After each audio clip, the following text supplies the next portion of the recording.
ಪ್ರೀತಿ ವಿದ್ಯಾರ್ಥಿಗಳೇ, ಅಕ್ಕ S academy ಕ್ಲಾಸಸ್ಗೆ ಸ್ವಾಗತ ಸುಸ್ವಾಗತ. ಈ ದಿನ ನಾವು ಪ್ರಚಲಿತ ಘಟನೆಗಳಲ್ಲಿ ತುಂಬ ಚರ್ಚೆಯಲ್ಲಿರುವಂಥ ಅಥವಾ ಅತಿ ಹೆಚ್ಚು ನ್ಯೂಸ್ ಪೇಪರಲ್ಲಿ ಡೈಲಿ ಹೆಡ್ಲೈನ್ಸಲ್ಲಿ ಬರುವಂಥ ಅಥವಾ ನ್ಯೂಸ್ ಚಾನಲ್ನಲ್ಲಿ ಬ್ರೇಕಿಂಗ್ ನ್ಯೂಸ್ನಲ್ಲಿರುವಂತಹ ಒಂದು ಸುದ್ದಿ ಕಳೆದ ಮೇ ಮಂತ್ನಲ್ಲಿ ತುಂಬ ಚರ್ಚೆಗೆ ಒಳಪಟ್ಟಿತ್ತು. ಅಂಥ ಒಂದು ಸುದ್ದಿಯನ್ನು ಆಯ್ಕೆ ಮಾಡ್ಕೊಂಡಿದ್ದೀವಿ. ಆ ವಿಚಾರ ಏನಿದೆಯಲ್ಲ, ಆ ವಿಚಾರ ಇವತ್ತಿನದಲ್ಲ. ಆ ವಿಚಾರ ಏನಿದೆಯಲ್ಲ ಅದು ಈ ಶತಮಾನದಲ್ಲ. ಆ ವಿಚಾರ ಏನಿದೆಯಲ್ಲ ಅದು ಕಳೆದ ಶತಮಾನದಲ್ಲಿ ಪ್ರಾರಂಭಗೊಂಡಂಥದ್ದು. ಆದರೆ ಅದರ ಒಂದು ಚರ್ಚೆ ಅಥವಾ ಅದಕ್ಕೆ ಮೂಲ ಪ್ರೇರಣೆ ಏನಿದೆಯಲ್ಲ ಅದು ಶತಶತಮಾನಗಳ ಹಿಂದೆ ಹೊರಟೋಗುತ್ತೆ. ಆ ರೀತಿಯಾದಂಥ ಒಂದು ವಿಚಾರ ಇದೆ. ಕಳೆದ ಶತಮಾನದಲ್ಲಿ ಸುಮಾರು 80-90 ವರ್ಷಗಳ ಹಿಂದೆ ಒಂದು ಸಣ್ಣ ಘರ್ಷಣೆ ಆಗಿತ್ತು. ಇಟ್ ವಾಸ್ ಎ ಕಾನ್ಫ್ಲಿಕ್ಟ್ ಅರೆ minor conflict between 2 different groups. Those groups were very different. ಆ ಗುಂಪುಗಳು ಯಾವ ರೀತಿಯಾಗಿದ್ದು ಅಂತಂದರೆ ಧಾರ್ಮಿಕವಾಗಿ ಅಥವಾ ಆರ್ಥಿಕವಾಗಿ ಅಥವಾ ರಾಜಕೀಯವಾಗಿ ತುಂಬ ಭಿನ್ನವಾಗಿದ್ದಂತಹ 2 ಗುಂಪುಗಳು. ಆ ಗುಂಪುಗಳ ನಡುವೆ ನಡೆದಂತಹ ಅಂದಿನ ಘರ್ಷಣೆ ಇವತ್ತಿನ ಈ ಒಂದು ವಿಚಾರಕ್ಕೆ ಒಂದು ಮೂಲ ಪ್ರೇರಣೆ ಆಗಿದೆ. ಆ ದಿನದಂದು ಅದು ಒಂದು ಸಣ್ಣ ಘರ್ಷಣೆ. ಆ ದಿನದಂದು ಯಾವ ಒಬ್ಬ ಎಕ್ಸ್ಪರ್ಟ್ ಆಗಲಿ ಅಥವಾ ಯಾವುದೇ ಒಂದು ರಾಷ್ಟ್ರೀಯ ಸಂಸ್ಥೆ ಆಗಲಿ, ಅಂತಾರಾಷ್ಟ್ರೀಯ ಸಂಸ್ಥೆ ಆಗಲಿ ಅಥವಾ ಯಾವುದೇ ಒಂದು ಅಂತಾರಾಷ್ಟ್ರೀಯ ಸಂಸ್ಥೆ ಯಾರೂ ಸಹ ಎಕ್ಸ್ಪೆಕ್ಟ್ ಮಾಡಿರಲಿಲ್ಲ ಈ ಒಂದು ವಿಚಾರ ಇವತ್ತಿನ ದಿವಸಕ್ಕೆ ಇಷ್ಟು ದೊಡ್ಡ ವಿಚಾರವಾಗಿ ಬೆಳೆಯುತ್ತೆ. ಆ ಸಣ್ಣ ವಿಚಾರ ನಂತರದಲ್ಲಿ ರಾಷ್ಟ್ರೀಯ ವಿಚಾರವಾಯಿತು, ನಂತರದಲ್ಲಿ ಒಂದು ಪ್ರಾದೇಶಿಕ ವಿಚಾರವಾಗಿ ಬೆಳೀತು, ನಂತರದಲ್ಲಿ ಅಂತಾರಾಷ್ಟ್ರೀಯ ವಿಚಾರವಾಗಿ ಬೆಳೀತು, ನಂತರದಲ್ಲಿ ಅದು ಇಡೀ ವಿಶ್ವದ ಶಾಂತಿಯನ್ನು ಕದಡುವಂತಹ ಒಂದು ಸಾಮರ್ಥ್ಯವನ್ನು ಪಡೀತು. ಅದಾದ ಮೇಲೆ ಕೊನೆಗೆ ಅದು ಇವತ್ತು ಯಾವ ಒಂದು ಹಂತಕ್ಕೆ ಬಂದು ನಿಂತಿದೆ ಅಂತಂದರೆ ಇಡೀ ವಿಶ್ವದಲ್ಲಿರುವಂಥ ಮಾನವ ಜನಾಂಗದ ಒಂದು ಶಾಂತಿಗೆ ಧಕ್ಕೆ ತರುವಂತಹ ಒಂದು ಹಂತಕ್ಕೆ ಬಂದು ಆ ಒಂದು ವಿಚಾರ ನಿಂತಿದೆ. ಇಷ್ಟು ಈ ಚರ್ಚೆನ ಇದನ್ನು ಗಮನಿಸಿದ್ರೆ ನಿಮ್ಮ ಮೈಂಡಲ್ಲಿ ಬಂದಿರಬೇಕು ಯಾವ ವಿಚಾರ ಅಂತಂದರೆ it's nothing but conflict between Israel and Palestine. ಇವತ್ತಿನ ದಿವಸ ನೀವು ನೋಡ್ತಾ ಇರೋಂಥದ್ದು ದಿನ ಬೆಳಗಾದರೆ ನ್ಯೂಸ್ ಪೇಪರಲ್ಲಿ ಎಷ್ಟು ಜನರ ಸಾವು, ಎಲ್ಲಿ ಬಾಂಬಿಂಗ್ ಅಂತೇಳಿ ಕಾಣಿಸುತ್ತೆ. ನಂತರದಲ್ಲಿ ನ್ಯೂಸ್ ಚಾನಲಲ್ಲಿ ಬೆಳಗ್ಗಿಂದ ಸಂಜೆವರೆಗೂ ಅದೇ ವಿಚಾರ ಇರುತ್ತೆ. ಸೊ ಈ ಒಂದು ಪ್ಯಾಲೆಸ್ಟೈನ್ ಮತ್ತು ಇಸ್ರೇಲ್ ನಡುವೆ ಇರುವಂತಹ ಗಲಾಟೆ ಏನಿದೆಯಲ್ಲ, ಈ ಗಲಾಟೆಯನ್ನು ಅಥವಾ ಈ ಘರ್ಷಣೆಯನ್ನು ನೀವು ತಿಳಿಬೇಕು ಅಂತಂದರೆ ಕೇವಲ 5-10 ವರ್ಷ ನೋಡಿದ್ರೂ ಸಾಕಾಗಲ್ಲ, ಅದರಿಂದ ಒಂದು ವರ್ಷಕ್ಕೆ ಒಂದು ಶತಮಾನ ನೋಡಿದ್ರೂ ಸಾಕಾಗಲ್ಲ. ನೀವು ಅದರ ಸಂಪೂರ್ಣ ವಿಚಾರವನ್ನು ತಿಳಿಬೇಕು ಅಂತಂದರೆ at least you should understand 4000 years of history. ಒಂದು ಬಾರಿ ಆದರೂ ಸ್ವಲ್ಪ ಅಲ್ಲಿಂದ ನೀವೇನಾದ್ರು ಚೆಕ್ ಮಾಡಿದ್ರೆ ನಿಮಗೆ ಸಂಪೂರ್ಣ ವಿಚಾರ ತಿಳಿತಾ ಇರ್ತದೆ. ಈ 4000 ವರ್ಷದ ಇತಿಹಾಸ ಏನಿದೆಯಲ್ಲ ಆ ಇತಿಹಾಸವನ್ನು ನಾವು ಗಮನಿಸಿದ್ರೆ ನಮಗೆ ಸಂಪೂರ್ಣವಾದಂತಹ ಮಾಹಿತಿ ದೊರೆಯುತ್ತೆ. ಇವತ್ತಿನ ಈ ಕ್ಲಾಸ್ನಲ್ಲಿ ನಾನು ಸರಳವಾಗಿ ನಿಮ್ಗೆ ಎಷ್ಟು ಸಾಧ್ಯವಾಗುತ್ತಷ್ಟು ಈ 4000 ವರ್ಷದ ಈ ಚರಿತ್ರೆಯನ್ನು, ಇಸ್ರೇಲ್ನ ಚರಿತ್ರೆಯನ್ನು ಇವತ್ತಿನ ಒಂದು ಸಂದರ್ಭದಲ್ಲಿ ಯಾಕೆ ಇಷ್ಟೊಂದೆಲ್ಲ ಘರ್ಷಣೆ ನಡೀತಾ ಇದೆ, ಏನು ಸಮಸ್ಯೆ ಆಗ್ತಾ ಇದೆ ಅನ್ನೋದನ್ನ ನಿಮ್ಗೆ ಸರಳವಾಗಿ ಬಿಡಿಸಿಡ್ತೀನಿ. ಈ 4000 ವರ್ಷದ ಅಂದರೆ 2000 BCE ಇಂದ ಹಿಡಿದು 21st ಸೆಂಚುರಿ AD ಏನಿದೆಯಲ್ಲ ಇಲ್ಲಿವರೆಗೂ ನಾವು ಚರ್ಚೆಯನ್ನು ಮಾಡ್ತೀವಿ. ಈ ಒಂದು ಅಧ್ಯಯನದ ಅನುಕೂಲಕ್ಕಾಗಿ ಅಥವಾ ಒಂದು ಈ ಹಿಸ್ಟ್ರಿಯನ್ನು ಸರಳವಾಗಿ ಹೇಳಬೇಕು ಅಂತ ಹೇಳಿ ನಿಮಗೆ ಈ ಒಂದು 4000 ವರ್ಷದ ಇತಿಹಾಸವನ್ನು ಒಟ್ಟಾರೆಯಾಗಿ 4 ಹಂತಗಳಲ್ಲಿ ನಾನು ವಿಂಗಡಣೆ ಮಾಡ್ತಿದ್ದೀನಿ. ಆ 4 ಹಂತ ಯಾವುದು ಅಂತಂದರೆ, ಮೊದಲನೇ ಹಂತ 2000 ವರ್ಷ BC ಕ್ರಿಸ್ತಪೂರ್ವ 20ನೇ ಶತಮಾನದಿಂದ 1897 AD ಅಂದರೆ 19ನೇ ಶತಮಾನದ ಕೊನೆಯ ಭಾಗ. ಇಲ್ಲಿ ಏನು ನಡೆಯುತ್ತೆ ಅಂತಂದರೆ ಆ ಮೇಜರ್ ಟಾಪಿಕ್ಸ್ ಯಾವುದು ಅಂತಂದರೆ migration of Israelis from their own land to other, ತಮ್ಮ ಜಾಗದಿಂದ ಬೇರೆಡೆಗೆ ಹೋಗಿರೋಂಥದ್ದು. ನಂತರದಲ್ಲಿ 1897ನಲ್ಲಿ ಅವರು ಡಿಸೈಡ್ ಮಾಡ್ತಾರೆ ತಮ್ಮ ಜಾಗಕ್ಕೆ ವಾಪಸ್ ಬರಬೇಕು ಅಂತ. ವಲಸೆ ಹೋಗಿದ್ದಾರೆ, ವಲಸೆ ಹೋಗಿ ನಂತರದಲ್ಲಿ ಅವ್ರಿಗೇನೋ ಎಲ್ಲೋ ಒಂದು ಕಡೆ ಆಸೆ ಬಂದಿದೆ, ತಮ್ಮ ಮೂಲ ಜಾಗಕ್ಕೆ ಅಥವಾ ಮೂಲ ದೇಶಕ್ಕೆ ಅಥವಾ ಮೂಲ ರಾಷ್ಟ್ರಕ್ಕೆ ನಾವು ವಾಪಸ್ ಬರಬೇಕು. ಸೊ ಇದು ಮೊದಲನೇ ಹಂತ. ಎಲ್ಲಿಂದ 2000 ವರ್ಷ ಕ್ರಿಸ್ತಪೂರ್ವ 2000ರಿಂದ ಕ್ರಿಸ್ತಶಕ 19ನೇ ಶತಮಾನವರೆಗೆ. ಎರಡನೇ ಹಂತದ ಒಂದು ಹಿಸ್ಟ್ರಿನ ನಾವೇನಾದ್ರು ಗಮನಿಸಿದ್ರೆ ಸೆಕೆಂಡ್ ಫೇಸಲ್ಲಿ ಏನಾಗುತ್ತೆ ಅಂದರೆ 1897 ಟು 1948 AD. ಇಲ್ಲಿ ನಮಗೆ ಮುಖ್ಯವಾಗಿ ಕಾಣುವಂಥದ್ದು ಏನು ಅಂತಂದರೆ remigration of Israelis into their land. ಹೊರಗಡೆ ಹೋಗಿದ್ದಂತರು ಮತ್ತೆ ವಾಪಸ್ಸು ತಮ್ಮ ಜಾಗಕ್ಕೆ ಬಂದು ನೆಲೆಸ್ತಾರೆ. ಇಲ್ಲಿ ಹಿಂದೆ ಡಿಸೈಡ್ ಮಾಡಿದ್ರು ಬರಬೇಕು ಅಂತ. ಇಲ್ಲಿ ಅವರ ಒಂದು ಮರು ವಲಸೆ ಪ್ರಾರಂಭ ಆಗುತ್ತೆ. Remigration will start during this period and at the end of 1948 1948ರಲ್ಲಿ UN ಡಿಕ್ಲೇರ್ ಮಾಡುತ್ತೆ ಫಾರ್ಮೇಷನ್ ಆಫ್ ಇಸ್ರೇಲ್ ಅಂತ. ಇದು ಇಸ್ರೇಲ್ನ ಇತಿಹಾಸದ ಎರಡನೇ ಹಂತ. ಮೂರನೇ ಹಂತವನ್ನು ಗಮನಿಸಿದ್ರೆ ಇಟ್ ವಾಸ್ ಬಿಟ್ವೀನ್ 1948 ಟು 1973. ಇದನ್ನು ನಾವೇನಂತ ಕರಿತೀವಿ ಅಂತಂದರೆ period of conflict and wars ಅಂತ ಕರಿತೀವಿ. ಈ ಹಂತದಲ್ಲಿ ಒಟ್ಟಾರೆಯಾಗಿ 3 ಯುದ್ಧಗಳಾಗುತ್ತೆ. ಯಾರ ನಡುವೆ ಅಂತಂದ್ರೆ ಇಸ್ರೇಲ್ ಮತ್ತೆ ಅರಬರ ನಡುವೆ. ಅದನ್ನ 1948 ಅಲ್ಲೊಂದು, 1967 ಅಲ್ಲೊಂದು, 1973 ಅಲ್ಲೊಂದು, ಅದನ್ನು ಗಮನಿಸಬಹುದು. ನಂತರದಲ್ಲಿ 1973 ಟು 1993 ಇದೆಯಲ್ಲ, ಇದನ್ನ ನಾವೇನಂತ ಕರಿತೀವಿ ಅಂತಂದ್ರೆ ಪೀರಿಯಡ್ ಆಫ್ ಪೀಸ್ ಅಗ್ರಿಮೆಂಟ್ಸ್ ಅಂತ ಕರಿತೀವಿ. ಯಾಕೆಂತಂದ್ರೆ ಅರಬ್ ರಾಷ್ಟ್ರಗಳು ಇವ್ರ ಮೇಲೆ ಏನು ಭಾರವನ್ನು ಏರಬೇಕು ಅಥವಾ ಇವ್ರ ಮೇಲೆ ಯುದ್ಧವನ್ನು ಮಾಡಬೇಕು ಅಂತ ಬಂದಿರಲ್ಲ, ಆ ರಾಷ್ಟ್ರಗಳೆಲ್ಲ ಕೊನೆಗೆ ಇವರನ್ನ ಗೆಲ್ಲೋದಕ್ಕೆ ನನ್ನ ಕೈಲಿ ಸಾಧ್ಯ ಇಲ್ಲ ಅಂತೇಳಿ ಇವ್ರ ಜೊತೆಗೆ ಶಾಂತಿ ಒಪ್ಪಂದವನ್ನು ಮಾಡ್ಕೋಬೇಕು ಅಂತೇಳಿ ಈ ಅಗ್ರಿಮೆಂಟ್ಗೆ ಒಪ್ಪಿಗೆ ಕೊಡ್ತಾರೆ. ಅದು 1973 ಇಂದ 1993 ವರೆಗೂ ಆಗುತ್ತೆ. 4th ಫೇಸ್ ಏನಿದೆಯಲ್ಲ, ಆ 4th ಫೇಸ್ ಏನಿದೆ ಅದು ಓಸ್ಲೋ ಅಕಾರ್ಡ್ ಅಂತೇಳಿ ಬರುತ್ತೆ. PLO, ಪ್ಯಾಲೆಸ್ಟೈನಿಯನ್ ಲಿಬರೇಷನ್ ಆರ್ಗನೈಸೇಷನ್ ಮತ್ತೆ ಇಸ್ರೇಲ್ ಗವರ್ನಮೆಂಟ್, ಇವರಿಬ್ಬರು ಶಾಂತಿ ಒಪ್ಪಂದ ಮಾಡ್ತಾರೆ. ಸೊ ನಾವು ನೀವು ಇನ್ಮೇಲೆ ಶಾಂತಿಯುತವಾಗಿ ವಿ ಕ್ಯಾನ್ ಲೀವ್ ಪೀಸ್ಫುಲಿ ಅಂತೇಳಿ 1993 ಒಂದು ಓಸ್ಲೋ ಅಕಾರ್ಡ್ ನಡೆಯುತ್ತೆ. ಅಲ್ಲಿಂದ ಹಿಡಿದು ಇವತ್ತಿನವರೆಗೂ ಮೇ 2021 ಏನಿದೆಯಲ್ಲ, ಅದನ್ನು ನಾವು 4th ಫೇಸ್ ಅಂತೇಳಿ ಚೆಕ್ ಮಾಡ್ತೀವಿ. ಈ ಹಂತಗಳಲ್ಲಿ ನಾವು ಇಸ್ರೇಲ್ನ ಚರಿತ್ರೆಯನ್ನು ಗಮನಿಸ್ಬೋದು. ಫಸ್ಟ್ ಫೇಸಲ್ಲಿ migration outwards and deciding coming back to Israel. Second ಫೇಸಲ್ಲಿ they will come back to Israel and settle over there and they will form Israel.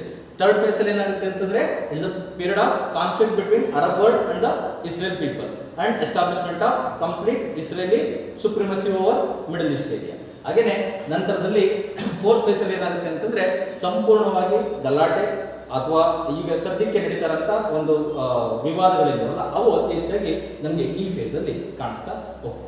Right, ಇದನ್ನ ಪೂರ್ತಿಯಾಗಿ ಇದರ ಚರಿತ್ರೆಯನ್ನು ನೋಡೋದಕ್ಕಿಂತ ಮುಂಚೆ ಅಟ್ಲೀಸ್ಟ್ ಒಂದು ಮ್ಯಾಪ್ನ ಕರೆಕ್ಟಾಗಿ ನೋಡಬೇಕು. ಇಸ್ರೇಲ್ ಎಲ್ಲಿದೆ, ಏನಕ್ಕೆ ಅಷ್ಟೊಂದೆಲ್ಲ ಗಲಾಟೆ ಆಗ್ತಾ ಇದೆ, ಯಾಕೆ ಆ ಜಾಗದಲ್ಲೇನೆ ಅಷ್ಟೊಂದು ಗಲಾಟೆ ಆಗ್ತದೆ. ಈ ಒಂದು ಮ್ಯಾಪ್ ನ ನೀವೇನಾದ್ರು ಗಮನಿಸಿದ್ರೆ ಇಲ್ಲಿ ಕಾಣ್ತಾ ಇರೋಂಥದ್ದು ಗ್ರೀನಿಶ್ ಕಲರ್ ಏನಿದೆಯಲ್ಲ, ಈ ಗ್ರೀನ್ ಕಲರ್ ಇರುವಂಥದ್ದು ಅರಬ್ ವರ್ಲ್ಡ್ ಅಂತ ಕರಿತೀವಿ. It was not established. ಅವ್ರಿಗೆ ಆಸೆ ಇತ್ತು, ಯಾರಿಗೆ ಅರೇಬಿಕ್ ಕಲ್ಚರ್ ಇರುವಂತ ಅಥವಾ ಅರೇಬಿಕ್ ಭಾಷೆಯನ್ನು ಮಾತಾಡುವಂತಹ ಜನರು ಅತಿ ಹೆಚ್ಚಾಗಿರುವಂತಹ ಜಾಗ ಯಾವುದು ಅಂತಂದ್ರೆ ಇದು ನಾರ್ದರ್ನ್ ಆಫ್ರಿಕನ್ ರೀಜನ್ ಮತ್ತೆ ನಮ್ಮ ಮಿಡಲ್ ಈಸ್ಟ್ ಅಥವಾ ವೆಸ್ಟ್ ಏಷ್ಯಾ ಅಂತ ಏನು ಕರಿತೀವಲ್ಲ, ಇದು ಸುಮಾರು 20 ಡಿಗ್ರಿ ನಾರ್ದರ್ನ್ ಹೆಮಿಸ್ಫಿಯರ್ ಲ್ಯಾಟಿಟ್ಯೂಡ್ ಇಂದ 40 ಡಿಗ್ರಿ ಲ್ಯಾಟಿಟ್ಯೂಡ್ ವರೆಗೂ ಏನು ಜಾಗ ಇದೆಯಲ್ಲ, ಇದನ್ನ ನಾವು ಅರೇಬಿಕ್ ಝೋನ್ ಅಂತ ಕರಿತೀವಿ. ಇವ್ರಿಗೆ ಒಂದೇ ಒಂದು ಆಸೆ ಇತ್ತು, ಏನಂತಂದ್ರೆ ಅರೇಬಿಕ್ ಕಲ್ಚರ್ ಸಾಮಾನ್ಯವಾಗಿರುವಂತಹ ಜಾಗ ಅರೇಬಿಕ್ ವರ್ಲ್ಡ್ ಆಗಬೇಕು, ಅರೇಬಿಕ್ ಭಾಷೆಯನ್ನು ಮಾತಾಡುವಂಥ ಜಾಗ ಅರೇಬಿಕ್ ವರ್ಲ್ಡ್. ಮತ್ತೆ ಈ ಒಂದು ಅರೇಬಿಕ್ ಝೋನ್ ಅಲ್ಲಿ ಯಾವ ಧರ್ಮ ಪ್ರಬಲವಾಗಿರಬೇಕು ಅಂತಂದ್ರೆ ಏಕೈಕ ಧರ್ಮ ಇಸ್ಲಾಂ ಧರ್ಮ. ಇದು ಅವರ ಆಸೆ ಇತ್ತು. ಅವ್ರಿಗೆ ಒಂದೇ ಒಂದೇನಿದೆ ಅಂತಂದ್ರೆ ಇಲ್ಲಿರುವಂತಹ ಇಷ್ಟೂ ಜಾಗವನ್ನ ನೀವು ನೋಡಿದ್ರೆ ಇಲ್ಲೆಲ್ಲೂ ಸಹ ಇಸ್ಲಾಂ ಧರ್ಮವನ್ನು ಬಿಟ್ಟು ಅಥವಾ ಇಸ್ಲಾಂ ಧರ್ಮೀಯರನ್ನು ಬಿಟ್ಟು ಬೇರೆ ಯಾರು ಜಾಸ್ತಿ ಇಲ್ಲ. ಆದ್ರೆ ಒಂದೇ ಒಂದು ಜಾಗದಲ್ಲಿ ಬೇರೆ ಜಾಸ್ತಿ ಇದ್ದಾರೆ. ಅದು ಯಾವ ಜಾಗ ಅಂತಂದ್ರೆ ಇಲ್ಲಿ ಚಿಕ್ಕದಾಗಿ ನಿಮ್ಗೆ ಏನು ಕಾಣಿಸ್ತಾ ಇದೆಯಲ್ಲ, ಪ್ಯಾಲೆಸ್ಟೈನ್ ಅಂತ ಅಥವಾ ಇಸ್ರೇಲ್ ಅಂತ ಚಿಕ್ಕ ಜಾಗ ಇದು ಕರೆಕ್ಟಾಗಿ ನೆನಪಿರ್ಲಿ. ಆ ಇಸ್ರೇಲ್ ಅನ್ನೋದು ಒಂದು ಮಿಡಲ್ ಈಸ್ಟ್ ಅಲ್ಲಿ ಇರುವಂತಹ ಜಾಗ ಅಥವಾ ವೆಸ್ಟರ್ನ್ ಏಷ್ಯಾದಲ್ಲಿ ಇರುವಂತಹ ಜಾಗ. ಈ ಅರಬ್ ವರ್ಲ್ಡ್ ಅಂತ ಏನು ಕರಿತೀವಲ್ಲ, ಅರಬ್ ವರ್ಲ್ಡ್ ಅಲ್ಲಿ ಮಧ್ಯಭಾಗದಲ್ಲಿ ಇರುವಂತಹ ಜಾಗ. ಇಡೀ ಅರಬ್ ವರ್ಲ್ಡ್ ಅಲ್ಲಿ ಅವ್ರ ಮುಖ್ಯ ಆಸೆ ಇರೋದು ಇಸ್ಲಾಂ ಧರ್ಮೀಯರನ್ನ ಅಥವಾ ಇಸ್ಲಾಂ ಧರ್ಮವನ್ನು ಪ್ರತಿಪಾದನೆ ಮಾಡುವಂತಹ ರಾಷ್ಟ್ರಗಳಿರಬೇಕು ಅಂತ. ಇಷ್ಟು ಇಸ್ಲಾಂ ಧರ್ಮದ ರಾಷ್ಟ್ರದ ಒಳಗೆ ಒಂದೇ ಒಂದು ಯಹೂದಿ ರಾಷ್ಟ್ರ ಇದೆ. ಹಾಗಾಗಿ ಈ ಗಲಾಟೆಗೆ ಮುಖ್ಯವಾದಂಥ ಕಾರಣ ಏನು ಅಂತಂದ್ರೆ first and foremost thing is religion. ಅಲ್ಲಿಂದಲೇ ಪ್ರಾರಂಭ ಆಗುತ್ತೆ. ಸೊ ಇದು ಕರೆಕ್ಟಾಗಿ ನೆನಪಿರಲಿ. ಸೊ ಇದನ್ನ ನಾವು ಅರಬ್ ವರ್ಲ್ಡ್ ಅಂತ ಕರಿತೀವಿ. ಇದರ ಒಳಗಡೆ ನಿಮಗೆ ಮುಖ್ಯವಾಗಿ ನೆನಪಾಗಬೇಕಾಗಿರುವಂಥದ್ದು ಈ ರಾಷ್ಟ್ರಗಳು: ಈಜಿಪ್ಟ್ ರಾಷ್ಟ್ರ, ಜೋರ್ಡಾನ್ ರಾಷ್ಟ್ರ, ಸಿರಿಯಾ ರಾಷ್ಟ್ರ ಮತ್ತು ಲೆಬನಾನ್. ಇವನ್ನ ಕರೆಕ್ಟಾಗಿ ನೆನಪಿಟ್ಟಿರಿ. ಯಾಕೆಂತಂದ್ರೆ ಈ ಒಂದು ರಾಷ್ಟ್ರದ ವಿರುದ್ಧವಾಗಿ, ಇಸ್ರೇಲ್ನ ವಿರುದ್ಧವಾಗಿ ಅತಿ ಹೆಚ್ಚಾಗಿ ಯುದ್ಧಗಳನ್ನು ಮಾಡಿರೋಂಥರು ಅಥವಾ ಅವರನ್ನು ಸದೆ ಬಡಿಬೇಕು ಅಂತೇಳಿ ಮೊದಲಿನಿಂದಲೂ ಕಾಯ್ಕೊಂಡಿರೋರು ಯಾರು ಅಂತಂದ್ರೆ ಈ 4 ರಾಷ್ಟ್ರ.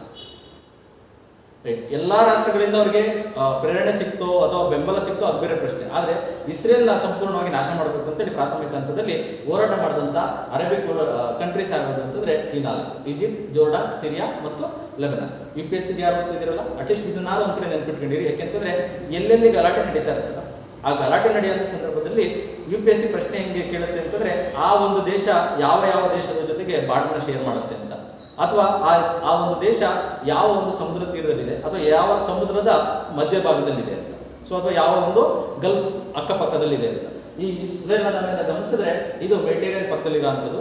ಇದರ ಸುತ್ತಮುತ್ತಲಿರುವಂತಹ ರಾಷ್ಟ್ರಗಳನ್ನ ನಾವು ನೋಡಿದ್ರೆ ಯಾವ ರಾಷ್ಟ್ರಗಳ ಜೊತೆ ತನ್ನ ಬೌಂಡ್ರಿಯನ್ನು ಶೇರ್ ಮಾಡ್ಕೊಂಡು ಅಂತಂದ್ರೆ ಈಜಿಪ್ಟ್, ಜೋರ್ಡಾನ್, ಸಿರಿಯಾ, ಲೆಬನಾನ್ ಈ ರಾಷ್ಟ್ರಗಳ ಜೊತೆ ಬೌಂಡ್ರಿಯನ್ನ ಶೇರ್ ಮಾಡ್ತಾರೆ. So let's look in to history of Israel. ಏನಾಯಿತು, ಏನು ಬಿಡ್ತು, ಎತ್ತ. ಆ ಹಿಸ್ಟ್ರಿ ಆಫ್ ಇಸ್ರೇಲ್ ನಾವು ಕರೆಕ್ಟಾಗಿ ಚೆಕ್ ಮಾಡಬೇಕು ಅಂತಂದ್ರೆ ಸಿಂಪಲ್ ವರ್ಡ್ಸ್ ಅಲ್ಲಿ ಹೇಳಬೇಕು ಅಂತಂದ್ರೆ history of Israel is nothing but the land of Jews turned into land of Muslims. Judaism ಇದ್ದಂಥ ಜಾಗದಲ್ಲಿ ಇಸ್ಲಾಂ ಧರ್ಮ ಬಂತು, ಜ್ಯೂಸ್ಗಳಿದ್ದಂಥ ಜಾಗದಲ್ಲಿ ಅಥವಾ ಯಹೂದಿಗಳಿದ್ದಂಥ ಜಾಗದಲ್ಲಿ ಮುಸ್ಲಿಮರು ಬಂದು ಇಸ್ಲಾಂ ಧರ್ಮವನ್ನು ಪ್ರತಿಪಾದನೆ ಮಾಡುವಂಥರು. ನಂತರದ ಹಂತದಲ್ಲಿ ಮತ್ತೆ ಆ ಇಸ್ಲಾಮರ ಬಳಿ ಇದ್ದಂಥ ಜಾಗವನ್ನ ಈ ಜ್ಯೂಸ್ ಪಡಿತಾ ಇದ್ದಾರೆ, ಯಹೂದಿಗಳು ತಮ್ಮ ಜಾಗವನ್ನ ಪಡೆದಿದ್ದಾರೆ ಅಂತ. ಇದಿಷ್ಟೇ ಸಿಂಪಲ್. ನೀವು ಇಡೀ ಇತಿಹಾಸವನ್ನು ಗಮನಿಸಿದ್ರೆ ಇಷ್ಟ ಅಂಶವನ್ನು ಗಮನಿಸಿದ್ರೆ ಸಾಕು. ಮೊದಲು ಇಸ್ರೇಲಿಯರ ಅಥವಾ ಯಹೂದಿಗಳ ಜಾಗ, ನಂತರದಲ್ಲಿ ಮುಸ್ಲಿಮರ ಜಾಗ ಆಯಿತು. ಅದು ಯಾವ ಹಂತದಲ್ಲಿ ಹೇಗೆ ಅನ್ನೋದನ್ನ ಚರ್ಚೆ ಮಾಡೋದು.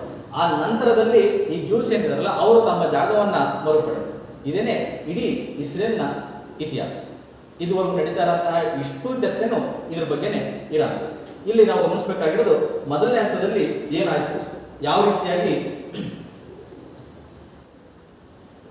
ಇಸ್ರೇಲು ತನ್ನ ಒಂದು ದೇಶ ಏನಿದೆ ಆ ದೇಶದಲ್ಲಿ ಯಾವ ರೀತಿಯಾಗಿ ಮೈಗ್ರೇಷನ್ ಶುರುವಾಯಿತು ಮತ್ತೆ ಯಾವ ರೀತಿಯಲ್ಲಿ ವಾಪಸ್ಸು ಬರ್ತಾರೆ ಅಂತ ಚೆಕ್ ಮಾಡಿ. ಈ ಫಸ್ಟ್ ಫೇಸ್ ಅಲ್ಲಿ ಏನಾಗುತ್ತೆ ಅಂತಂದ್ರೆ ನಾವು ಚೆಕ್ ಮಾಡಿದ್ವಿ 2000 ವರ್ಷ BC ಇಂದ ಹಿಡಿದು 1987 ವರೆಗೂ ನಾವು ಚೆಕ್ ಮಾಡೋದು. 2000 ವರ್ಷದ ಕ್ರಿಸ್ತಪೂರ್ವ 20ನೇ ಶತಮಾನ ಮತ್ತು ಕ್ರಿಸ್ತಶಕ 19ನೇ ಶತಮಾನ. ಕ್ರಿಸ್ತಪೂರ್ವ 20ನೇ ಶತಮಾನದಲ್ಲಿ ಈ ಯಹೂದಿಗಳ ನಂಬಿಕೆಯ ಪ್ರಕಾರ ಅವ್ರೇನು ಹೇಳ್ತಾರೆ ಅಂತಂದ್ರೆ ಈ ಒಂದು ಇಸ್ರೇಲಿಗರ ಮೂಲ ಪುರುಷ ಯಾರು ಅಂತಂದ್ರೆ ಅಬ್ರಹಾಂ. ಇವರು ಮೂಲ ಪುರುಷ, ನಂತರದಲ್ಲಿ ಇವರು ಪ್ರವಾದಿಯೋ ಪ್ರೊಫೆಟ್ ಅಂತೇಳಿ ನಂಬ್ತಾರೆ. ಸರಿನಾ? ಈ ಪ್ರೊಫೆಟ್ ಅಂತಂದ್ರೆ ದೇವರಿಂದ ಬಂದಿರುವಂತಹ ಒಂದು ವಾಣಿಯನ್ನ ಅಥವಾ ದೇವರ ಒಂದು ಆದೇಶವನ್ನ ಪಡೆದು ಒಂದು ಪುಸ್ತಕವನ್ನ ರಚಿಸಿ ಕೊಡುವಂಥದ್ದು ಅಥವಾ ಒಂದು ಪವಿತ್ರ ಗ್ರಂಥವನ್ನ ರಚನೆ ಮಾಡಿಕೊಡುವಂಥದ್ದು. ಈ ಯಹೂದಿಗಳ ಪ್ರಕಾರ ಅಥವಾ ಜ್ಯೂಸ್ ಪ್ರಕಾರ, ಅವರ ನಂಬಿಕೆ ಪ್ರಕಾರ ಅವ್ರಿಗೇನಿದೆ ಅಂತಂದ್ರೆ 2000 ಕ್ರಿಸ್ತ ಪೂರ್ವ 2000 ವರ್ಷಗಳ ಹಿಂದೆ ಅಬ್ರಹಾಂ ಎಂಬ ಮೂಲ ಪುರುಷ ವಾಸವಾಗಿದ್ದ. ಎಲ್ಲಿ ವಾಸವಾಗಿದ್ದ ಅಂತಂದ್ರೆ ನೀವೀಗೇನು ಮ್ಯಾಪ್ ನೋಡಿದ್ರಲ್ಲ ಇಸ್ರೇಲ್, ಆ ಜಾಗದಲ್ಲಿ ವಾಸವಾಗಿದ್ದ. ಈ ಅಬ್ರಹಾಂನ ಮಕ್ಕಳಲ್ಲಿ ಪ್ರಮುಖವಾದಂತಹ ಮಗ ಐಸಾಕ್. ಈ ಐಸಾಕ್ನ ಮಗ ಜೇಕಬ್ ಅಂತ. ಈ ಜೇಕಬ್ನ ಮಗ ಇಸ್ರೇಲ್. ಇಲ್ಲಿಂದ ಶುರುವಾಗುತ್ತೆ. ಅಬ್ರಾಮ್ನ ಮಗ ಐಸಾಕ್ನ ಮಗ ಜೇಕಬ್ನ ಮಗ ಇಸ್ರೇಲ್. ಇಸ್ರೇಲ್ ಎಂಬಾತನಿಗೆ 12 ಜನ ಮಕ್ಕಳಿವೆ. ಈ 12 ಜನ ಮಕ್ಕಳ ವಂಶಜರೇನಿದ್ದಾರಲ್ಲ ಆ ವಂಶಜರು ಇದ್ದಂಥ ಜಾಗವನ್ನ ಲ್ಯಾಂಡ್ ಆಫ್ ಇಸ್ರೇಲ್ ಅಂತ ಕರೀತಾರೆ. This was happen before 20 centuries BC. ಕ್ರಿಸ್ತಪೂರ್ವ ಈ 2000 ವರ್ಷಗಳ ಹಿಂದೆ ನಡೆದಿರುವಂತಹ ಅಥವಾ ನಂಬಿಕೆ ಅವರಲ್ಲಿರುವಂತಹ ಪವಿತ್ರ ಗ್ರಂಥ ಅದರಲ್ಲಿ ಬರೆದಿಟ್ಕೊಂಡಿರೋದು ಏನು ಅಂತಂದ್ರೆ, ಈಗ ನಾವು ಮಹಾಭಾರತ ರಾಮಾಯಣ ಓದಬೇಕಾದ್ರೆ ಅಷ್ಟೇ ತಾನೇ ಓದೋದು. ಈತಂದು ಚಂದ್ರವಂಶ, ಈತಂದು ಸೂರ್ಯವಂಶ, ಈತಂದು ಇಕ್ಷ್ವಾಕು ವಂಶ ಅಥವಾ ಬೇರೆ ಇನ್ನೊಬ್ಬರು ಯಾವುದೋ ವಂಶ ಅಂತೇಳಿ ಹೆಂಗ್ ಬರೀತಾರೆ ಅಂತಂದ್ರೆ ಇದೇ ಆಧಾರದ ಮೇಲೆ ಬರೆಯೋದು. ಅವ್ರಿಗೂ ಸಹ ಇದೇನಿರೋದು. ಅವರ ಪ್ರಕಾರ ಏನು ಅಂತಂದ್ರೆ ಈ ಒಂದು ಜ್ಯೂಸ್ಗೆ ಮುಖ್ಯವಾದಂತಹ ಮೂಲ ಪುರುಷ ಯಾರು ಅಂತಂದ್ರೆ ಅಬ್ರಾಹ್ಮನ ಮಗ ಐಸಾಕ್ನ ಮಗ ಜೇಕಬ್ನ ಮಗ ಇಸ್ರೇಲ್ ಎಂಬಾತನಿಗೆ 12 ಜನ ಮಕ್ಕಳಿದ್ದರು. ಆ 12 ಜನ ಮಕ್ಕಳ ವಂಶಜರೇನಿದ್ದಾರಲ್ಲ ಅವರು ಬದುಕಿ ಬಾಳಿದಂತ ಜಾಗವನ್ನ ಏನಂತ ಕರೀತೀವಿ ಅಂತಂದ್ರೆ ಲ್ಯಾಂಡ್ ಆಫ್ ಇಸ್ರೇಲ್ ಅಂತ. ಇದು ನೋಡ್ಬೇಕಾಗಿರೋದು ಲ್ಯಾಂಡ್ ಆಫ್ ಇಸ್ರೇಲ್. ಮೊದಲ ಹೆಸರು ಇಸ್ರೇಲ್ ಅನ್ನೋದಕ್ಕೆ ಇಲ್ಲಿಂದ ಬಂತು ಅಂತ. ಈ ಅಬ್ರಾಹಂ ಏನಿದೆಯಲ್ಲ, ಈ ಅಬ್ರಾಹಂ ಮಾಡಿದಂತಹ ಪ್ರವಚನ ಏನಿದೆಯಲ್ಲ ಆ ಪ್ರವಚನದ ಆಧಾರದ ಮೇಲೆ ಹುಟ್ಟಿಕೊಂಡಂತಹ ಧರ್ಮ ಯಾವುದು ಅಂತಂದ್ರೆ ಜುಡಾಯಿಸಮ್. ಈ ಜುಡಾಯಿಸಮ್ನ ಯಾರು ಫಾಲೋ ಮಾಡ್ತಾರಲ್ಲ ಅವ್ರನ್ನ ನಾವು ಜ್ಯೂಸ್ ಅಂತ ಕರಿತೀವಿ. ಕನ್ನಡದಲ್ಲಿ ಅವರನ್ನ ಯಹೂದಿಗಳು ಅಂತ ಕರಿತೀವಿ. ಈ ಪದವನ್ನು ಕರೆಕ್ಟಾಗಿ ನೆನಪಿರಲಿ. ಅಬ್ರಾಹಂ ಯಾರು? ಮೂಲ ಪುರುಷ. ಯಾವ ಮೂಲ ಪುರುಷ? ಜುಡಾಯಿಸಮ್ನ ಪ್ರಾರಂಭ ಮಾಡಿದಂತ ಮೂಲ ಪುರುಷ. ಜುಡಾಯಿಸಮ್ನ ಫಾಲೋ ಮಾಡೋಣ ಅಂತ ಕರಿತೀವಿ, ಜ್ಯೂಸ್ ಅಂತ ಕರಿತೀವಿ. ಕನ್ನಡದಲ್ಲಿ ಅವನೇ ಅಂತ ಪದವನ್ನು ಏನು ಬಳಸ್ತೀವಿ? ಯಹೂದಿಗಳು. ಇದಿಷ್ಟು ನಮಗೆ ಇಲ್ಲಿ ಕಾಣಿಸುತ್ತೆ.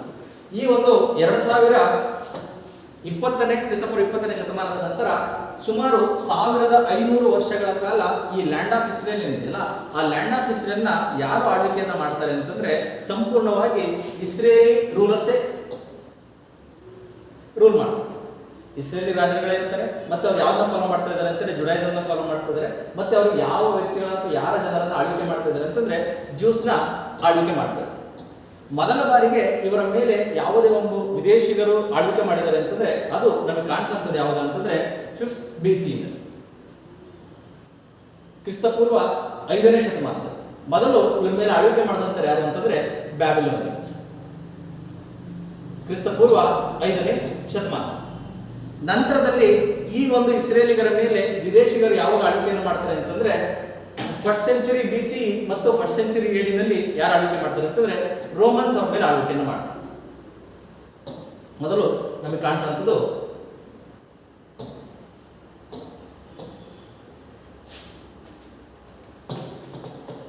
ಫಿಫ್ತ್ ಸೆಂಚುರಿ BC ನಲ್ಲಿ ಬ್ಯಾಬಿಲೋನಿಯನ್ಸ್. ಫಸ್ಟ್ BCE ಕ್ರಿಸ್ತಪೂರ್ವ 1ನೇ ಶತಮಾನ ಮತ್ತು ಕ್ರಿಸ್ತಶಕ 1ನೇ ಶತಮಾನ ಇಲ್ಲಿ ಇವ್ರ ಮೇಲೆ ಆಳ್ವಿಕೆಯನ್ನು ಮಾಡುವಂತರು ರೋಮನ್ಸ್. ನಂತರದಲ್ಲಿ 7th century AD 7ನೇ ಶತಮಾನದಲ್ಲಿ ಇವ್ರನ್ನ ಆಳ್ವಿಕೆ ಮಾಡುವಂತರು ಮುಸ್ಲಿಮರು. ನಂತರದಲ್ಲಿ 11 ಮತ್ತು 12ನೇ ಶತಮಾನಕ್ಕೆ ಕ್ರಿಶ್ಚಿಯನ್ಸು ಇವ್ರನ್ನ ರೂಲ್ ಮಾಡ್ತಾರೆ. ನಂತರದಲ್ಲಿ 13ನೇ ಶತಮಾನದಿಂದ ಆಚೆಗೆ ಇವ್ರನ್ನ ಯಾರು ರೂಲ್ ಮಾಡ್ತಾರೆ ಅಂತಂದ್ರೆ ಮುಸ್ಲಿಮ್ಸ್ ರೂಲ್ ಮಾಡ್ತಾರೆ. ಒಟೋಮನ್ ಎಂಪೈರ್ ಅಂಡರ್ ಬರುತ್ತೆ. ನಂತರದಲ್ಲಿ 20ನೇ ಶತಮಾನದಲ್ಲಿ ಬ್ರಿಟಿಷ್ ಎಂಪೈರ್ ಅಂಡರ್ ಬರುತ್ತೆ. ಈ ದಿನಾಂಕಗಳನ್ನು ನೆನಪಿಡುವಂತ ಅವಶ್ಯಕತೆ ಏನಿಲ್ಲ. ಆದ್ರೆ ನೀವು ನೋಡ್ಬೇಕಾಗಿರೋಂಥ ಅಂಶ ಏನು ಅಂತಂದ್ರೆ ಅವರ 25 ಶತಮಾನಗಳ ಚರಿತ್ರೆಯನ್ನು ಗಮನಿಸಿದ್ರೆ ಕ್ರಿಸ್ತಪೂರ್ವ 5ನೇ ಶತಮಾನದಿಂದ ಕ್ರಿಸ್ತಶಕ 20ನೇ ಶತಮಾನದವರೆಗೆ ಅವರನ್ನು ಯಾರ್ಯಾರು ಆಳ್ವಿಕೆ ಮಾಡಿದ್ದಾರೆ ಅಂತಂದ್ರೆ ಅವರು ಮೂಲವಾಗಿ ಯಹೂದಿಗಳು, ಅವರ ಧರ್ಮ ಜುಡಾಯಿಸಂ. ಆದ್ರೆ ಅವರನ್ನ ಆಳ್ವಿಕೆ ಮಾಡಿರುವಂತ ರಾಜರುಗಳು ಯಾರಿದಾರಲ್ಲ ಆ ರಾಜರುಗಳಲ್ಲಿ ಕೆಲವು ರಾಜರುಗಳು ರೊಮ್ಯಾನಿಯನ್ಸ್ ಇದ್ದಾರೆ, ಕೆಲವು ರಾಜರುಗಳು ಇಸ್ಲಾಂ ಧರ್ಮವನ್ನು ಪ್ರತಿಪಾದನೆ ಮಾಡಂತಾರೆ, ಕೆಲವು ರಾಜರುಗಳು ಕ್ರಿಶ್ಚಿಯಾನಿಟಿನ ಫಾಲೋ ಮಾಡಂತಾರೆ, ಮತ್ತೆ ಕೆಲವೊಂದು ಸಾಮ್ರಾಜ್ಯಶಾಹಿಗಳು ಕ್ರಿಶ್ಚಿಯಾನಿಟಿನ ಪ್ರಮೋಟ್ ಮಾಡಂತಾರೆ. ರೈಟ್. ಈ ರೀತಿಯಾಗಿ ಆ ಒಂದು ಯಹೂದಿಗಳ ಜಾಗ ಏನಿತ್ತಲ್ಲ ಆ ಯಹೂದಿಗಳ ಮೇಲೆ ಹಲವಾರು ಭಿನ್ನ ಧರ್ಮವನ್ನ ಪ್ರತಿಪಾದನೆ ಮಾಡುವಂತಹ ರಾಜಮನೆತನಗಳು ಆಳ್ವಿಕೆ ಮಾಡುವುದು. ಇಲ್ಲಿಂದ ಸಮಸ್ಯೆಗಳು ಪ್ರಾರಂಭ. ಯಾಕೆ ಈ ಸಮಸ್ಯೆಗಳು ಪ್ರಾರಂಭ ಆಗುತ್ತೆ ಅಂತಂದ್ರೆ ಅವರು ಫಾಲೋ ಮಾಡ್ತಿದ್ದಂಥದ್ದು ಜುಡಾಯಿಸಮ್, ಇವ್ರು ಫಾಲೋ ಮಾಡ್ತಿರೋಂಥದ್ದು ಕ್ರಿಶ್ಚಿಯಾನಿಟಿ ಅಥವಾ ಇಸ್ಲಾಂ. ಈ ಜುಡಾಯಿಸಮ್ ಇವ್ರ ಮೇಲೆ ಸಂಪೂರ್ಣವಾಗಿ ದಬ್ಬಾಳಿಕೆಯನ್ನು ಮಾಡಕ್ಕೆ ಸ್ಟಾರ್ಟ್ ಮಾಡ್ತಾರೆ. ಆ ಧರ್ಮದ ಬಗ್ಗೆ ತಿರಸ್ಕಾರ ಮನೋಭಾವದಿಂದ ನೋಡ್ತಾರೆ. ಆ ಜನರನ್ನ ಅವರದೇ ಜಾಗದಲ್ಲಿ ಸೆಕೆಂಡ್ ಗ್ರೇಡ್ ಸಿಟಿಸನ್ ತರ ನೋಡಕ್ಕೆ ಸ್ಟಾರ್ಟ್ ಮಾಡ್ತಾರೆ, 2ನೇ ದರ್ಜೆಯ ಜನರ ತರ.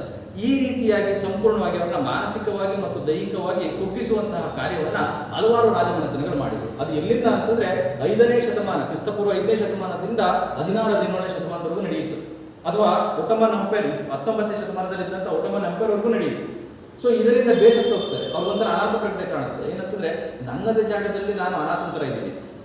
ಆಗ ಅವ್ರು ಏನು ಡಿಸೈಡ್ ಮಾಡ್ತಾರೆ ಅಂತಂದ್ರೆ ನಾವು ಇಲ್ಲಿದ್ರೆ ನಮಗೆ ಉಳಿಗಾಲವಿಲ್ಲ, ನಾವೇನಾದ್ರೂ ಒಳ್ಳೆ ಕೆಲಸ ಮಾಡಬೇಕು ಅಂತಂದ್ರೆ ನಾವಿಂದ ಹೊರಡಲೇಬೇಕು ಅಂತೇಳಿ ಅಲ್ಲಿಂದ ಹೊರಡೋದಕ್ಕೆ ಪ್ರಾರಂಭ ಮಾಡ್ತಾರೆ. So the first wave of migration was started under Babylonians in 5th century BC. ಕ್ರಿಸ್ತಪೂರ್ವ 5ನೇ ಶತಮಾನದಲ್ಲೇ ಅವರು ತಮ್ಮ ಜಾಗವನ್ನು ಬಿಟ್ಟು ಹೊರಗಡೆ ಹೊರಡೋದಕ್ಕೆ ಸ್ಟಾರ್ಟ್ ಮಾಡ್ತಾರೆ. ಎಲ್ಲಿಗೆ ಹೋಗ್ತಾರೆ, ಏನ್ ಮಾಡ್ತಾರೆ, ಯಾವ ರೀತಿ ಅವ್ರ ಸಂಖ್ಯೆ ಸ್ಟಾರ್ಟ್ ಆಗುತ್ತೆ ಅಂತಂದ್ರೆ ಇಲ್ಲಿ ಸಣ್ಣದಾದ ಸಂಖ್ಯೆಯಲ್ಲಿ ಶುರುವಾದಂತಹ ಮೈಗ್ರೇಷನ್ ವಲಸೆ ನಂತರದಲ್ಲಿ ರೊಮ್ಯಾನಿಯನ್ಸ್ ಅಂಡರ್ ಕನ್ಸಿಡರಬಲ್ ಅಮೌಂಟ್, ಇಲ್ಲಿ 100-200 ಇದ್ದದ್ದು ಇಲ್ಲಿ 1000 ಆಗುತ್ತೆ. ನಂತರದಲ್ಲಿ ಇಸ್ಲಾಂ ಧರ್ಮ ಯಾವಾಗ ಪ್ರಬಲವಾಗುತ್ತಲ್ಲ ಆಗ ಸಾವಿರಾರು ಲಕ್ಷಾಂತರ ಸಂಖ್ಯೆಯಲ್ಲಿ ಯಹೂದಿಗಳು ತಮ್ಮ ಜಾಗವಾದಂಥ ಇಸ್ರೇಲ್ನ ಬಿಟ್ಟು ಬೇರೆಡೆಗೆ ಹೊರಡೋದಕ್ಕೆ ಪ್ರಾರಂಭ ಮಾಡ್ತಾರೆ. ಆ ಯಹೂದಿಗಳು ಎಲ್ಲಿವರೆಗೂ ಹೋಗ್ತಾರೆ ಅಂತಂದ್ರೆ ವಿಶ್ವದ 4 ಮೂಲೆಗೂ ಹೊರಡ್ತಾರೆ. ಆದರೆ major chunk of migration was received by eastern European part. ಎಲ್ಲಿಗೆ ಅತಿ ಹೆಚ್ಚು ಜನ ಹೋಗ್ತಾರೆ ಅಂತಂದ್ರೆ ಈಸ್ಟರ್ನ್ ಯುರೋಪಿಯನ್ ಪಾರ್ಟ್. ಅದು ಎಲ್ಲಿವರೆಗೂ ಅಂತಂದ್ರೆ ಪೋಲ್ಯಾಂಡ್ನ ತುದಿವರೆಗೂ ಈ ಜ್ಯೂಸ್ಗಳು ಎಂಟರ್ ಆಗ್ತಾರೆ, ರಷ್ಯಾದವರೆಗೂ ಈ ಜ್ಯೂಸ್ ಎಂಟರ್ ಆಗ್ತಾರೆ, ನಂತರದಲ್ಲಿ ಉಕ್ರೇನ್ವರೆಗೂ ಈ ಜ್ಯೂಸ್ ಎಂಟರ್ ಆಗ್ತಾರೆ. ಬೇರೆ ವಿಶ್ವದಲ್ಲಿ ಎಲ್ಲ ಕಡೆ ಇದ್ದಾರೆ. ಆದರೆ ಅತಿ ಹೆಚ್ಚು ಜನ ಎಲ್ಲಿಗೆ ಹೋದ್ರು ಅಂತಂದ್ರೆ ಯುರೋಪ್ ಖಂಡಕ್ಕೆ ಹೊರಟು. ಈಗ ನಮ್ಗೆ ಇಲ್ಲಿ ಗಮನಿಸಬೇಕಾಗಿರೋದು ಮೈಗ್ರೇಷನ್ ಸ್ಟಾರ್ಟ್ ಆಯ್ತು, ಮೈಗ್ರೇಷನ್ ಮಾಡಿ ತಮ್ಮ ಜಾಗವನ್ನು ಬಿಟ್ಟು ಹೊರಟು. ನಾವು ಅವತ್ತಿನ ದಿವಸಕ್ಕೆ ಅಲ್ಲಿರುವಂಥ ಪಾಪ್ಯುಲೇಷನ್ ಅನ್ನು ಗಮನಿಸಿದ್ರೆ only 10% was left over they, remaining 90% they moved out of Israel. ಪೂರ್ತಿ ತಮ್ಮ ಜಾಗವನ್ನು ಬಿಟ್ಟು ಹೊರಟು. ಆ ಹೊರಟು ಬೇರೆ ಕಡೆಗೆ ನೆಲೆಸಿದ್ರು. ಈ ಒಂದು ಇಸ್ರೇಲ್ ಇದೆಯಲ್ಲ ಇದು ಯಾವ ಭಾಗ ಅಂತ ಹೇಳಿದ್ರೆ 20 ಡಿಗ್ರಿ ನಾರ್ತ್ ಇಂದ 40 ಡಿಗ್ರಿ ನಾರ್ತ್. ಆ ಭಾಗದಲ್ಲಿ ನಾವು ಅತಿ ಹೆಚ್ಚಾಗಿ ಏನು ಕಾಣ್ತೀವಿ, ಡೆಸರ್ಟ್ ಕಾಣ್ತೀವಿ. ಆ ಡೆಸರ್ಟ್ ಅಲ್ಲಿ ಮೂಲಭೂತ ಸೌಕರ್ಯಗಳು ಜಾಸ್ತಿ ಇರ್ತಾವ, ನೈಸರ್ಗಿಕ ಸಂಪನ್ಮೂಲಗಳು ಜಾಸ್ತಿ ಇರ್ತಾವ, ನ್ಯಾಚುರಲ್ ರಿಸೋರ್ಸಸ್ ಕಡಿಮೆ ಮತ್ತೆ ಇನ್ಫ್ರಾಸ್ಟ್ರಕ್ಚರ್ ಕಡಿಮೆ ಇರುತ್ತೆ.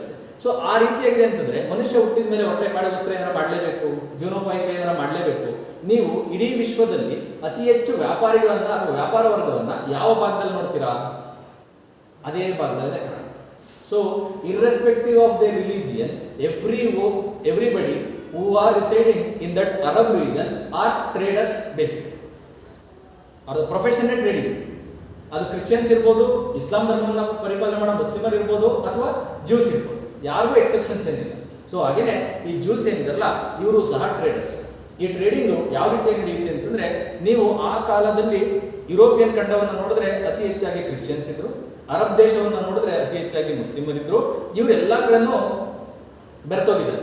ಹಾಗಾಗಿ ಆ ಬೆರೆತೋಗಿರೋದ್ರಿಂದ ಇವರು ಸಹ ವ್ಯಾಪಾರ ವಹಿವಾಟನ್ನು ನಡೆಸ್ತಾ ಇದ್ರಿಂದ ಈ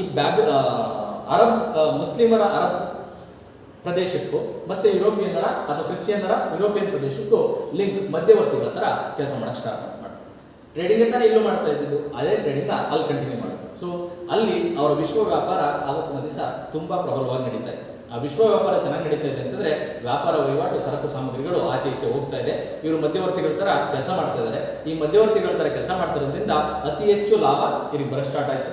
ಅತಿ ಹೆಚ್ಚು ಲಾಭ ಬರ್ತಿದ್ದಂಗೆ ಹಣವನ್ನು ಸಂಗ್ರಹಿಸಲು ಪ್ರಾರಂಭ ಮಾಡಿದ್ರು. ಹಣ ಸಂಗ್ರಹಣೆ ಆಗ್ತಿದ್ದಂಗೆ ಶ್ರೀಮಂತ ವರ್ಗ ಆಗೋಕ್ಕೆ ಪ್ರಾರಂಭ ಆಯಿತು. ಮಧ್ಯಮ ವರ್ಗ ಇದ್ದಿದ್ದು ಶ್ರೀಮಂತ ವರ್ಗ ಆಯಿತು. ಆ ಶ್ರೀಮಂತ ವರ್ಗ ಆಗ್ತಿದ್ದಂಗೆ ಆ ಹಣವನ್ನು ಏನ್ ಮಾಡಬೇಕು, ಏನ್ ಬಿಡಬೇಕು ಅಂತೇಳಿ ಸಂಪೂರ್ಣವಾಗಿ ಹಣವನ್ನು ಶೇಖರಣೆ ಮಾಡಿ ಅತಿ ಶ್ರೀಮಂತ ವರ್ಗವಾಗಿ ಆ ಒಂದು ಸಂದರ್ಭದಲ್ಲಿ ಈ ಒಂದು ಜ್ಯೂಸ್ ಕಮ್ಯುನಿಟಿ ಏನಿದೆಯಲ್ಲ ಬೆಳೆಯಕ್ಕೆ ಪ್ರಾರಂಭ ಆಯಿತು.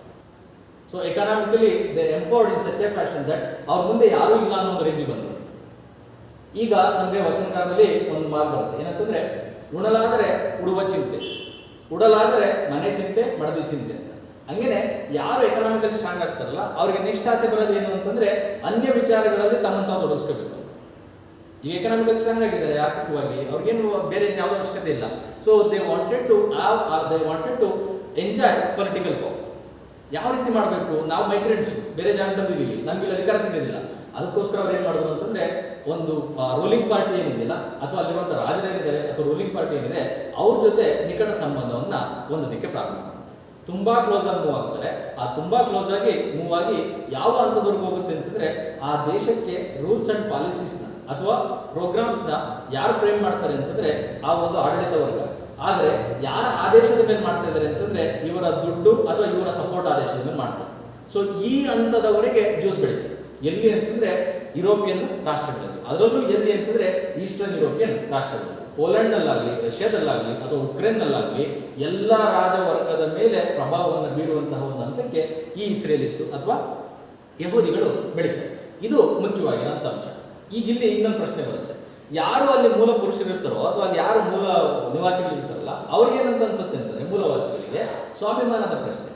ನಮ್ಮ ಜಾಗಕ್ಕೆ ಬೇರೆ ಯಾರೋ ಒಬ್ಬ ವ್ಯಕ್ತಿ ಬಂದು ನಮಗೋಸ್ಕರ ಪ್ರೋಗ್ರಾಮ್ನ ಡಿಕ್ಟೇಟ್ ಮಾಡ್ತಾ ಇದ್ದಾನೆ ಅಂತಂದ್ರೆ ನನ್ನ ಪರಿಸ್ಥಿತಿ ಏನಾಗಬೇಕು? ಸೊ ಇದು ಪ್ರಶ್ನೆ ಬಂದಿದೆ. ಅದು ಕೇವಲ ಜನರಲ್ ಅಷ್ಟೇ ಅಲ್ಲ, ಕೆಲವು ಜನ ರೂಲಿಂಗ್ ಪಾರ್ಟಿಯಲ್ಲಿ ಇದ್ದಂಥ ನಾಯಕರುಗಳಿಗೂ ಅನಿಸ್ತದೆ ನಮ್ಮ ದೇಶ ನಾವು ನಮಗೆ ಜನಕ್ಕೆ ರೂಲ್ ಮಾಡಬೇಕಾಗಿರೋದು ಬೇರೆ ಯಾರೋ ನಮಗೆ ಡಿಕ್ಟೇಟ್ ಮಾಡ್ತಾ ಇದ್ದಾರೆ ಅಂತ. ಸೊ ಈ ರೀತಿಯಾಗಿ ಪ್ರಥಮ ಬಾರಿಗೆ these Jews felt some opposition from people under ruling party. ನಮ್ಮ ದೇಶ ನಾವು ಮಾಡ್ಕೊಂತೀವಿ, ನೀವು ಇದು ಮಾಡಕ್ಕೆ ಹೋಗ್ಬಾರ್ದು ಅಂತ. ಇದು ಯಾವ ಹಂತದವರೆಗೂ ಹೋಯ್ತು ಅಂತಂದ್ರೆ ರಷ್ಯಾ ಮತ್ತೆ ಉಕ್ರೇನ್ನಲ್ಲಿ ಅವ್ರ ಮೇಲೆ ಫಿಸಿಕಲ್ ಅಸಾಲ್ಟ್ ನಡೆಯಿತು. ಅವ್ರನ್ನ ಪೂರ್ತಿಯಾಗಿ ಒಡೆದು ಅಲ್ಲಿಂದ ಆಚೆ ಕಳ್ಸ ಅಂತ. ಯಾಕೆಂತಂದ್ರೆ ಅಷ್ಟು ಎಲ್ಲಾ ವಿಚಾರಕ್ಕೂ ಮೂಗು ತೋರಿಸ್ತಾ ಇರ್ತಾರೆ. ಅವರಿಂದಲೇ ಯಾವ ವಿಚಾರ ನಡೀತಾ ಇರೋದಿಲ್ಲ. ಅಂತಹ ಒಂದು ಕೆಟ್ಟ ಪರಿಸ್ಥಿತಿಗೆ ಅವರು ಉಕ್ರೇನ್ ಮತ್ತೆ ರಷ್ಯಾದ ಒಂದು ಕೆಲವು ಭಾಗವನ್ನು ತಂದಿರ್ತಾರೆ. ಹಾಗಾಗಿ ಅಲ್ಲಿ ಅವ್ರ ಮೇಲೆ ಅಲ್ಲೆಯನ್ನು ಮಾಡೋದಕ್ಕೆ ಪ್ರಾರಂಭ ಮಾಡ್ತಾರೆ. ಈ ಅಲ್ಲೇ ಶುರುವಾಗ್ತಿದ್ದಂಗೆ ಅವ್ರಿಗೆ ಅನ್ಸುತ್ತೆ ನಾವಿಲ್ಲೇ ಉಳಿದಿದ್ರೆ ನಮಗೆ ಉಳಿಗಾಲಿಲ್ಲ, ನಾವು ನಮ್ಮ ಜೀವನ ಉಳಿಸ್ಕೋಬೇಕು ಅಂತಂದ್ರೆ we have to move to some other place ಅಂತೇಳಿ during 17th, 18th and 19th century they will start migrating from eastern part of Europe to western part of Europe, and some will settle over eastern part of Europe and some will move to American part. ಉತ್ತರ ಅಮೆರಿಕದ ಭಾಗಕ್ಕೆ ಕೆಲವು ಜನ ಹೋಗ್ತಾರೆ, ಮತ್ತೆ western part ಅಲ್ಲಿ ಕೆಲವು ಜನ ಇದಿಷ್ಟು. ಸೊ ಇಲ್ಲೆಲ್ಲ ಪೂರ್ತಿಯಾಗಿ ಟ್ರೇಡರ್ಸ್ ಆಗಿರೋದು ಜ್ಯೂಸ್. ಟ್ರೇಡರ್ಸ್ ಇದ್ದಾರೆ ಅಂತ ಶ್ರೀಮಂತ ವರ್ಗ ದುಡ್ಡಿದೆ. ಆ ದುಡ್ಡನ್ನು ತಾಂಡಿ ಅವರು ಎಲ್ಲಿಗೆ ಎಂಟರ್ ಆಗಿದ್ದಾರೆ? ವೆಸ್ಟರ್ನ್ ಯೂರೋಪ್ಗೆ ಎಂಟರ್ ಆಗಿದ್ದಾರೆ. ಆ ವೆಸ್ಟರ್ನ್ ಯೂರೋಪ್ ಮತ್ತೆ ಅಮೆರಿಕಕ್ಕೆ ಎಂಟರ್ ಆಗಿದ್ದಾರೆ ಅಂತಾರೆ. ದುಡ್ಡನ್ನ ಏನ್ ಮಾಡ್ತಾರೆ ಅವರು? 17, 18, 19ನೇ ಶತಮಾನದಲ್ಲಿ ಗಮನಿಸಿದ್ರೆ ಅಲ್ಲಿ ಏನ್ ಕಾಣಿಸುತ್ತೆ ಅಂತಂದ್ರೆ ನಿಮಗೆ ಸೈಂಟಿಫಿಕ್ ಡೆವಲಪ್ಮೆಂಟ್ ಕಾಣಿಸುತ್ತೆ. ಆ ಸೈಂಟಿಫಿಕ್ ಡೆವಲಪ್ಮೆಂಟ್ ವೈಜ್ಞಾನಿಕ ಅಭಿವೃದ್ಧಿ ಆಗ್ತಾ ಇದೆ ಅಂತಂದ್ರೆ ಅದರ ನಂತರದ ಹಂತವೇ ಇಂಡಸ್ಟ್ರಿಯಲ್ ರೆವಲ್ಯೂಷನ್. ಇಂಡಸ್ಟ್ರಿಯಲ್ ರೆವಲ್ಯೂಷನ್ ಅಂತಂದ್ರೆ ಇಂಡಸ್ಟ್ರೀಸ್ ನ ಬಿಲ್ಡ್ ಮಾಡಬೇಕು. ಇವ್ರು ದುಡ್ಡು ತಾಂಡಿದಾರಲ್ಲ, ದುಡ್ಡು ಏನ್ ಮಾಡ್ತಾರೆ? ಇಂಡಸ್ಟ್ರೀಸ್ ನ ಬಿಲ್ಡ್ ಮಾಡ್ತಾರೆ. ಆ ಇಂಡಸ್ಟ್ರೀಸ್ ಬಿಲ್ಡ್ ಮಾಡೋದ್ರ ಜೊತೆಗೆ ಅವ್ರದ್ದು ಇನ್ನೂ ಅತಿ ಹೆಚ್ಚು ದುಡ್ಡಿತ್ತು. ಬೇರೆ ಯಾರು ಇಂಡಸ್ಟ್ರೀಸ್ ಏನ್ ಮಾಡ್ತಿದಾರಲ್ಲ ಅವ್ರಿಗೆ ಹಣವನ್ನು ಸಾಲ ಕೊಡೋಕೆ ಸ್ಟಾರ್ಟ್ ಮಾಡಿದ್ರು. ಆ ಸಾಲ ಕೊಡ್ತಾ ಕೊಡ್ತಾ ಕೊಡ್ತಾ ಬ್ಯಾಂಕ್ಗಳು ಫಾರ್ಮ್ ಆದ. ಅದಾದ್ಮೇಲೆ ಅಲ್ಲಿ ಗೌರ್ಮೆಂಟ್ಗಳು ಫಾರ್ಮ್ ಆಗಿ ಸ್ಟಾರ್ಟ್ ಆಗುತ್ತೆ. Juice are very much intelligent, ಅದು ನಿಮ್ಗೆ ಎಲ್ಲರಿಗೂ ಗೊತ್ತಿರೋಂಥ ವಿಚಾರ. ಆ ಜ್ಯೂಸ್ ಏನು ಮಾಡ್ತಾರೆ ಅಂತಂದರೆ ಆ ಸರ್ಕಾರದ ಉನ್ನತ ಹುದ್ದೆಗಳೇನಿದಾವಲ್ಲ ಅದರಲ್ಲೂ ಎಂಟ್ರಾಗಿ ಸ್ಟಾರ್ಟ್ ಮಾಡ್ತಾರೆ. ಇಂಡಸ್ಟ್ರೀಸ್ ಅವ್ರದ್ದೇ, ಬ್ಯಾಂಕ್ ಅವ್ರದ್ದೇ, ಮತ್ತು ಉನ್ನತ ಹುದ್ದೆಗಳು ಎಲ್ಲಿ ವೆಸ್ಟರ್ನ್ ಯುರೋಪಲ್ಲಾಗಲಿ ಮತ್ತು ಅಮೆರಿಕ ಪೂರ್ತಿಯಾಗಿ ಈ ರೀತಿಯಾದಂತಹ ಒಂದು ಉನ್ನತ ಆಡಳಿತ ವರ್ಗವನ್ನು ತಮ್ಮದೇ ಆದಂಥ ಆಡಳಿತ ವರ್ಗನ ಸೃಷ್ಟಿ ಮಾಡ್ತಾರೆ. ದುಡ್ಡಿನ ವಿಚಾರಕ್ಕೆ ಬರಬೇಕಾ, ಮೂಲಸೌಕರ್ಯದ ವಿಚಾರಕ್ಕೆ ಬರಬೇಕಾ, ಎಲ್ಲದಕ್ಕೂ ಸಹ ಜ್ಯೂಸೇ ಇರಬೇಕು ಅಂತ. ಸೊ ಈ ಒಂದು ಹಣದ ಪ್ರಾಬಲ್ಯ ಮತ್ತು ಅವರ ಬುದ್ಧಿವಂತಿಕೆಯ ಪ್ರಾಬಲ್ಯ ಇವೆರಡೇನಿದೆಯಲ್ಲ ಅವೆರಡೇನೆ ಇವತ್ತಿನವರೆಗೂ ಇಡೀ ವಿಶ್ವದ ದೊಡ್ಡಣ್ಣನಾದಂಥ USA ಇದೆಯಲ್ಲ ಆ USA ಮೇಲೆ ಎಲ್ಲೋ ಒಂದು ಕಡೆ ಲಾಬಿ ಮಾಡೋದಕ್ಕೆ ಅಥವಾ ತಮ್ಮ ಎಲ್ಲ ವಿಚಾರಗಳನ್ನು ಸರಿದೂಗಿಸಿಕೊಂಡು ಅಥವಾ ತಮ್ಮ ಎಲ್ಲ ವಿಚಾರಗಳನ್ನು ತಮ್ಮ ಎಲ್ಲ ಆಲೋಚನೆಗಳನ್ನು ಕಾರ್ಯರೂಪಕ್ಕೆ ಬರ್ಸೋದಕ್ಕೆ ಕಾರಣ ಯಾವುದು ಅಂತಂದರೆ ಅವ್ರ ಬುದ್ಧಿವಂತಿಕೆ ಅವರ ಯಾರು ಅಂತಂದರೆ ಈ ಜ್ಯೂಸ್ 17-19 ಶತಮಾನದಲ್ಲಿ ಮಾಡಿರುತ್ತೆ. So they settled in the western part and US ಅಲ್ಲಿ ಮಾಡೋದಂಥ ಕೆಲಸ ಇದು. ಇದಾದ ಮೇಲೆ ನಂತರದಲ್ಲಿ ಅವ್ರಿಗೆಲ್ಲ ಒಂದು ಸಣ್ಣ ಆಲೋಚನೆ ಬರುತ್ತೆ. ಏನು ಆಲೋಚನೆ ಬರುತ್ತೆ ಅಂತಂದರೆ ನ್ಯಾಷನಲಿಸಮ್ ಅಮಾಂಗ್ ಯುರೋಪಿಯನ್ಸ್. ಆ ಯುರೋಪಿಯನ್ಸಲ್ಲಿ ಒಂದು ನ್ಯಾಷನಲಿಸಮ್ ಬೆಳೆಯುತ್ತೆ. ಏನು ನ್ಯಾಷನಲಿಸಮ್ ಅಂತ ರಾಷ್ಟ್ರೀಯತೆ ಅಂತಂದರೆ ಇದು ನನ್ನ ದೇಶ, ನಾನು ಯಾಕೋಸ್ಕರ ಕೆಲಸ ಮಾಡ್ತೀನಿ ಅಂತಂದರೆ ನನ್ನ ದೇಶದ ಸೇವೆಗಳು ಮಾಡೋದಕ್ಕೆ ಕೆಲಸ ಮಾಡ್ತೀನಿ. ನಾವೆಲ್ಲರೂ ಯಾರು ಅಂತಂದರೆ ನಾವೆಲ್ಲರೂ ಒಂದೇ. ನೀನು ಯಾರು ಅಂತಂದರೆ ಅವನು ತನ್ನ ಜಾತಿಯನ್ನೇ ಹೇಳ್ಕೊಂತಿರಲಿಲ್ಲ, ತನ್ನ ರಾಷ್ಟ್ರವನ್ನೇ ಹೇಳ್ಕೊಂಡು ನಾನು ಬ್ರಿಟಿಷ್ ಅಥವಾ ನಾನು ಬ್ರಿಟನ್ಗೆ ಸಂಬಂಧಪಟ್ಟವನು, ನಾನು ಫ್ರಾನ್ಸ್ಗೆ ಸಂಬಂಧಪಟ್ಟವನು ಅಂತ. So they started speaking about their own country. ನನ್ನ ಜಾಗ ಇದು, ನನ್ನ ಊರಿದು, ನನ್ನ ದೇಶ ಇದು, ನಾನು ನನ್ನ ದೇಶಕ್ಕೋಸ್ಕರ ಸೇವೆ ಮಾಡಬೇಕು ಅಂತ. ಈ ರೀತಿಯಾದಂಥ ಒಂದು ನ್ಯಾಷನಲಿಸಮು ಅವರಲ್ಲಿ ಬೆಳೆಯಕ್ಕೆ ಸ್ಟಾರ್ಟ್ ಆಯಿತು. ಈ ರಾಷ್ಟ್ರೀಯತೆ ಅನ್ನೋದೇನಿದೆಯಲ್ಲ ಅದು ಮೊದಲು ಪ್ರಾರಂಭವಾಗಿದ್ದು ಯುರೋಪ್ನ ಬ್ರಿಟನ್ನಲ್ಲಿ, ನಂತರದಲ್ಲಿ ಅದು ಇದಾಗಿದ್ದು ಫ್ರಾನ್ಸ್ನಲ್ಲಿ. ಅದಾದ ನಂತರ ನಮಗೆ ಕಾಣಿಸುವಂಥದ್ದು ಬಿಸ್ಮಾರ್ಕ್ ಅವರ ಆಡಳಿತದಲ್ಲಿ ಜರ್ಮನಿನಲ್ಲಿ. ಇವರು ಮೂರೂ ರಾಷ್ಟ್ರಗಳಲ್ಲಿ ಪ್ರಮುಖವಾಗಿ ನಾವು ರಾಷ್ಟ್ರೀಯತೆಯನ್ನು ಕಾಣ್ತೀವಿ. ನಮ್ಮ ರಾಷ್ಟ್ರ ನಾವೇನಾರು ಮಾಡಬೇಕು. ಇದನ್ನೆಲ್ಲ ಯಾರು ನೋಡ್ತಾ ಇದ್ದಾರೆ, ಈ ಬೆಳವಣಿಗೆನೆಲ್ಲ ಯಾರು ಗಮನಿಸ್ತಾ ಇದ್ದಾರೆ, ಇಂಡಸ್ಟ್ರೀಸ್ ಎಲ್ಲ ಯಾರಿದೆ, ಜ್ಯೂಸ್. ಅವ್ರಿಗೆಲ್ಲೋ ಒಂದು ಕಡೆ ಒಂದು ಅನ್ಸುತ್ತೆ, ಏನಂತ ಅನ್ಸುತ್ತೆ ಅಂತಂದರೆ ಇವರೆಲ್ಲರೂ ನಮ್ಮ ರಾಷ್ಟ್ರ, ನನ್ನ ಜಾಗ, ನನ್ನ ದೇಶ ಅಂತ ಹೇಳ್ಬಿಟ್ಟು ಇದು ಮಾಡ್ತಿದ್ರೆ ಅವ್ರನ್ನೇನಾರ ಕೇಳಿದ್ರೆ ನಾನು ಬ್ರಿಟಿಷ್ ಅಂತ ಹೇಳ್ತಾನೆ, ಒಬ್ಬ ನಾನು ಫ್ರೆಂಚ್ ಅಂತ ಹೇಳ್ತಿರ್ತಾನೆ, ನಾನು ಒಬ್ಬ ಜರ್ಮನ್ ಅಂತ ಹೇಳ್ತಿರ್ತಾನೆ, ನಾನು ಯಾರು ಅಂತ ಹೇಳ್ಕೋಬೇಕು. ನನಗೆ ಆದಂಥ ನನ್ನ ರಾಜ್ಯ ಎಲ್ಲಿದೆ, ನನ್ನದೇ ಆದಂಥ ನನ್ನ ರಾಷ್ಟ್ರ ಎಲ್ಲಿದೆ, ನನ್ನದೇ ಆದಂಥ ನನ್ನ ಊರೆಲ್ಲಿದೆ, ಅಥವಾ ನನ್ನ ಐಡೆಂಟಿಟಿ ಎಲ್ಲಿದೆ ಅಂತ, ನನ್ನ ಗುರುತು ಎಲ್ಲಿದೆ ಅಂತ. ಸೊ ಈ ಒಂದು ಡೌಟ್ ಏನಿದೆಯಲ್ಲ, ಈ ಒಂದು ಪ್ರಶ್ನೆಗಳೇನಿದಾವಲ್ಲ, ಈ ಪ್ರಶ್ನೆಗಳನ್ನೇ ಅವರಲ್ಲಿ ರಾಷ್ಟ್ರೀಯತೆಯನ್ನು ಹುಟ್ಟಾಕೋದಕ್ಕೆ ಕಾರಣ. ಮೊದಲಲ್ಲಿ ಅವ್ರ ಕಾನ್ಸೆಪ್ಟ್ ಏನು ಅಂತಂದರೆ nationalism among Europeans led to nationalism among Jews. ಈ ನ್ಯಾಷನಲಿಸಮ್ಗೆ ಕಾರಣ ಏನು? Industrial revolution. ಈ ರಾಷ್ಟ್ರೀಯತೆ ಅನ್ನೋದು ಕೈಗಾರಿಕಾ ಕ್ರಾಂತಿಯ ಒಂದು ಉತ್ಪನ್ನ. ಅದು ಯಾರನ್ನ ಪ್ರೇರಣೆ ನೀಡ್ತು ಅಂತಂದ್ರೆ ಯುರೋಪಿಯನ್ಸ್ಗೆ ಪ್ರೇರಣೆ ನೀಡಿತು, ಬ್ರಿಟಿಷರು, ಫ್ರೆಂಚರು ಮತ್ತು ಜರ್ಮನ್. ಈ ಒಂದು ನ್ಯಾಷನಲಿಸಮ್ ಅಮಾಂಗ್ ಯುರೋಪಿಯನ್ಸ್ ಅದು ಯಾರಿಗೆ ಪ್ರೇರಣೆ ನೀಡ್ತು ಅಂತಂದ್ರೆ nationalism among Jews. Then they started thinking of their own land, then they started thinking of their own identity. ನಾನು ಯಾರು, ನಮ್ಮ ಊರು ಯಾವುದು, ನನ್ನ ಜಾಗ ಯಾವುದು, ನಾನು ಎಲ್ಲಿರಬೇಕು, ಏನು ಮಾಡಬೇಕು ಅಂತೇಳಿ ಈ ರೀತಿಯಾಗಿ ಎಲ್ಲರೂ ಯೋಚನೆಯನ್ನು ಮಾಡೋದಕ್ಕೆ ಪ್ರಾರಂಭ ಮಾಡಿ. ಈ ರೀತಿಯಾಗಿ ಪ್ರಾರಂಭ ಮಾಡಿದ ಸಂದರ್ಭದಲ್ಲೇ ಒಂದು ಆರ್ಗನೈಸೇಷನ್ ಪ್ರಾರಂಭ ಆಗುತ್ತೆ. ಆ ಆರ್ಗನೈಸೇಷನ್ನು 1897 ಬೆಸೆಲ್ ಎಂಬ ನಗರ ಸ್ವಿಟ್ಜರ್ಲ್ಯಾಂಡ್ನಲ್ಲಿ ಪ್ರಾರಂಭ. ಈ ಒಂದು ಆರ್ಗನೈಸೇಷನ್ ಹೆಸರು ಜಿಯೋನಿಸಮ್ ಆರ್ಗನೈಸೇಷನ್. ಇದರ ಮೂಲ ಸಂಸ್ಥಾಪಕ ಯಾರು ಅಂತಂದ್ರೆ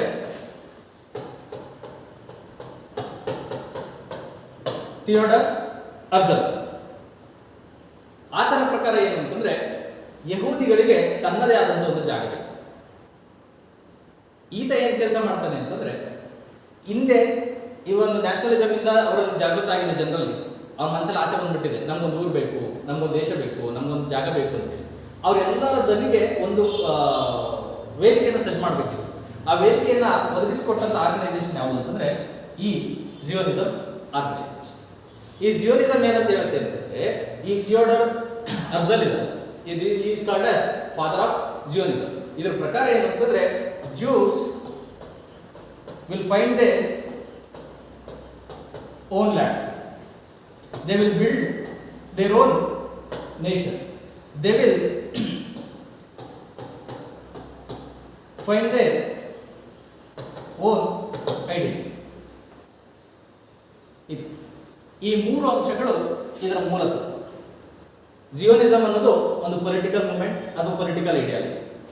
ಯಾರ ಮಧ್ಯದಲ್ಲಿ ಅಥವಾ ಯಾರಲ್ಲಿ ಅದು ಪ್ರಾರಂಭ ಆಯಿತು ಅಂತಂದ್ರೆ ಯಹೂದಿಗಳಲ್ಲಿ ಪ್ರಾರಂಭ ಆಯಿತು.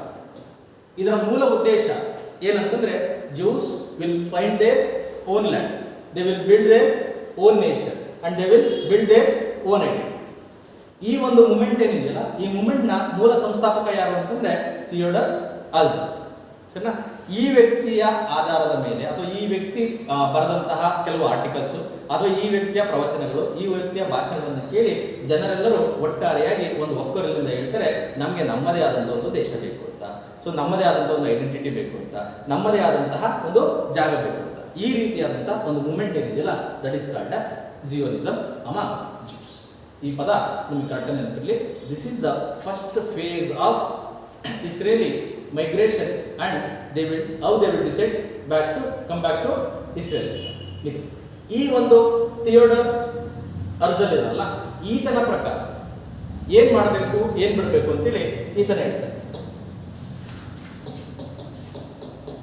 ಈತ ಹೇಳುವಂತ ಮುಖ್ಯವಾದ ಒಂದು ಅಂಶ ಏನು ಅಂತಂದ್ರೆ, ನಮ್ಮದೇ ಆದಂತ ಜಾಗ ಬೇಕು. ಆ ಜಾಗ ಎಲ್ಲಿ ಉಂಟು, ಯಾವ ಜಾಗ, ಈ ಪ್ರಶ್ನೆ ಬರುತ್ತೆ. ಆ ಜಾಗ ಯಾವುದು ಅಂತ ಹೇಳ್ತೇನೆ ಅಂತಂದ್ರೆ, ನೋಡಿ, ನಮ್ಮ ಪವಿತ್ರವಾದ ಗ್ರಂಥದಲ್ಲಿ ಅಥವಾ ನಮ್ಮ ಪವಿತ್ರ ಗ್ರಂಥದಲ್ಲಿ ಒಂದ್ ಕಡೆ ಮೆನ್ಷನ್ ಮಾಡಿದರೆ, ನಮ್ಮ ಹೋಲಿ ಲ್ಯಾಂಡ್ ಅಥವಾ ಪವಿತ್ರವಾದ ಸ್ಥಳ ಯಾವುದು ಅಂತಂದ್ರೆ, ಇವತ್ತಿನ ದಿವಸ ಅಂದ್ರೆ 1897 ನಲ್ಲಿ ಪ್ಯಾಲಿಸ್ಟೈನ್ ಅನ್ನೋ ಜಾಗ ಇದೆಯಲ್ಲ, ಆ ಪ್ಯಾಲಿಸ್ಟೈನ್ ಅನ್ನೋ ಜಾಗದಲ್ಲಿ ಮಧ್ಯದಲ್ಲಿ ಜೆರುಸಲಂ ಅಂತಿದೆ. ಜೆರುಸಲಂನ ಸುತ್ತಮುತ್ತ ಇರುವಂತ ಜಾಗ ಏನಿದೆಯಲ್ಲ, ಆ ಜಾಗ ನಮ್ಮ ಪವಿತ್ರವಾದಂತಹ ಸ್ಥಳ. ನಮ್ಮ ದೇಶವನ್ನು ನಾವು ಎಲ್ಲಿ ಕಟ್ಟಬೇಕು ಅಂತಂದ್ರೆ ಜೆರುಸಲಂ ಮತ್ತೆ ಅದರ ಸುತ್ತಮುತ್ತ ಇರುವಂತ ಜಾಗದಲ್ಲಿ ಕಟ್ಟಬೇಕು. ಇದು ಮೊದಲು ಫಿಕ್ಸ್ ಮಾಡೋಂಥ ಪ್ಲೇಸ್ ಯಾವುದು? ಜಿಯೋನಿಸಂನಲ್ಲಿ ಯಾರ ಒಂದು ಆಧಾರದ ಮೇಲೆ? ಥಿಯೋಡರ್ ಅಲ್ಸಲ್ ಇವನ ಒಂದು ಪಾಠ ಪ್ರವಚನದ ಆಧಾರದ ಮೇಲೆ ಪ್ಲೇಸ್ನ ಫಿಕ್ಸ್ ಮಾಡ್ತಾರೆ. ಆ ಪ್ಲೇಸ್ ಫಿಕ್ಸ್ ಆಯಿತು. ಆ ಪ್ಲೇಸ್ ಫಿಕ್ಸ್ ಆದ್ಮೇಲೆ ಈಗ ಯಾವ ರೀತಿಯಲ್ಲಿ ಅಂತ, ಹೇಗೆ, how we can build A nation, ಅದಕ್ಕೆ ಅವನು ತನ್ನದೇ ಆದಂಥ ಒಂದು ಸಿದ್ಧಾಂತವನ್ನು ಕೊಡ್ತಾನೆ. ಏನು ಸಿದ್ಧಾಂತವನ್ನು ಕೊಡ್ತಾನೆ ಅಂತಂದ್ರೆ, ನಾವೆಲ್ಲರೂ ಶ್ರೀಮಂತ ವರ್ಗದಲ್ಲೇ ಇದ್ದೀವಿ. ಕೆಲ ಶ್ರೀಮಂತ ವರ್ಗದಲ್ಲಿ ಏನು ಮಾಡಬೇಕು ಅಂತಂದ್ರೆ, now we have to start moving to Palestine. ನಾವು ಇಲ್ಲಿಂದ ಪ್ಯಾಲಿಸ್ಟೈನ್ಗೆ ಹೋಗೋದಕ್ಕೆ ಕೆಲವು ವರ್ಗಗಳು ಅಥವಾ ಕೆಲವು ಜನರು ಅಥವಾ ಕೆಲವು ಫ್ಯಾಮಿಲೀಸು ಅಲ್ಲಿಗೆ ಹೋಗೋಣ. ಅಲ್ಲಿಗೆ ಹೋಗಿ ಅಲ್ಲಿ ಯಾರ್ಯಾರು ಯಥೇಚ್ಛವಾಗಿ ಮುಸ್ಲಿಮರಿದ್ದಾರೆ, ಆ ಮುಸ್ಲಿಮರಲ್ಲಿ ಆರ್ಥಿಕವಾಗಿ ಅಥವಾ ಅಷ್ಟು ಪ್ರಬಲರಾಗಿರೋಂಥವ್ರು ಯಾರು ಇಲ್ಲ. ಸೊ ನಾವು ಒಂದು ಕೆಲಸ ಮಾಡೋಣ, ಅವ್ರ ಲ್ಯಾಂಡ್ನ ಪಡೆಯುತ್ತೆ. ಆ ಲ್ಯಾಂಡ್ನ ಪಡೆದು ಅಲ್ಲಿ ನಾವು ಕೆಲಸ ಕಾರ್ಯಗಳನ್ನು ಶುರು ಮಾಡಿ ನಂತರದ ಹಂತದಲ್ಲಿ ಸ್ವಲ್ಪ ದಿನಗಳ ನಂತರ we can move them out of the land. ಅವರ ಜಾಗದಲ್ಲೇ ಅವ್ರದೇ ಇದನ್ನು ತಗೊಂಡು ಅಲ್ಲಿಂದ ಆಚೆ ಕಳಿಸ್ಬೇಕು. ಇದು ಅವರ ಮುಖ್ಯ ಉದ್ದೇಶ. ಇವೆಲ್ಲದನ್ನು ಯಾರು ಡಿಸೈಡ್ ಮಾಡ್ತಾರೆ ಅಂತಂದ್ರೆ, ಜಿಯೋನಿಸಂ ಆರ್ಗನೈಸೇಷನ್ನ ಸಂಸ್ಥಾಪಕ ಇರ್ತದಲ್ಲ, ಆ ಸಂಸ್ಥಾಪಕನ ಹೇಳ್ತಾನೆ ನಾವೇನ್ ಮಾಡಬೇಕು ಮತ್ತೆ ಏನ್ ಮಾಡಬೇಕು, ಇದಿಷ್ಟು. So they decide. So this is the first phase of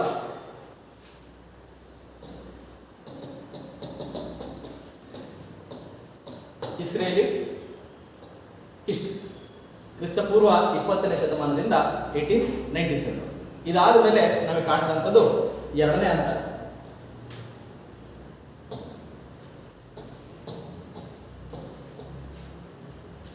ಈ ಎರಡನೇ ಹಂತದಲ್ಲಿ 1897 ಟು 1948, 1897 ಟು 1940. 1897 ಡಿಸೈಡ್ ಮಾಡಿದ್ರು, ಇದು ನಮ್ಮ ಊರು, ನಾವು ಹೋಗೋಣ ಅಲ್ಲಿ ಅಂತ. ನಂತರದಲ್ಲಿ ಯಾವ ರೀತಿ ಹೋಗ್ಬೇಕು ಅಂತ ಡಿಸೈಡ್ ಮಾಡಿದ್ರು. ಸ್ವಲ್ಪ ಕೆಲವೇ ಜನ ಬಂದು ಹೋಗೋಣ, ನಂತರದಲ್ಲಿ ಜಾಸ್ತಿ ಜನ ಹೋಗೋಣ ಅಂತ. ಈ 1897 ಸಮಸ್ಯೆ ಏನಾಗುತ್ತೆ ಅಂತಂದ್ರೆ, that land was under Ottoman Empire. Ottoman ಎಂಪೈರ್ಗೆ ಅವತ್ತಿನ ದಿವಸಕ್ಕೆ ಈ ಕೆಳಭಾಗದಲ್ಲಿ ಅರಬ್ಬರಿದ್ರು, ಅವ್ರು ಸಪೋರ್ಟ್ ಮಾಡ್ತಾ ಇರೋದಂಥದ್ದು. ಮತ್ತೆ ಅರಬ್ಬರಿಗೆ ಜ್ಯೂಸ್ ಆಗಲಿ ಅಥವಾ ಬೇರೆ ಯಾವ ಧರ್ಮೀಯರಾಗಲಿ ಆ ಜಾಗಕ್ಕೆ ಬರೋದು ಇಷ್ಟ ಇದೆ. So when that land was under Ottoman Empire ಜ್ಯೂಸ್ಗೆ ವಿರುದ್ಧವಾಗಿತ್ತು. ಹಾಗಾಗಿ ಅವ್ರೇನ್ ಮಾಡ್ತಾರೆ ಅಂತಂದ್ರೆ 1897 ನಲ್ಲಿ ಅವ್ರನ್ನ ಅಲ್ಲಿ ಒಳಗಡೆ ಬರೋದಕ್ಕೆ ಬಿಡೋದಿಲ್ಲ. ಸೊ ನೆಕ್ಸ್ಟ್ ಸ್ವಲ್ಪನೇ ಒಂದು 10 ಜನ 20 ಜನ 100 ಜನ 200 ಜನ ಈ ತರ ಮೂವ್ ಆಗ್ತಾ ಇರ್ತಾರೆ. ಒಂದು ಸ್ವಲ್ಪ ದಿನದ ನಂತರ ಅಥವಾ ಒಂದೆರಡು ದಶಕಗಳ ನಂತರ ನಮಗೆ ಕಾಣುವಂಥದ್ದು ಏನು ಅಂತಂದ್ರೆ, world war I declare. This was the deciding factor regarding Israel and Palestine. ಇಲ್ಲಿಂದ ಶುರುವಾಗ್ತದೆ. ಈ ವರ್ಲ್ಡ್ ವಾರ್ I ನಲ್ಲಿ ಇರೋಂಥ ಮುಖ್ಯವಾದ ಸಮಸ್ಯೆ ಏನು ಅಂತಂದ್ರೆ, ಎರಡು ಸಾಮ್ರಾಜ್ಯಶಾಹಿ ರಾಷ್ಟ್ರಗಳ ಕಿತ್ತಾಟದಿಂದಾಗಿ ಇಡೀ ವಿಶ್ವದಲ್ಲಿ ಇದ್ದಾಯಿತು. ಆ ಸಾಮ್ರಾಜ್ಯಶಾಹಿ ರಾಷ್ಟ್ರಗಳು ಯಾವುದು ಅಂತಂದ್ರೆ, ಒಂದೆಡೆಯಲ್ಲಿ ಬ್ರಿಟನ್ ಮತ್ತೆ ಫ್ರಾನ್ಸ್, ಇನ್ನೊಂದೆಡೆಯಲ್ಲಿ ಜರ್ಮನಿ, ಒಟ್ಟಮನ್ ಎಂಪೈರು, ಆಸ್ಟ್ರೇಲಿಯಾ ಮತ್ತೆ ಹಂಗೇರಿ, ಇವ್ರು 4 ಜನ ಒಟ್ಟಿಗೆ ಇದ್ದಾರೆ. ಇನ್ನು ಮಿಕ್ಕಿರೋಂಥ ರಾಷ್ಟ್ರಗಳು ಇವೆ. ಇಲ್ಲವ್ರ ಮುಖ್ಯ ಉದ್ದೇಶ ಇದ್ದಿದ್ದೇನು, ತಮ್ಮ ಜಾಗದಲ್ಲಿ ಅಥವಾ ತಮ್ಮ ಒಂದು ಮಾರುಕಟ್ಟೆಗಳನ್ನು ನಿರ್ಮಾಣ ಮಾಡ್ಕೋಬೇಕಿತ್ತು ಅಥವಾ ಕಾಲೋನಿಸ್ನ ಎಸ್ಟಾಬ್ಲಿಷ್ ಮಾಡಬೇಕಿತ್ತು. ಯಾರಿಗೆ? ಬ್ರಿಟಿಷರಿಗೆ ಮತ್ತೆ ಫ್ರೆಂಚರಿಗೆ. ಅದ್ರ ಜೊತೆಗೆ ಜರ್ಮನ್ ಕಾಂಪಿಟೇಷನ್ ನಲ್ಲಿ ಇತ್ತು. ಇವ್ರು 3 ಜನಕ್ಕೂ ಇದ್ದಿದ್ದು ಅದೇ ಆಸೆ. ಈ ಆಸೆಯಿಂದಲೇ ವರ್ಲ್ಡ್ ವಾರ್ 1 ಆಗಿದೆ. ರೈಟ್. ಈ ವರ್ಲ್ಡ್ ವಾರ್ 1 ಏನಿದೆಯಲ್ಲ, ಈ ಸಂದರ್ಭದಲ್ಲಿ ಬ್ರಿಟಿಷರು ಏನ್ ಮಾಡ್ತಾರೆ ಅಂತಂದ್ರೆ 3 ಅಗ್ರಿಮೆಂಟ್ನ ಮಾಡ್ತಾರೆ. ಆ 3 ಅಗ್ರಿಮೆಂಟ್ ಯಾವುದು ಅಂತಂದ್ರೆ, ಮೊದಲನೇ ಅಗ್ರಿಮೆಂಟು ಜ್ಯೂಸ್ ಜೊತೆ ಮಾಡ್ಕೊಂತಾರೆ, ಎರಡನೇ ಅಗ್ರಿಮೆಂಟು ಅರಬ್ ಅವ್ರ ಜೊತೆ ಮಾಡ್ತಾರೆ, ಮೂರನೇ ಅಗ್ರಿಮೆಂಟು ಫ್ರೆಂಚ್ ಅವ್ರ ಜೊತೆ ಮಾಡ್ಕೊಂತಾರೆ. ಈ ಮೊದಲನೇ ಅಗ್ರಿಮೆಂಟ್ ಅಲ್ಲಿ ಏನ್ ಹೇಳ್ತಾರೆ ಅಂತಂದ್ರೆ, ಈ ಬ್ರಿಟಿಷರಿಗೆ ಗೊತ್ತು ಜ್ಯೂಸರಿಗೆ ಇವತ್ತಿನ ದಿವಸ ಅವ್ರಿಗೆ ಆಸೆ ಇರೋದು ಏನು ಅಂತಂದ್ರೆ, ಅವ್ರು ಹೋಗಿ ಪ್ಯಾಲೆಸ್ಟೈನಲ್ಲಿ ಸೆಟ್ಲ್ ಆಗ್ತಾರೆ, ಜೆರುಸಲೆಮ್. ಅವ್ರಿಗೆ ಮತ್ತೆ ಬ್ರಿಟಿಷರಿಗೆ ಗೊತ್ತು ಜ್ಯೂಸ್ಗಳ ಸಂಖ್ಯೆ ಜರ್ಮನಿನಲ್ಲಿ ಜಾಸ್ತಿ ಇದೆ, ವೆಸ್ಟರ್ನ್ ಯುರೋಪ್ ಪಾರ್ಟಿಗೆ ಬಂದಿದ್ದಾರೆ, ಆ ಭಾಗದಲ್ಲಿ ಜಾಸ್ತಿ ಇದೆ. ನಾನು ಜರ್ಮನಿಯನ್ನೇ ಏನಾದ್ರು ಸೋಲಿಸಬೇಕು ಅಂತಂದ್ರೆ ನನಗೆ ಅಲ್ಲಿ ಈ ಯಹೂದಿಗಳ ಸಹಾಯ ಬೇಕು. I do require Jews support in Germany. ಇದು ಅವ್ರಿಗೆ ಗೊತ್ತಿತ್ತು. ಅದಕ್ಕೆ ಅವ್ರು ಏನು ಮಾಡಬೇಕು ಅಂತಂದ್ರೆ, they came to Jews leaders, they told them that ನೀವೇನಾದ್ರೂ ನಮಗೆ ಈ ಯುದ್ಧದಲ್ಲಿ ಸಹಾಯ ಮಾಡಿದ್ರೆ, if you do support me will allow you to enter in to Palestine, ನಾನು ನಿಮ್ಮ ಜಾಗಕ್ಕೆ ಹೋಗೋದಕ್ಕೆ ಅವಕಾಶವನ್ನು ಮಾಡಿಕೊಡ್ತೀನಿ ಅಂತ. ಸರಿನಾ? ಇದು ನನಗೆ ಸಪೋರ್ಟ್ ಮಾಡಿದೆ. ಇದು ಮೊದಲನೇ ಒಂದು ಅಗ್ರಿಮೆಂಟ್. ನೆಕ್ಸ್ಟ್ ಅರಬ್ ಅವ್ರ ಹತ್ರ ಬಂದರು. ಅರಬ್ ಅವ್ರ ಬಗ್ಗೆ ಅವ್ರಿಗೆ ಗೊತ್ತಿತ್ತು ಏನಂತಂದ್ರೆ, ಅರಬಿಯನ್ಸ್ಗೆ ಒಂದು ಆಸೆ ಇದೆ, ಏನಂತ ಅರಬ್ ಅವ್ರನ್ನ ಡಿಕ್ಲೇರ್ ಮಾಡಬೇಕು, ಇಡೀ ಇಸ್ಲಾಂ ಧರ್ಮವನ್ನು ಇದು ಮಾಡಬೇಕು. ಮತ್ತೆ ಒಟಮನ್ ಎಂಪೈರ್ಗೆ ಸ್ವಲ್ಪ ಜಾಗ ಹೋಗಿತ್ತು. ಒಟಮನ್ ಎಂಪೈರ್ ಅಂದ್ರೆ ಟರ್ಕಿ ಸುತ್ತಮುತ್ತ ಇರುವಂಥ ಜಾಗ. ಆ ಜಾಗ ಇವ್ರಿಗೆ ಬೇಕಿತ್ತು. ಸೊ ಅಲ್ಲಿಂದ ಸ್ವಲ್ಪ ಜಾಗವನ್ನು ಇವರು ಪಡಿಬೇಕು. ಮತ್ತೆ ಅವ್ರಿಗೆ ಒಂದೇ ಒಂದು ಆಸೆ ಇರುತ್ತೆ, ಏನಂತಂದ್ರೆ ತಮ್ಮ ಜಾಗದಲ್ಲಿ ಇಸ್ಲಾಂ ಧರ್ಮ ಇರೋದ್ಬಿಟ್ಟು ಬೇರೆ ಬರಬಾರ್ದು.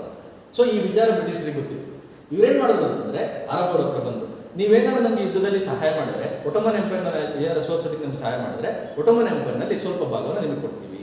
ಮತ್ತೆ ಅವರಿಗೆ ಏನಂತ ಹೇಳ್ತಾರೆ ಅಂತಂದ್ರೆ, ಸೀಕ್ರೆಟ್ ಆಗಿ ಹೇಳ್ತಾರೆ, ಜ್ಯೂಸ್ ಏನಿದಾರಲ್ಲ ಅವ್ರ ನಂಬರ್ಸ್ನ ರಿಸ್ಟ್ರಿಕ್ಟ್ ಮಾಡ್ತೀನಿ, ಬರಕ್ ಬಿಡೋದಿಲ್ಲ.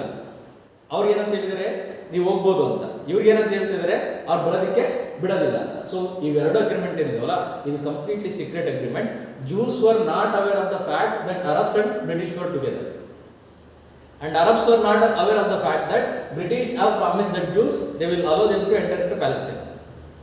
ಇದು ಈ ರೀತಿಯಾದಂತಹ ಸೀಕ್ರೆಟ್ ಒಪ್ಪಂದಗಳನ್ನು ಮಾಡಿ ಇವರಿಬ್ಬರು ಮಧ್ಯೆ ಗಲಾಟೆಯನ್ನು ಮೊದಲು ತಂದಿಟ್ಟಂತರು ಬ್ರಿಟಿಷ್.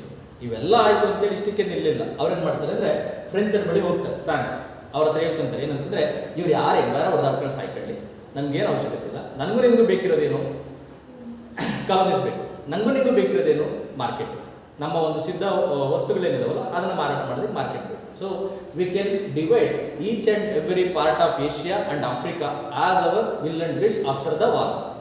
ಇದು ಈ 3 ಅಗ್ರಿಮೆಂಟ್ ಏನಿದೆಯಲ್ಲ ಇಲ್ಲಿಂದ ಶುರು. ರೈಟ್. ಈ 3 ಅಗ್ರಿಮೆಂಟ್ ಪ್ರಕಾರ juice in Germany supported British and Arabs in the western Asia supported British. ಇವರ ಇಬ್ಬರ ಒಂದು ಸಪೋರ್ಟ್ನಿಂದಾಗಿ ಮತ್ತೆ ಅನ್ಯ ರಾಷ್ಟ್ರಗಳ ಸಪೋರ್ಟ್ನಿಂದಾಗಿ ಮೊದಲ ಮಹಾಯುದ್ಧದಲ್ಲಿ ಬ್ರಿಟಿಷ್ ಪಡೆಗೆ ಗೆಲುವಾಯಿತು. ಆ ಗೆಲುವಾದ ನಂತರ ಅವ್ರು ಮಾಡಿದಂಥ ಕೆಲಸ ಏನು ಅಂತಂದ್ರೆ, as they promised Jews they allowed them in to enter in to Palestine and they put the restriction. ನೋಡಿ, ವರ್ಷದಲ್ಲಿ 10,000 ಜನ ಹೋಗ್ಬೇಕು, 20,000 ಜನ ಹೋಗ್ಬೇಕು, ಇದಕ್ಕಿಂತ ಜಾಸ್ತಿ ಹೋಗಂಗಿಲ್ಲ. ರೈಟ್. ರಿಸ್ಟ್ರಿಕ್ಷನ್ ಮುಖಾಂತರ ಅವ್ರನ್ನ ಅಲ್ಲಿಗೆ ಬಿಟ್ಟರು.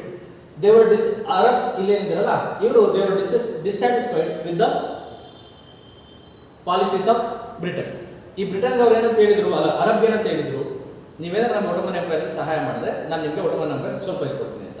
ಅವ್ರು ಕೇಳಿದಷ್ಟು ಜಾಗವನ್ನು ಕೊಡಲಿಲ್ಲ, ಅಲ್ಪ ಸ್ವಲ್ಪ ಕಣ್ಣುರಿಸುವಂತ ಕೆಲಸವನ್ನು ಮಾಡಿ ಅಲ್ಪ ಸ್ವಲ್ಪ ಜಾಗವನ್ನು ಕೊಟ್ಟರು. ನಂತರದಲ್ಲಿ ಅವ್ರು ಏನಂತ ಹೇಳಿದ್ರು, ಜ್ಯೂಸ್ನ ಬರೋದಕ್ಕೆ ಬಿಡೋದಿಲ್ಲ ಅಂತ ಹೇಳಿದ್ರು. ಆದರೆ ಇಲ್ಲಿ ಮಾಡ್ತಾರೆ ಕೆಲಸ ಏನು ಅಂತಂದ್ರೆ, ಜ್ಯೂಸ್ನ ಬರೋದಕ್ಕೆ ಬಿಟ್ಟರು. ಸೊ ದೇವರ್ upset with the policies of Britain. So ಕೊನೆಗೆ ಈ ಬ್ರಿಟನ್ ಯಾವ ಪಾಲಿಸಿನ ಸಂಪೂರ್ಣವಾಗಿ ಇಂಪ್ಲಿಮೆಂಟ್ ಮಾಡುತ್ತೆ ಅಂತಂದ್ರೆ, ಫ್ರೆಂಚರ್ ಜೊತೆ ಏನು ಮಾತಾಡ್ಕೊಂಡಿರ್ತಾರಲ್ಲ, ಆಫ್ರಿಕಾ ಮತ್ತೆ ಏಷ್ಯಾನ ಸಂಪೂರ್ಣವಾಗಿ ಡಿವೈಡ್ ಮಾಡೋಣ ಅಂತ ಅದರ ಆಧಾರದ ಮೇಲೆ ಡಿವೈಡ್ ಮಾಡ್ತಾರೆ. ಸೊ ಇದು ಸಹ ಕರೆಕ್ಟಾಗಿ ಈ ಒಂದು ಭಾಗವನ್ನ ನೋಡ್ಕೊಳ್ಳಿ. UPSC ಪ್ರಿಪೇರ್ ಆಗ್ತಾ ಇದ್ರೆ, ಯಾಕೆಂತಂದ್ರೆ UPSC ಮೇನ್ಸ್ ಅಲ್ಲಿ ಒಂದ್ಸರಿ ಪ್ರಶ್ನೆ ಕೇಳಿದ್ರು, ಏನಂತಂದ್ರೆ ಆಫ್ರಿಕಾ ಮತ್ತೆ ಏಷ್ಯಾ ಖಂಡದ ಬೌಂಡ್ರೀಸ್ ಏನಿದೆಯಲ್ಲ, ನ್ಯಾಷನಲ್ ಬೌಂಡ್ರೀಸ್, ಆ ನ್ಯಾಷನಲ್ ಬೌಂಡ್ರೀಸ್ನ ಯಾರು ಡಿಸೈಡ್ ಮಾಡೋರು ಅಂತಂದ್ರೆ, ಆ ಜನಗಳು ಡಿಸೈಡ್ ಮಾಡಿಲ್ಲ, ಯುರೋಪಿಯನ್ಸ್ ಡಿಸೈಡ್ ಮಾಡಿದ್ರು.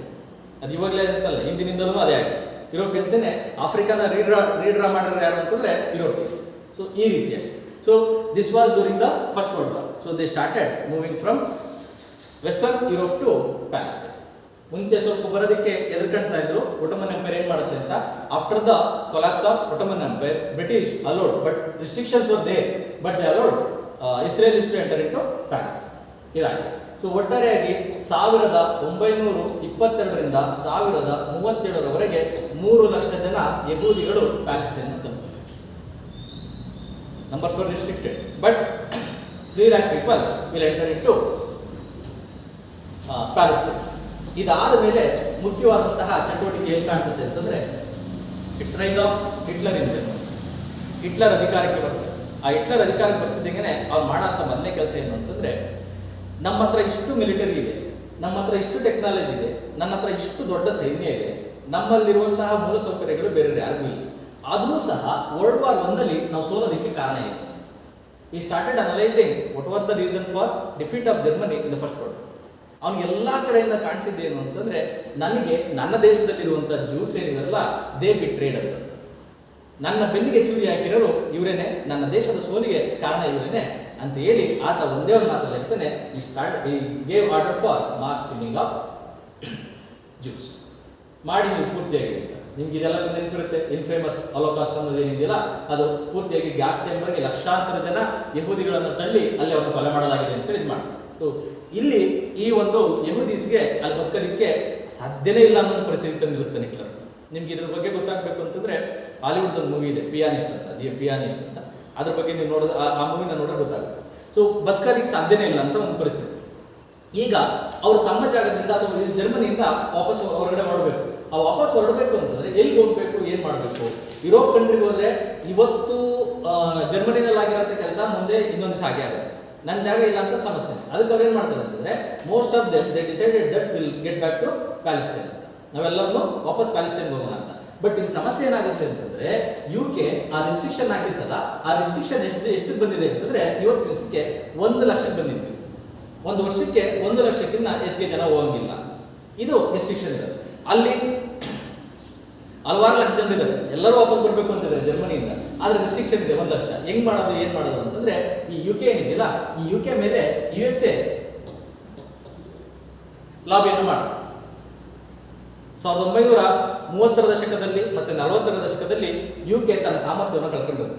ಬ್ರಿಟನ್ ಏನಿದೆಯಲ್ಲ ಮುಂಚೆ ಇದ್ದಷ್ಟು ವರ್ಚಸ್ಸು ಅದಕ್ಕಿರೋದಿಲ್ಲ, ಅದು ಸಾಲ ತಗೊಳ್ಳೋದಕ್ಕೆ ಪ್ರಾರಂಭ ಮಾಡಿರುತ್ತೆ. USA ಒಂದು ಹಂತಕ್ಕೆ ಬಂದಿರುತ್ತೆ. ಈ USA ಈ ಹಂತಕ್ಕೆ ಬರೋದಕ್ಕೆ ನಾವೇನಂತ ಡಿಸ್ಕಸ್ ಮಾಡಿದ್ವಿ, 17-18ನೇ ಶತಮಾನದಲ್ಲಿ ಯಾರು ಕಾರಣಕರ್ತರಾಗಿದ್ರು? ಜ್ಯೂಸೇ ಕಾರಣಕರ್ತರಾಗಿದ್ರು. ಇವಾಗ್ಲೂ ಹೈಯೆಸ್ಟ್ ಪೊಸಿಷನ್ ಯಾರು ಲೀಡ್ ಮಾಡ್ತಾರೆ ಅಂತಂದ್ರೆ ಜ್ಯೂಸೇ ಇರೋಂಥದ್ದು.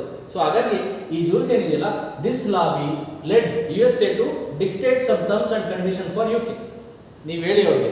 ಆಗ ಈ 1 ಲಕ್ಷ ರಿಸ್ಟ್ರಿಕ್ಷನ್ ಇತ್ತಲ್ಲ, ಅದನ್ನ ತೆಗೆದಾಕಿ ಎಷ್ಟು ಜನ ಬೇಕಿರೋ ಮೂವ್ ಆಗಿ. So when they move that restriction, ಆಗ ಸಹಸ್ರಾರು ಸಂಖ್ಯೆಯಲ್ಲಿ, ಲಕ್ಷಾಂತರ ಸಂಖ್ಯೆಯಲ್ಲಿ ಆಚೆ ಹೋಗಿದ್ದಂಥ ಇಸ್ರೇಲಿಗಳು ಮತ್ತೆ ಪ್ಯಾಲೆಸ್ಟೈನ್ಗೆ ಬಂದು ಸೇರಿದರು.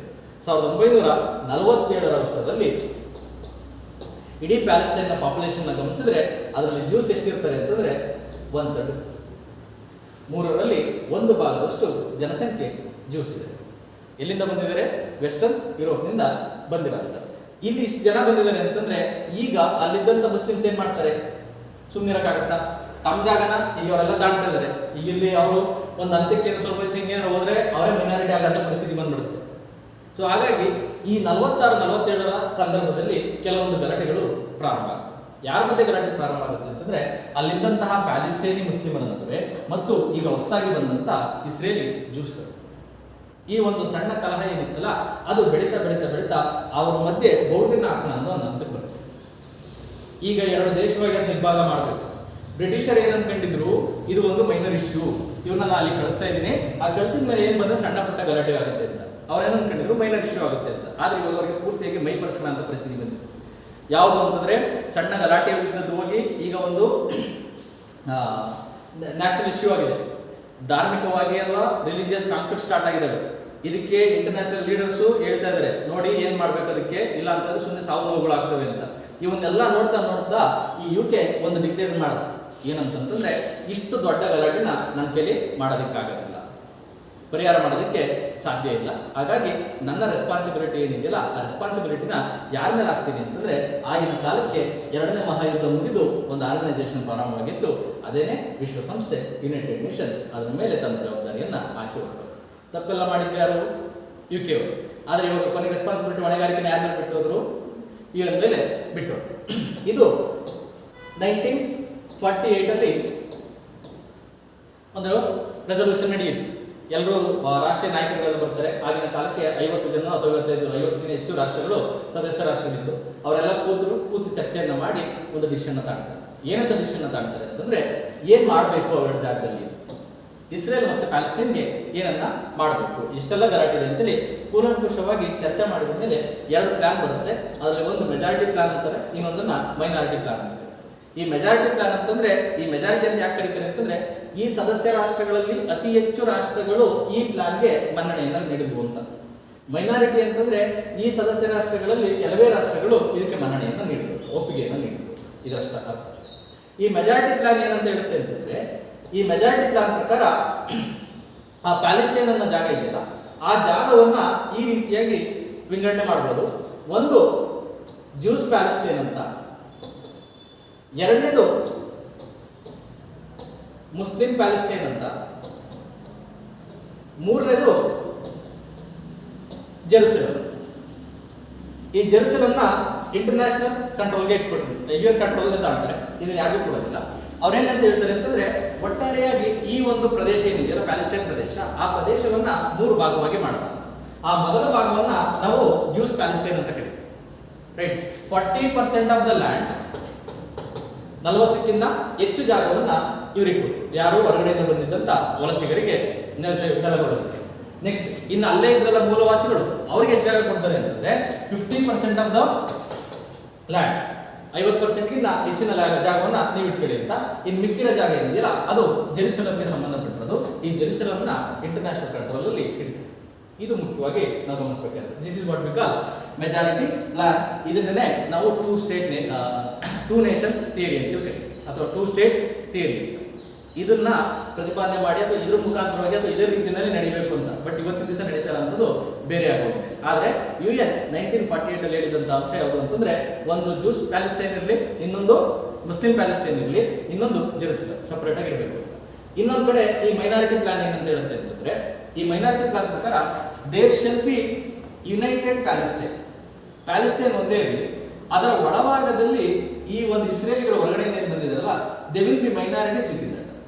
ಈಗ ಭಾರತ ದೇಶದಲ್ಲಿ ನಮ್ಮ ಒಂದು ಬಹುಸಂಖ್ಯಾತ ಒಂದು ಧರ್ಮ ಹೊಂದಿದೆ, ಅದರೊಳಗಡೆ ಮಿಕ್ಕಿರೋಂಥ ಸಂಖ್ಯಾತ ಏನಿದೆಯಲ್ಲ ಅವನ್ನೆಲ್ಲ ಅಲ್ಪಸಂಖ್ಯಾತ ಅಂತ ಕರೀತೀವಿ. ಅದು ಬೌದ್ಧರು ಇರ್ಬೋದು, ಇಸ್ಲಾಂ ಧರ್ಮದವರು ಇರ್ಬೋದು, ಅಥವಾ ಕ್ರಿಶ್ಚಿಯನ್ ಇರ್ಬೋದು. ಆ ರೀತಿಯಾದಂಥ ಒಂದು ರಾಷ್ಟ್ರವನ್ನು ನಿರ್ಮಾಣ ಮಾಡಿ.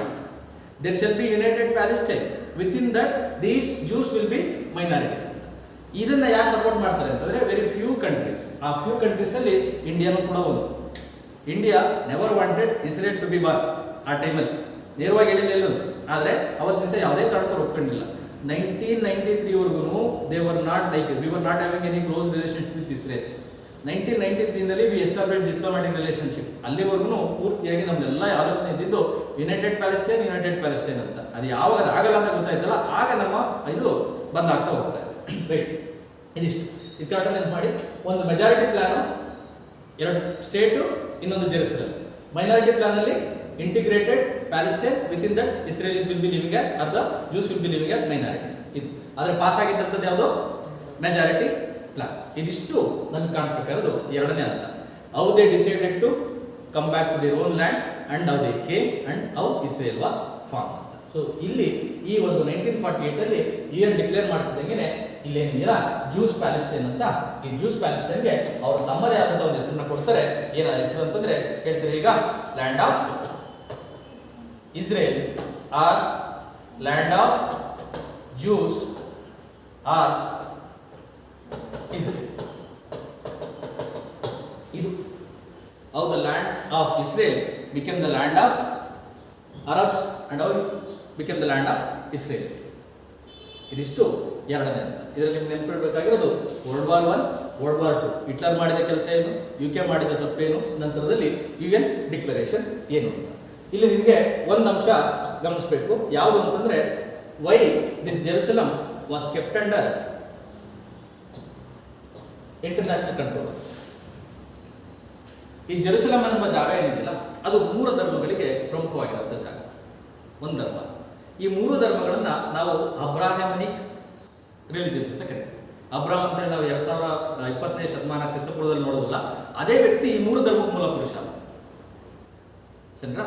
ನಿಮಗೆ ಕರೆಕ್ಟಾಗಿ ಏನಾದ್ರು ಗಮನಿಸಿದ್ರೆ, ಜುಡಾಯಿಸಮ್ ಆಗಲಿ, ಕ್ರಿಶ್ಚಿಯಾನಿಟಿಲಾಗಲಿ, ಇಸ್ಲಾಮಲ್ಲಾಗಲಿ ಹಲವಾರು ಏನಂತೀವಿ ವಿಧಿವಿಧಾನಗಳು ಏಕರೀತಿನಲ್ಲಿದೆ.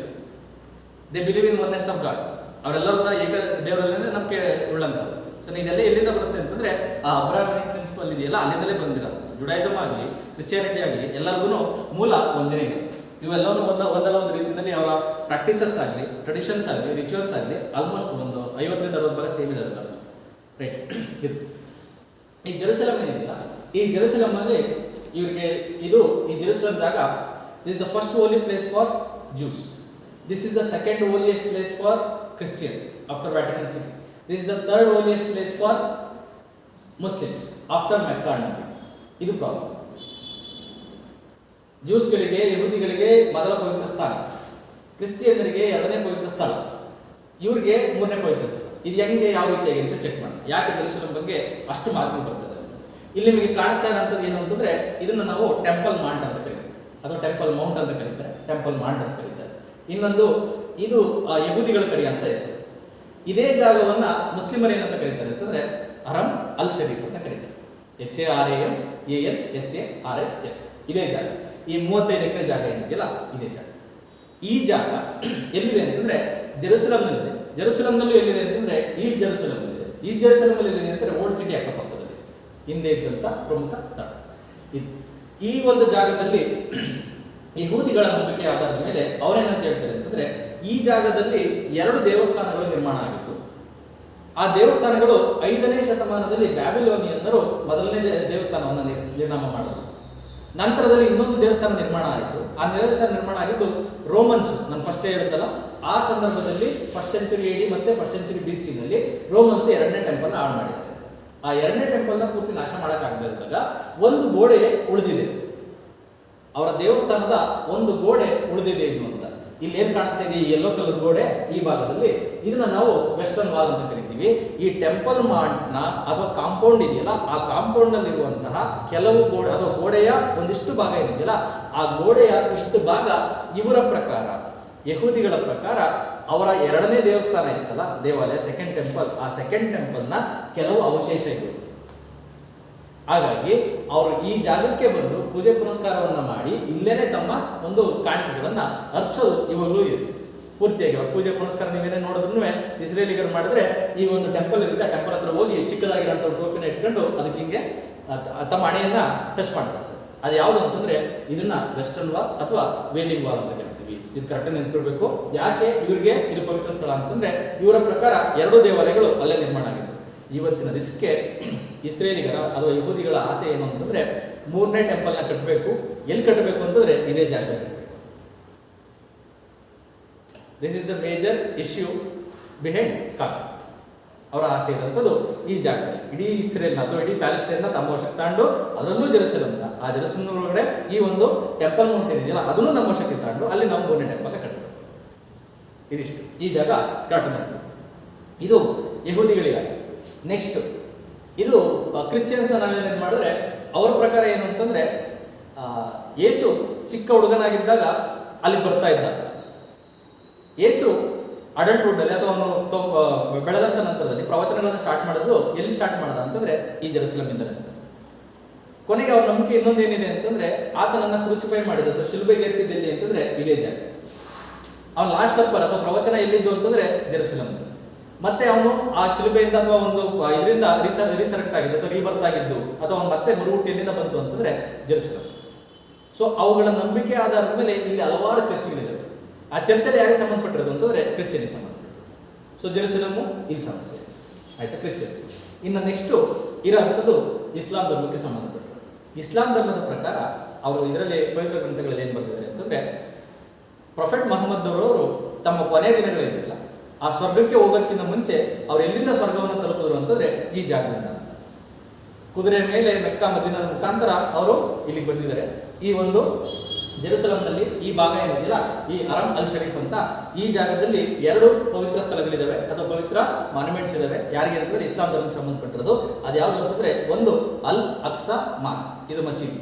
ಇನ್ನೊಂದು Dome of Rock. These are all the religious monuments related to Islam. ಇದು ಎಲ್ಲಿದೆ ಅಂತಂದ್ರೆ ಈ ಒಂದು ಯಹೂದಿಗಳು ಹೇಳ್ತಾರಲ್ಲ ನಮ್ಮ ಟೆಂಪಲ್ ಮೌಂಟು, ಅದರ ಒಳಭಾಗದಲ್ಲಿ ಇವತ್ತಿನ ದಿವಸ ಏನಿದೆ ಅಂತಂದ್ರೆ ಮಸೀದಿ.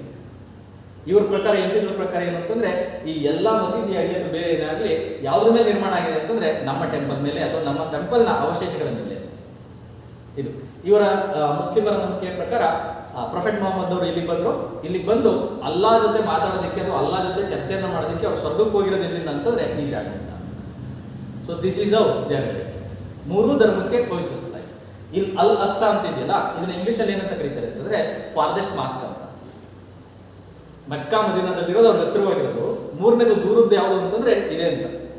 ಇನ್ನೂ ಒಂದ್ ಕಡೆ ಪವಿತ್ರ ಗ್ರಂಥದಲ್ಲಿ ಏನ್ ಬರೀತಾರೆ ಅಂತಂದ್ರೆ, ಒಂದಾನೊಂದು ಕಾಲದಲ್ಲಿ ಇಸ್ಲಾಂ ಧರ್ಮಕ್ಕೆ ಸಂಬಂಧಪಟ್ಟಂತವರು ಅವರು ಇದನ್ನ ಪೂಜೆ ಪುನಸ್ಕಾರ ಮಾಡ್ಬೇಕಾರೆ ಅಥವಾ ಪ್ರೇಯರ್ ಮಾಡ್ಬೇಕಾರೆ ಯಾವ್ದಕ್ಕೆ ತಿರ್ಕೊಂಡು ಮಾಡ್ತಿದ್ರು ಅಂತಂದ್ರೆ, ಈಗ ಸೌದಿ ಅರೇಬಿಯಾ ಕಡೆ ಮಾಡ್ಕೊಂತಾರಲ್ಲ ಮೆಕ್ಕಾ ಮದೀನಾ ಕಡೆಗೆ, ಅದಕ್ಕಿಂತ ಮುಂಚೆ ಈ ಭಾಗಕ್ಕೆ ತಿರುಗ್ತಾ ಇದ್ರು ಅಂತ.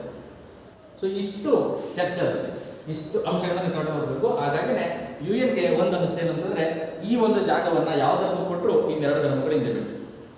ಹಾಗಾಗಿ ಧಾರ್ಮಿಕ ಕಲಹಗಳು ಬರಬಾರ್ದು ಅಂತಂದ್ರೆ ಈ UN ನಮ್ಮಣ್ಣರೇ, ಈ ಒಂದು ಜಾಗ ನಮ್ಮಣ್ಣರೇ ಇರಬೇಕು. ಸೊ ಹಾಗಾಗಿ UN ಏನ್ ಮಾಡ್ತು ಅಂತಂದ್ರೆ, ತನ್ನ ಒಂದು ಕೆಲಸವನ್ನ ಒಂದು ವಕ್ಫ್ ಬೋರ್ಡ್ ಅಂತ ಬರುತ್ತೆ, ಆ ಬೋರ್ಡ್ಗೆ ಇದು ಮಾಡ್ತು. ಮತ್ತೆ ಜೋರ್ಡಾನಿಯನ್ ಗೌರ್ಮೆಂಟ್ಗೆ ಇದರ ಅಡ್ಮಿನಿಸ್ಟ್ರೇಷನ್ ನೋಡ್ಕೊಳ್ಳೋದಕ್ಕೆ ಬಿಡ್ತು. ಇದಿಷ್ಟು ಅವ್ರು ಮಾಡೋದಂತ ಇದೆ. 1948 ಇಷ್ಟು ಕೆಲಸಗಳಾಗ್ತದೆ. ಇದಾದ ಮೇಲೆ ನಮಗೆ ಕಾಣಿಸೋಂಥದ್ದು ಮೂರನೇ ಹಂತ. ಇದು ಜೆರುಸಲಮ್ದು ಮಿಕ್ಕಿರೋದು ನೀವು ನೋಡ್ಬೋದು. ಇದು ಡೋಮ್ ಆಫ್ ರಾಕ್. ಇದನ್ನ ಟೆಂಪಲ್ ಮೌಂಟ್ ಅಂತ ಕರಿತೀವಿ. 35 ಎಕರೆ ಜಾಗ. ಆ ಟೆಂಪಲ್ ಮೌಂಟ್ ಅಂತ ಯಹೂದಿಗಳು ಕರೀತಾರೆ. ಆ ಹೆಸರು ಅರಮ್ ಅಲ್ ಶರೀಫ್ ಅಂತ ಇಸ್ಲಾಂ ಧರ್ಮದವ್ರು ಕರೀತಾರೆ. ಇನ್ನು ನಮಗೆ ಕಾಣುವಂಥದ್ದು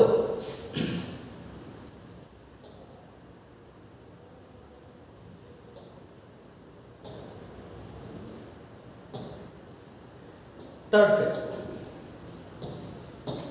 ಈ ಥರ್ಡ್ ಫೇಸ್ ಏನಿದೆಯಲ್ಲ, this is the phase of war and this is the phase of agreement.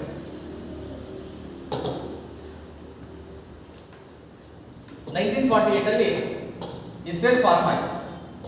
Israel form ಆಗಿದ್ದು ಯಾವ ರೀತಿಯಲ್ಲಿ ಅಂತಂದ್ರೆ, ಇವರೆಲ್ಲರೂ ವ್ಯಾಪಾರಸ್ಥರು, ದೊಡ್ಡವ್ರ ಬಳಿ ಇತ್ತು, ಚೆನ್ನಾಗಿತ್ತು.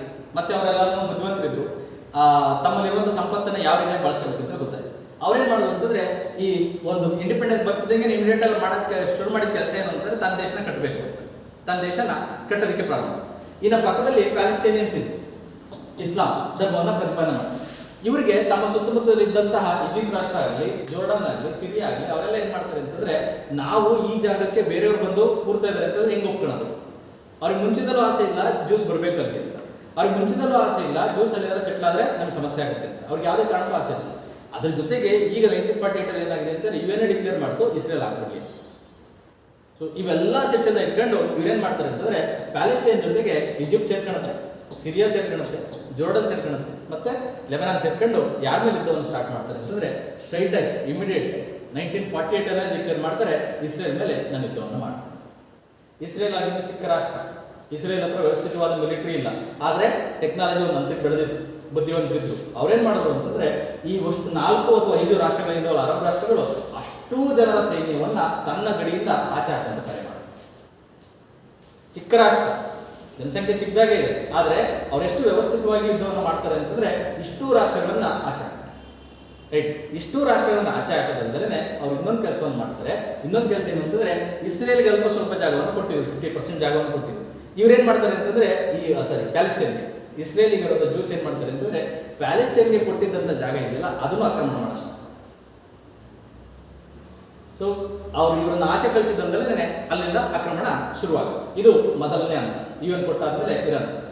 ಇನ್ನು ನಂತರದಲ್ಲಿ 1964 ಒಂದು ಕಾರ್ಯ ನಡೆಯಿತು. ಅದು ಯಾವುದು ಅಂತಂದ್ರೆ PLO. ಇದನ್ನ ಪ್ಯಾಲೆಸ್ಟೈನ್ ಲಿಬರೇಷನ್ ಆರ್ಗನೈಸೇಷನ್ ಅಂತ ಕರೀತೀವಿ. ನೆನ್ಪಿಡಿ, ಪ್ಯಾಲೆಸ್ಟೈನ್ ಲಿಬರೇಷನ್ ಆರ್ಗನೈಸೇಷನ್. ಇದರ ಕೆಲಸ ಮುಂಚೆ ಏನಿರುತ್ತೆ ಅಂತಂದ್ರೆ, with force we will evacuate Israelis out of Palestine ಅಂತ. ನಾನು ಬಲವನ್ನು ಬಳಸಿ ಇಸ್ರೇಲೀಸ್ ಆಚೆ ಕಳಿಸ್ತೀನಿ. ಇದು ಅವರ ಮುಖ್ಯ ಉದ್ದೇಶ. PLO, Palestine liberation organisation. ಇದನ್ನ ನಿರ್ಮಾಣ ಮಾಡೋದಕ್ಕೆ ಹೆಂಗ್ ಯೋಚನೆ ಬರುತ್ತೆ ಏನು ಅಂತಂದ್ರೆ, ಈಜಿಪ್ಟ್, ಸಿರಿಯಾ ಮತ್ತೆ ಜೋರ್ಡನ್ ಕೆಲವು ಅರಬ್ ಕಂಟ್ರಿಗಳು ಕೂತು ಯೋಚನೆ ಮಾಡ್ತಾರೆ.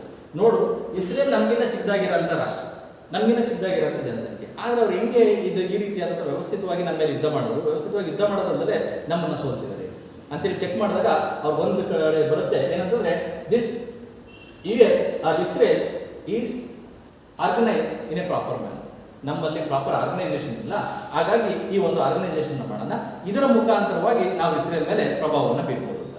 ಈ ಒಂದು PLO ಇಂಟೆನ್ಷನ್ ಏನಿತ್ತಲ್ಲ, intention by force we can evacuate Israelis ಅಂತ. ಹಾಗಾಗಿ this was rejected by UN, this was rejected by USA, this was rejected by UK. ಯಾವ ದೇಶಗಳು ಒಪ್ಪಲಿಲ್ಲ. ನೀವೊಂದು ಸಣ್ಣ ರಾಷ್ಟ್ರದ ಮೇಲೆ ನೀವು 4-5 ಜನ ಸೇರ್ಕೊಂಡು ಯುದ್ಧ ಮಾಡ್ತಿದ್ದೀರಾ ಅಂತಂದ್ರೆ ಅದು ಅನ್ಯಾಯ, ಯಾವುದೇ ಕಾರಣಕ್ಕೂ ಮಾಡ್ಕೊಡುದು ಅಂತೇಳಿ ಇದನ್ನ ಡಿಕ್ಲೇರ್ ಮಾಡೋದು ಮಾಡಬೇಡಿ ನೀವು ಅಂತ PL. ಸೊ ಇದೇ ರೀತಿಯಾಗಿ ಇನ್ನು ಸ್ವಲ್ಪ ಮುಂದುವರೆದ್ರೆ ನಮ್ಗೆ ಕಾಣುವಂಥದ್ದು ಯಾವುದು ಅಂತಂದ್ರೆ 1967 ಈಜಿಪ್ಟ್ಗೆ ಮೊದಲಾದಂತಹ ಯುದ್ಧದ ಕಹಿ ನೆನಪು ಇನ್ನೂ ಆರಿರಲಿಲ್ಲ. ಏನಾರು ಮಾಡಿದ್ರೆ ತೀರಿಸ್ಕೊಳ್ಳಲೇಬೇಕು ಅಂತ ಆಸೆ. ಸೊ ಈಜಿಪ್ಟ್ ಏನ್ ಮಾಡುತ್ತೆ ಅಂತಂದ್ರೆ ಸಿರಿಯಾನ ಒಪ್ಪಿಸುತ್ತೆ ಮತ್ತೆ ಜೋರ್ಡನ್ ಒಪ್ಪಿಸುತ್ತೆ. ಈ ಸರಿ ವ್ಯವಸ್ಥಿತವಾದ ರೀತಿಯಲ್ಲಿ ನಾವು ಇವ್ರ ಮೇಲೆ ಅಟ್ಯಾಕ್ ಮಾಡೋಣ. ಈ ರಾಷ್ಟ್ರಗಳು 4-5 ರಾಷ್ಟ್ರಗಳು ಸೇರಿ ಇಸ್ರೇಲ್ ಮೇಲೆ ಯುದ್ಧಕ್ಕೆ ಬರ್ತವೆ. 20 ವರ್ಷಗಳಾಗಿದೆ ಪ್ರಾರಂಭ ಆಗಿ. ಆ 20 ವರ್ಷಕ್ಕೇನೆ ವ್ಯವಸ್ಥಿತವಾದಂಥ ಮಿಲಿಟರಿ ಪಡೆಯನ್ನ ಹೊಂದಿದೆ ಆಗಲೇ. ಆ ಮಿಲಿಟರಿ ಪಡೆ ಯಾವ ರೀತಿಯಲ್ಲಿ ಇತ್ತು ಅಂತಂದ್ರೆ ಆ ಈಜಿಪ್ಟ್ನಿಂದ, ಸಿರಿಯಾದಿಂದ, ಜೋರ್ಡನ್ನಿಂದ ಆ ಯುದ್ಧ ನೌಕೆಗಳು ಅಥವಾ ಟ್ಯಾಂಕರ್ಗಳು ಈ ಇಸ್ರೇಲ್ನ ಗಡಿಯನ್ನು ತಲುಪೋದಕ್ಕಿಂತ ಮುಂಚೆನೆ ಅವ್ರ ಗಡಿಯಲ್ಲೇ ಹೊಡೆದಾಗ್ತಾರೆ.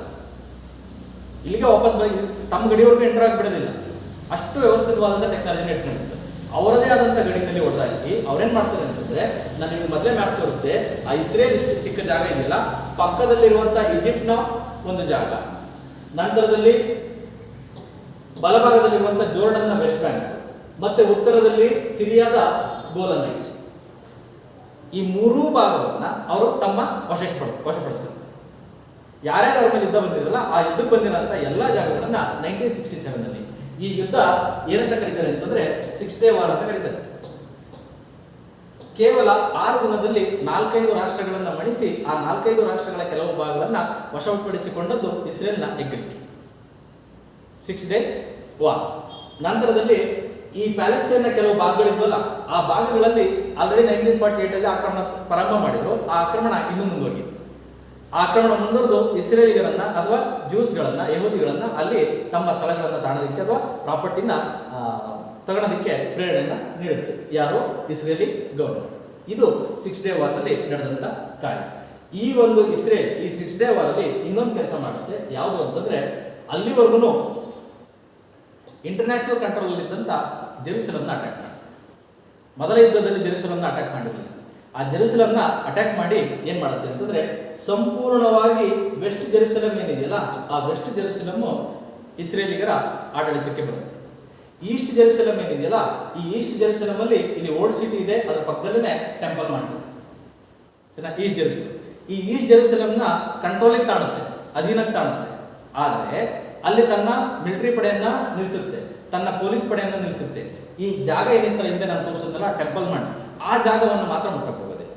ಯಾಕೆ ಮುಟ್ಟಕ್ಕೆ ಹೋಗೋದಿಲ್ಲ ಅಂತಂದ್ರೆ, ಅವತ್ತಿನ ದಿವಸಕ್ಕೂ ಮೊದಲೇ ಇವೇನು ಹೇಳಿರೋದೇನೋ ರಿಲಿಜಿಯಸ್ ಇಶ್ಯೂ. ಈಗ ಅಲ್ಲೇನಾದ್ರೂ ನೀವು ಆ ಜಾಗವನ್ನು ಮುಟ್ಟಿದ್ದೀರಾ ಅಂತಂದ್ರೆ ಎಲ್ಲಾ ಕ್ರಿಶ್ಚಿಯನ್ ರಾಷ್ಟ್ರಗಳು ಒಟ್ಟಾಗ್ತವೆ. ಈಗ ಅರಬ್ ರಾಷ್ಟ್ರಗಳು 4 ತಾನೇ ಇವ್ರ ಮೇಲೆ ಬಿದ್ದಿರೋದು, ಆಗ ಕ್ರಿಶ್ಚಿಯನ್ ರಾಷ್ಟ್ರಗಳು ಬರ್ತವೆ. ಮತ್ತೆ ಅಲ್ಲಸ್ಕಾ ಮಾಸ್ನ ಮುಟ್ಟಿದೀವಿ ಅಂತಂದ್ರೆ ಎಲ್ಲ ಮುಸ್ಲಿಂ ರಾಷ್ಟ್ರಗಳು ಬರ್ತವೆ. ಆ ಮೊರೊಕೋದಿಂದ ಹಿಡಿದು ಸೌದಿ ಅರೇಬಿಯಾವರೆಗೂ ಅರಬ್ ವರ್ಲ್ಡೇ ಬರುತ್ತೆ. ಸೊ ಇವರನ್ನೆಲ್ಲನೂ ದೂರ ಇಡಬೇಕು ಅಂತಂದ್ರೆ ಈ ಟೆಂಪಲ್ ಮಾಡ್ನ ಬಿಟ್ಟು ಇನ್ನು ಮಿಕ್ಕಿರ ಎಲ್ಲ ಜಾಗನ ತಗೊಂತೀನಿ. ಅವತ್ತಿನ ದಿವಸಕ್ಕೆ ಇಸ್ರೇಲ್ ಏನಾದ್ರು ತಗೊಂಡ್ಬಿಟ್ಟಿದ್ರೆ ಇವತ್ತು ಕಥೆನೇ ಬೇರೆ ಆಗ್ತಾ ಇತ್ತು. ಅವತ್ತು ಮುಟ್ಟಿಲ್ಲ, ಅದು ಜೋರ್ಡನ್ ಅಂಡರ್ ಇತ್ತು, ಅಡ್ಮಿನಿಸ್ಟ್ರೇಷನ್ ವಕ್ಫ್ ಬೋರ್ಡ್ ನಡೆಸ್ತಾ ಇತ್ತು, ಅದರ ಅಂಡರೇ ಬಿಟ್ಟು. ಇದು ಮುಖ್ಯವಾಗಿ ನಾವು ಗಮನಿಸಬೇಕಾಗಿತ್ತು. ಕರೆಕ್ಟ್ ಆಗಿ ನೋಡಿದ್ರೆ ಈಜಿಪ್ಟ್ ಇಂದ ಯಾವ ಜಾಗ, ಗೋಲನೈಟ್ಸ್, ಸಿರಿಯಾದಿಂದ ಮತ್ತೆ ವೆಸ್ಟ್ ಬ್ಯಾಂಕು, ಜೋರ್ಡನ್ ಇಂದ, ಅದಲ್ಲದೆ ಪ್ಯಾಲೆಸ್ಟೈನಿಯರ ಜಾಗದ ಮೇಲೆ ಆಕ್ರಮಣ. ಮತ್ತೆ ಇನ್ನೊಂದು ಮುಖ್ಯವಾಗಿರುವಂಥದ್ದು ಈ ಜೆರುಸಲಂನ ಮಾಡಿದ್ದು. ಈ ಜೆರುಸಲಂನ ಗೆದ್ದಂತ ಅಥವಾ ಆಕ್ರಮಣ ಮಾಡಿದಂತ ಅಥವಾ ತಮ್ಮ ವಶಪಡಿಸಿಕೊಂಡಂತ ದಿನ ಯಾವುದು ಅಂತಂದ್ರೆ 1961 10th ಮೇ. ಈ ದಿನಾಂಕ ನಿಮಗೆ ಕರೆಕ್ಟ್ ನೆನಪಿದೆ. ಈ ಗಲಾಟೆ ಶುರುವಾಗಿರೋದನ್ನೇ 10th ಮೇ, ಸರಿನಾ? 10th ಮೇ. ಇದು ಯಾಕೆ ಅಂತಂದ್ರೆ ಇದನ್ನ ನಾವು ಅವ್ರು ಏನಂತ ಸೆಲೆಬ್ರೇಟ್ ಮಾಡ್ತಾರೆ ಅಂತಂದ್ರೆ ಜೆರುಸಲಂ ಡೇ ಅಂತ ಸೆಲೆಬ್ರೇಟ್ ಮಾಡ್ತಾರೆ. Israelis will celebrate this day as Jerusalem Day. ಯಾಕೆ ಅಂತಂದ್ರೆ ಇಸ್ರೇಲ್ನಲ್ಲಿ ಇಸ್ರೇಲಿಗರು ಜೆರುಸಲಂನ ವಶಪಡಿಸಿಕೊಂಡಂತ ದಿನ. ಈಗ UN ಬಂದು ಅವ್ರಿಗೆ ಹೇಳ್ತಾರೆ, ಏನಂತ ಹೇಳ್ತಾರೆ ಅಂತಂದ್ರೆ, ನಿಮ್ಮ ಎಲ್ಲಾ ಒಂದು ಆಕ್ರಮಣ ಏನಿದೆಯಲ್ಲ that is unauthorised, it's illegal, it's time to move from this place ಅಂತ. ಹೊರಡಿಲಿಲ್ಲ ಅಂತ ಇಸ್ರೇಲ್ ನೇರವಾಗಿ ಹೇಳುತ್ತೆ. ತಾನು ಸ್ವತಂತ್ರ ಪಡೆದಂತ 20 ವರ್ಷದಲ್ಲಿ UN ಒಂದು ಮಾತು ಹೇಳುತ್ತೆ, ನಾನು ಯಾವುದೇ ಕಾರಣಕ್ಕೂ ವಾಪಸ್ ಹೋಗಲ್ಲ. ಅವ್ರು ಕೇಳ್ತಾರೆ, ಏನಂತ ಕೇಳ್ತಾರೆ ಅಂದ್ರೆ, ಇದೇ ಅರಬರು ಏನಾದ್ರು ನನ್ನ ಜಾಗದಲ್ಲಿ ಬಂದು ನನ್ನನ್ನ ಆಕ್ರಮಣ ಮಾಡಿ ನನ್ನ ಜಾಗವನ್ನು ವಶಪಡಿಸಿಕೊಂಡಿದ್ರೆ ನೀವು ಇದೇ ಮಾತು ಹೇಳ್ತೀರ. ರೈಟ್, ನನ್ನ ಜಾಗವನ್ನು ನಾನು ಕಳ್ಕೊಳ್ತಾ ಇದ್ದೆ, ನನಗೆ ಯಾವುದೂ ಇಲ್ಲ. ಸೊ ಹಾಗಾಗಿ ನಾನು ಯಾವುದೇ ಕಾರಣಕ್ಕೂ ವಾಪಸ್ ಹೋಗಲ್ಲ. So for the first time UN opposed resolution of UN, Israel oppose the resolution of UN. ಇದು 1967 ಆಗಿದೆ. ಕೊನೆಗೆ 1973 ಮತ್ತೆ ಈಜಿಪ್ಟು ಮೂರನೇ ಬಾರಿ ಪ್ರಯತ್ನ ಮಾಡೋಣ ಅಂತ, ಮೂರಕ್ಕೆ ಮುಕ್ತಾಯ ಮಾಡೋಣ, ನಮ್ಮ ಮರ್ಯಾದೆ ಏನಿದೆ ಅದು ಹೆಂಗಾರ ಮಾಡಿ ಉಳಿಸ್ಕೊಳ್ಳೇಬೇಕು ಅಂತ, ಈ ಜಾಗದಲ್ಲಿ ನಮ್ಮ ಮರ್ಯಾದೆ ಎಲ್ಲ ಕಳ್ಕೊಳ್ತಾ ಇದ್ದೀನಿ, ಹೆಂಗಾರ ಉಳಿಸ್ಕೋಬೇಕು ಅಂತೇಳಿ ಎಲ್ಲ ಪೂರ್ತಿ ವ್ಯವಸ್ಥಿತವಾದ ರೀತಿಯಲ್ಲಿ ಸುಸಜ್ಜಿತವಾದಂಥ ಮಿಲಿಟರಿ ಪಡೆಯನ್ನು ಹೊಂದಿ ಈ ಅರಬ್ ಕಂಟ್ರೀಸು ಅದ್ರ ಮೇಲೆ ಯುದ್ಧವನ್ನು ಸಾಕ್ತಾರೆ. ಆದರೆ ಸಮಸ್ಯೆ ಏನಾಗಿರುತ್ತೆ ಅಂತಂದ್ರೆ ಅಷ್ಟರೊಳಗಡೆ USA ಯುರೋಪ್ ಬಳಿಗೆ ಸೇರಿದೆ. ಅವರಿಬ್ಬರ ಆ USA ಸಹಾಯದಿಂದ ಸಂಪೂರ್ಣವಾಗಿ ಇಸ್ರೇಲು ಈಜಿಪ್ಟ್ ಮತ್ತೆ ಸಿರಿಯಾದ ಪ್ಲಾನ್ಸ್ ಏನಿದಾವಲ್ಲ ಅದನ್ನ ತಳ್ಳಾಕ್ತು. ಇದಿಷ್ಟು ನಮಗೆ ಮೂರನೇ ಯುದ್ಧದಲ್ಲಿ ನಡೆಯುವಂತ ಅಂಶಗಳು. ಸೊ ಮೊದಲ ಎರಡು ಯುದ್ಧವನ್ನು ಇಸ್ರೇಲ್ ತನ್ನ ಒಂದೇ ನಿಂತು ಗೆದ್ದಿದೆ. ಮೂರನೇ ಯುದ್ಧದಲ್ಲಿ USA ಅವರ ಪರವಾಗಿ ನಿಂತಿತ್ತು. USA ಸಹಾಯದಿಂದ ಆ 4 ಅರಬ್ ರಾಷ್ಟ್ರಗಳನ್ನ ಸದೆ ಮಾಡದಂತ ಒಂದು ಕೀರ್ತಿ ಯಾರಿಗೆ ಸಲ್ಲುತ್ತೆ ಅಂತಂದ್ರೆ ಇಸ್ರೇಲ್ಗೆ. ಅದು ಬಂದಂತ ಕೇವಲ 25 ವರ್ಷಗಳಲ್ಲೇ 3 ಯುದ್ಧವನ್ನ ಮುಗಿಸ್ತಾರೆ. ಆ 3 ಯುದ್ಧ ಆದ್ಮೇಲೆ ಅಲ್ಲಿರುವಂತ ಅರಬ್ ರಾಷ್ಟ್ರಗಳಿಗೆ ಒಂದು ಅರಿವಾಗುತ್ತೆ. ಏನಂತಂದ್ರೆ ಇದು ಟೆಕ್ನಿಕಲಿ ತುಂಬಾ ಸ್ಟ್ರಾಂಗ್ ಆಗಿದೆ, ಎಕನಾಮಿಕಲಿ ತುಂಬಾ ಆರ್ಗನೈಸ್ಡ್ ಆಗಿದೆ, ಅದ್ರ ಜೊತೆಗೆ ಈಗ USA ಬೆಂಬಲವೂ ಕೂಡ ದೊರೆತಿದೆ. ಇಂಥ ಒಂದು ರಾಷ್ಟ್ರದ ಜೊತೆ ನಾವೇನಾದ್ರೂ ಯುದ್ಧ ಮಾಡ್ತಾ ಇದೀವಿ ಅಂತಂದ್ರೆ ಅದು ನಮ್ಮ ತಡೆದ. ಸೊ ಇವ್ರನ್ನ ಫೋರ್ಸ್ ಇಂದ ನಮ್ಮ ಕೈಲಿ ಯಾವುದೇ ಕಾರಣಕ್ಕೂ ಗೆಲ್ಲಕ್ಕಾಗಲ್ಲ. ನಮ್ಗಿರೋದು ಒಂದೇ ಒಂದು ಮುಖ್ಯ ಉದ್ದೇಶ ಅಥವಾ ಅವಕಾಶ ಯಾವುದು ಅಂತಂದ್ರೆ ಯಾವ್ದು, ಅವ್ರ ಜೊತೆ ಸ್ನೇಹ ಹಸ್ತವನ್ನು ಚಾಚಿ ಆರಾಮಾಗಿ. So they will go for the peace agreement.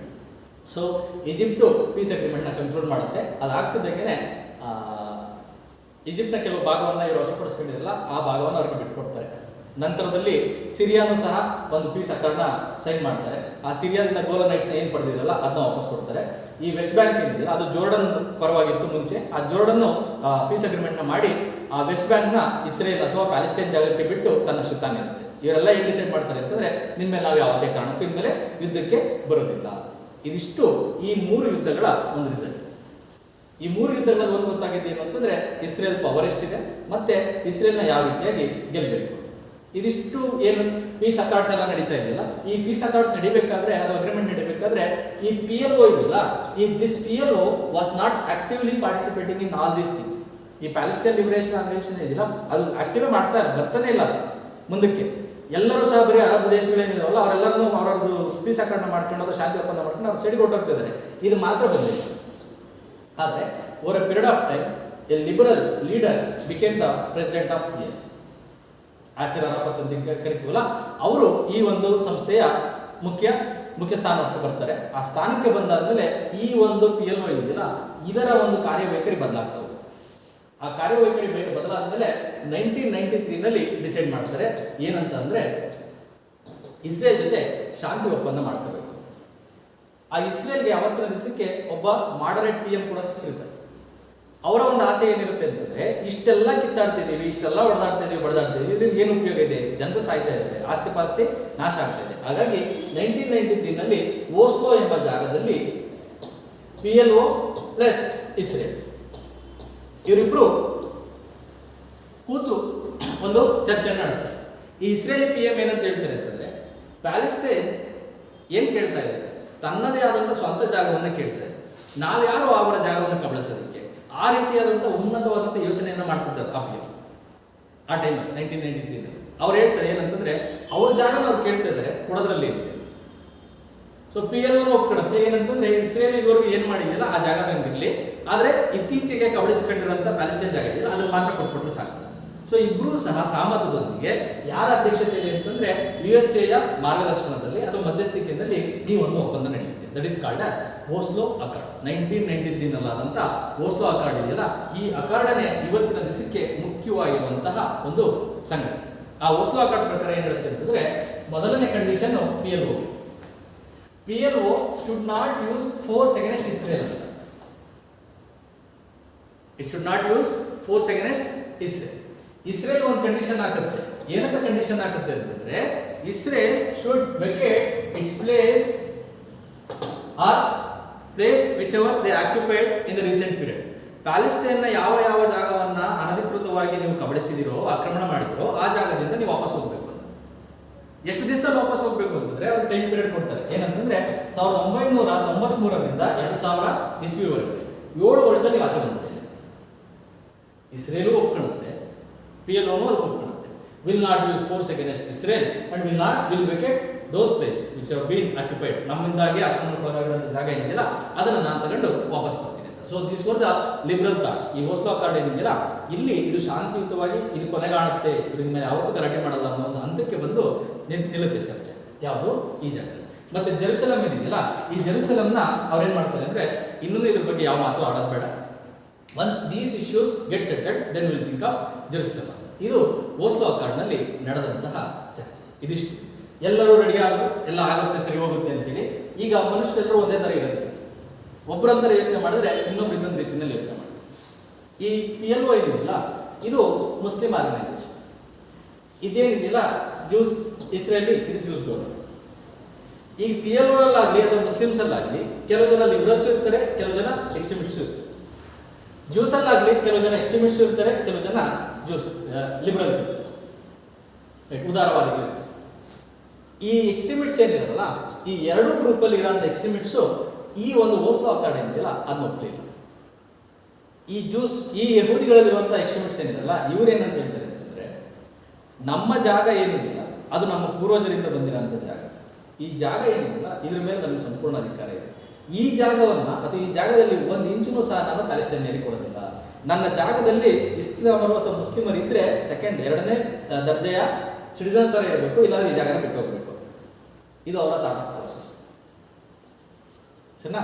ಇವ್ರ ಥಾಟ್ ಪ್ರೋಸೆಸ್ ಏನಿದೆ ಅಂತಂದ್ರೆ ಈ ರೀತಿಯಾಗಿ ನನ್ನ ಜಾಗದಲ್ಲಿ ಯಾವುದೇ ಕಾರಣ ಕೊಡೋದಿಲ್ಲ. ಇವರ ಒಂದು ಆಸೆ ಆಕಾಂಕ್ಷೆ ಏನು ಅಂತಂದ್ರೆ ಇಡೀ ಪ್ಯಾಲೆಸ್ಟೈನ್ ಏನಿದೆಯಲ್ಲ ಅದು ಇಸ್ರೇಲ್ ಆಗಬೇಕು. ಇದರ ಕ್ಯಾಪಿಟಲ್ ಯಾವ್ದು ಇರಬೇಕು ಅಂತಂದ್ರೆ ಜೆರುಸಲಂ ಇರಬೇಕು. ಮತ್ತೆ ಆ ಟೆಂಪಲ್ ಮೌಂಟ್ ಏನಿದೆಯಲ್ಲ ಅಲ್ಲಿ ಇರುವಂತ ಅಲ್ ಅಕ್ಸಾ ಮಾಸ್ನ ಡೆಮಾಲಿಷ್ ಮಾಡಿ ಅಲ್ಲಿ 3ನೇ ಟೆಂಪಲ್ ಕಟ್ಟಬೇಕು. ಇದು ಅವರ ಮುಖ್ಯ ಉದ್ದೇಶ. ಸೊ ಈ ಇಸ್ರೇಲಿ PM ಏನಿದೆಯಲ್ಲ ಅವರು ಇದರಿಂದಾಗಿ ತೀವ್ರವಾದಂಥ ವಿರೋಧವನ್ನು ಅನುಭವಿಸಬೇಕಾಗುತ್ತೆ. ಕೊನೆಗೆ ಅವ್ರ ಮೇಲೆ ಸಾವು ಇದೇ ನಡೆಯುತ್ತೆ. ಪೂರ್ತಿಯಾಗಿ ಅಟ್ಯಾಕ್ ಎಲ್ಲ ಮಾಡೋದಕ್ಕೆ ಪ್ರಾರಂಭ ಮಾಡ್ತಾರೆ. So this was the major problem among Jews. ಈ ಎಕ್ಸ್ಟ್ರೀಮಿಸ್ಟ್ಸ್ ಏನಿದೆಯಲ್ಲ ಇದು ಯಾವ ಹಂತದವರೆಗೂ ಹೋಗುತ್ತೆ ಅಂತಂದ್ರೆ 2000 ಇಸ್ವಿಗೆ ಅವ್ರು ವಾಪಸ್ ಬರಬೇಕಾಗಿದೆ. ಎಲ್ಲದೂ ವಾಪಸ್ ಬರೋಕ್ಕೆ ಸ್ಟಾರ್ಟ್ ಮಾಡಿದ್ರು. ಆದರೆ ಈ ಎಕ್ಸ್ಟ್ರೀಮಿಸ್ಟ್ಸ್ ಅಲ್ಲಿ ಒಬ್ಬರು ಲೀಡರ್ ಇರ್ತಾರೆ, ಅವರು ಅಪೋಸಿಷನ್ ಲೀಡರ್ ಕೂಡ ಇಸ್ರೇಲಿ ಇದರಲ್ಲಿ. ಅಪೋಸಿಷನ್ ಲೀಡರ್ ಏನ್ ಮಾಡ್ತಾರೆ ಅಂತಂದ್ರೆ ಅವ್ರ ಹೆಸರು ಏರಿಯಲ್ ಶರಾನ್ ಅಂತ ಇದೆ. ಅವ್ರೇನ್ ಕೆಲಸ ಮಾಡ್ತಾರೆ ಅಂತಂದ್ರೆ ಕೆಲವೊಂದು ಜನ ಪೊಲೀಸರನ್ನ ಕರ್ಕೊಂಡು ಆ ಪೊಲೀಸರ ಬೆಂಬಲದಿಂದ ಈ ಅಲ್ ಅಕ್ಸಾ ಮಾಸ್ಕ್ ಒಳಗೆ ಹೊರಟೋಗ್ತಾರೆ. ಈ ಮಾಸ್ಕ್ ಏನಿದೆಯಲ್ಲ ಅದು ಯಾರ ಪವಿತ್ರ ಸ್ಥಳ? ಮುಸ್ಲಿಮರ ಪವಿತ್ರ ಸ್ಥಳ. ಅಲ್ಲಿಗೆ ಯಾರು ಸಹ ಟೂರಿಸ್ಟ್ ಆಗಿ ಬೇರೆ ಯಾರು ಬೇಕಾದ್ರೂ ಹೋಗ್ಬೋದು. ಆದ್ರೆ ಅಲ್ಲಿ ಯಾರು ಪ್ರೇಯರ್ ಮಾಡಬೇಕು ಅಂತಂದ್ರೆ ಕೇವಲ ಮುಸ್ಲಿಮರಷ್ಟೇ, ಇನ್ಯಾರು ಪ್ರೇಯರ್ ಮಾಡಂಗಿಲ್ಲ. ಈ ಎಕ್ಸ್ಟ್ರೀಮಿಸ್ಟ್ಸ್ ಏನಿರಲ್ಲ ಇವ್ರೇನ್ ಮಾಡ್ತಾರೆ ಅಂದ್ರೆ ಪೊಲೀಸರನ್ನ ಕರ್ಕೊಂಡು ಹೋಗ್ತಾರೆ. ಆ ಪೊಲೀಸರನ್ನ ಕರ್ಕೊಂಡೋಗಿ ಅವರ ಪ್ರೊಟೆಕ್ಷನ್ ನಲ್ಲಿ ಅಲ್ಲಿ ಪ್ರೇಯರ್ ಮಾಡ್ತಾರೆ. ಅವ್ರ ಅಗ್ರಿಮೆಂಟ್ ಇರೋದು ಹೆಂಗೆ ಅಂತಂದ್ರೆ ಇದು ಬರೀ ಯಾರು ಪ್ರೇಯರ್ ಮಾಡಬೇಕು ಅಂತಂದ್ರೆ ಮುಸ್ಲಿಂ ಮಾತ್ರ ಪ್ರೇಯರ್ ಮಾಡಬೇಕು ಅಂತ. ಇದು ಈ ಒಂದು ಜಾಗಕ್ಕೆ 2000ರಲ್ಲಿ ಇವ್ರು ಎಂಟರ್ ಆಗ್ತಾರೆ. ಎಲ್ಲ ವಾಪಸ್ ಬರಬೇಕಿತ್ತು, ಎಲ್ಲ ವ್ಯವಸ್ಥಿತವಾಗಿ ನಡೀತಾ ಇದೆ. ಆದ್ರೆ ಇವರು ಅದ್ರೊಳಗಡೆ ಹೋಗ್ತಿದ್ದಂಗೆ ಅವರೊಂದು ಅನೌನ್ಸ್ ಮಾಡ್ತಾರೆ ಏನಂತಂದ್ರೆ ನಾನು ಒಂದು ಜಾಗನ ಇವ್ರು ಯಾರು ಬಿಟ್ಕೊಡೋದಿಲ್ಲ, ಇದೆಲ್ಲ ನಮ್ಮ ಜಾಗ, ಇದು ಯಹೂದಿಗಳ ಜಾಗ, ಇದು ಯಾವುದೇ ಕಾರಣಕ್ಕೆ ಬಿಟ್ಕೊಡೋಲ್ಲ. ಹಂಗಂತಿದ್ದಂಗೆನೆ ಇವಾಗ ಏನ್ ನಡೀತಾ ಇದೆಯಲ್ಲ ನಮ್ಮ ದೇಶದಲ್ಲಿ ಅಯೋಧ್ಯೆದು ಅದೇ ಕೆಲಸ ಅಷ್ಟೇ, ಬಿಟ್ರೆ ಇನ್ನೇನು ಇಲ್ಲ. ಅಯೋಧ್ಯೆ ಕೆಲಸನೇ ಅವರಲ್ಲಿ ಮಾಡೋದು. ಸೊ ಈ played religious card to win in the election. ಆ ಎಲೆಕ್ಷನ್ ನಲ್ಲಿ ಅವ್ರು ಗೆಲ್ತಾರೆ. ಆ ಎಲೆಕ್ಷನ್ ನಲ್ಲಿ ಗೆದ್ದಾದ್ಮೇಲೆ 2000 ಇಸ್ವಿನಲ್ಲಿ ಅವ್ರೇನು ವಾಪಸ್ ಹೋಗ್ಬೇಕಿತ್ತಲ್ಲ ಅದು ಹೋಗಕ್ಕಾಗಲ್ಲ, ಸ್ವಲ್ಪ ಎಕ್ಸ್ಟೆಂಡ್ ಆಗುತ್ತೆ. ಎಲ್ಲಿವರೆಗೂ ಹೋಗುತ್ತೆ ಅಂತಂದ್ರೆ 2003ರಿಂದ 2005ವರೆಗೂ ಹೊರಟು. 2005ಕ್ಕೆ ಸ್ವಲ್ಪ ಮಟ್ಟಿಗೆ ಇಂದು ಬರೋದಕ್ಕೆ ಸ್ಟಾರ್ಟ್ ಮಾಡ್ತಾರೆ. So these things happen with respect to extremists of Jews. ಇವರು ಈ ರೀತಿಯಾಗಿದ್ದಾರೆ ಅಂತಂದ್ರೆ ಇನ್ನ ಇವ್ರಿಗಿಂತ ವಿಚಿತ್ರವಾಗಿರೋಂಥ ಈ ಕಡೆ ಇದ್ದಾರೆ. ಇವ್ರು ಏನ್ ಮಾಡ್ತಾರೆ ಅಂತಂದ್ರೆ PLOದಲ್ಲಿ ಕೆಲವು ನಾಯಕರು ಇರ್ತಾರೆ. ಅವ್ರಿಗೇನು ಆಸೆ ಅಂತಂದ್ರೆ ಪ್ಯಾಲೆಸ್ಟೈನ್ ಅನ್ನೋದು ಮುಂಚಿಂದಲೂ ಇದೆ, ಜ್ಯೂಸ್ ಬಂದಿರೋಂಥವ್ರು ಈಗ ಮೈಗ್ರೆಂಟ್ಸು, ಈ ಜಾಗ ಏನಿದೆಯಲ್ಲ ಯಾವುದೇ ಕಾರಣಕ್ಕೂ ನಾವು ಕೊಡಂಗಿಲ್ಲ, ನಮಗೆ ಕಂಪ್ಲೀಟ್ ಆಗಿ ಪ್ಯಾಲೆಸ್ಟೈನ್ ಬೇಕು, ಇಸ್ರೇಲಿಸ್ನ ನಾವು ಇಲ್ಲಿಂದ ಆಚೆ ಹಾಕಬೇಕು, ಅದ್ರ ಜೊತೆಗೆ ಜೆರುಸಲಂನ ಕ್ಯಾಪಿಟಲ್ ಮಾಡಿ ನಾವು ಈ ದೇಶವನ್ನು ಆಳ್ವಿಕೆ ಮಾಡಬೇಕು. ರೈಟ್, ಇದು ಅವರ ಆಸೆ. ಯಾರ್ದು? ಈ ಒಂದು PLO ಜೊತೆ ಇರುವಂತ ನಾಯಕರು. ಈ ಒಂದು ಥಿಯರಿಗೆ ಅಥವಾ ಈ ಒಂದು ಥಾಟ್ ಪ್ರೊಸೆಸ್ಗೆ ಕೆಲವು ಜನ ಯೂತ್ಸ್ ಸಪೋರ್ಟ್ ಇದೆ, ಕೆಲವು ಜನರ PLO ಲೀಡರ್ಗಳ ಸಪೋರ್ಟು ಸಹ ಇದೆ. ಇದರ ಆಧಾರದ ಮೇಲೆ ಒಂದು ವರ್ಗ ಹುಟ್ಟುತ್ತೆ. ಆ ವರ್ಗದ ಹೆಸರು ಏನಂತ ಹೇಳ್ತೀರಾ? ಹಮಾಸ್. ರೈಟ್, ಈ ಹಮಾಸ್ ಏನಿದೆಯಲ್ಲ ಇದು ಎಕ್ಸ್ಟ್ರೀಮಿಸ್ಟ್ ಗ್ರೂಪ್, ಮತ್ತೆ ಕೆಲವು ರಾಷ್ಟ್ರಗಳಿಂದ ಟೆರರಿಸ್ಟ್ ಗ್ರೂಪ್ ಅಂತ ಕರೀತಾರೆ. ಇವ್ರ ಕೆಲಸ ಇಷ್ಟೇ, ಏನಂತಂದ್ರೆ with the help of force will vacate Israelis ಅಂತ.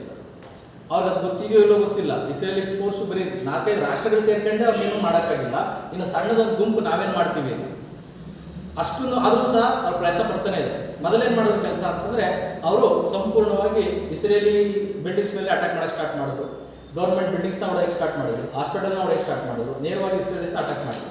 ಹಾಗಾಗಿ ಇವರು ಈ ಒಂದು ಹಮಾಸ್ ಏನಿದೆಯಲ್ಲ ಈ ಗುಂಪು ಇಸ್ರೇಲ್ ಒಳಗಡೆ ಬರಬಾರ್ದು ಅಂತಂದ್ರೆ ಇವರು ಉಳಿದಿರುವಂತ ಜಾಗ ಯಾವುದಿದೆಯಲ್ಲ ಆ ಜಾಗದ ಹೆಸರು ಈಗ ಸದ್ಯಕ್ಕೆ ಗಾಜಾ ಸ್ಟ್ರಿಪ್ ಅಂತ, ಇದು ಪ್ಯಾಲೆಸ್ಟೈನ್ ಅಂಡರ್ ಬರುತ್ತೆ.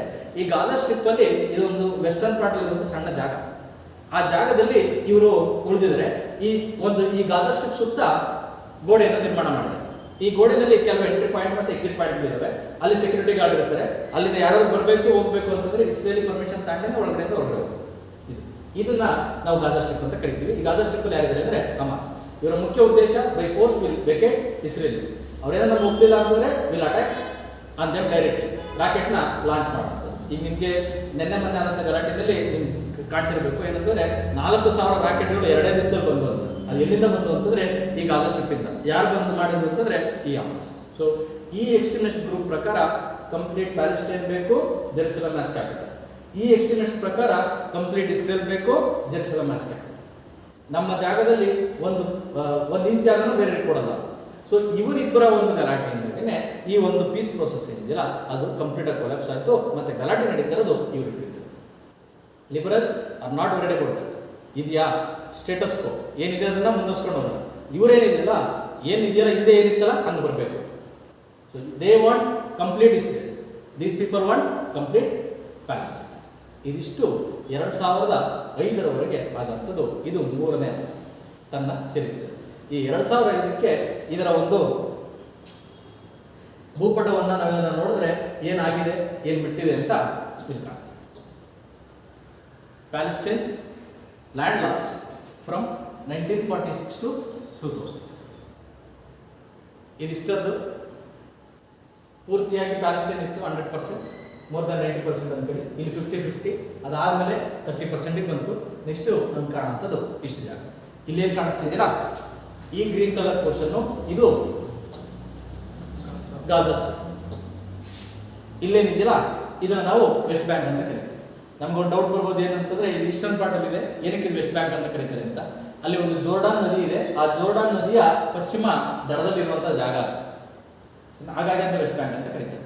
ಇವತ್ತಿನ ದಿವಸ ಇಸ್ಲಾಮ್ಸ್ ಅಥವಾ ಇಸ್ಲಾಂ ಫಾಲೋ ಮಾಡೋ ಪ್ಯಾಲೆಸ್ಟೈನಿಯನ್ಸ್ ಎಲ್ಲಿದ್ದಾರೆ ಅಂತಂದ್ರೆ ಈ ಗಾಜಾ ಸ್ಟ್ರಿಪ್ ಅಲ್ಲಿ ಇದ್ದಾರೆ, ಮತ್ತೆ ಇಲ್ಲಿದ್ದಾರೆ. ಇನ್ನು ಮಿಕ್ಕಿರಂತ ಬ್ಲೂ ಕಲರ್ ಏನಿದೆಯಲ್ಲ ಇದು ಸಂಪೂರ್ಣವಾಗಿ ಇಸ್ರೇಲ್ನ ಜಾಗ. ಇದು ನಮಗೆ ಕಾಣಿಸ್ತದೆ. ಆದರೆ ಇನ್ ರಿಯಾಲಿಟಿ ಒಳಗಡೆ ಹೋಗಿ ನೋಡಿದ್ರೆ ಇಲ್ಲಿ ಏನಾಗಿದೆ ಅಂತಂದ್ರೆ ಈ ಒಂದು ವೆಸ್ಟ್ ಬ್ಯಾಂಕ್ ಏನಿದೆಯಲ್ಲ ಇದನ್ನ 3 ಭಾಗದಲ್ಲಿ ವಿಭಾಗ ಮಾಡಿ. ಏನಂತಂದ್ರೆ part A, part B, part C. Part A ಅಂದ್ರೆ ಇಲ್ಲಿ ಪ್ಯಾಲೆಸ್ಟೈನಿಯನ್ನರು ಜಾಸ್ತಿ ಇದ್ದಾರೆ. ಅಧಿಕಾರ ಯಾರು ನಡೆಸ್ತಾ ಇದ್ದಾರೆ ಅಂತಂದ್ರೆ PLO ನಡೆಸ್ತಾ ಇದೆ, ಪ್ಯಾಲೆಸ್ಟೈನಿಯನ್ ಲಿಬರೇಷನ್ ಆರ್ಗನೈಸೇಷನ್ ಅಥವಾ ಪ್ಯಾಲೆಸ್ಟೈನಿಯನ್ ಅಥಾರಿಟಿ ಅಂತ ಕರಿತೀವಿ. ಅವರು ಆಸ್ ಪರ್ ಓಸ್ಲೋ ಅಕಾರ್ಡ್ ಅವ್ರು ಇದು ಮಾಡ್ತಾರೆ.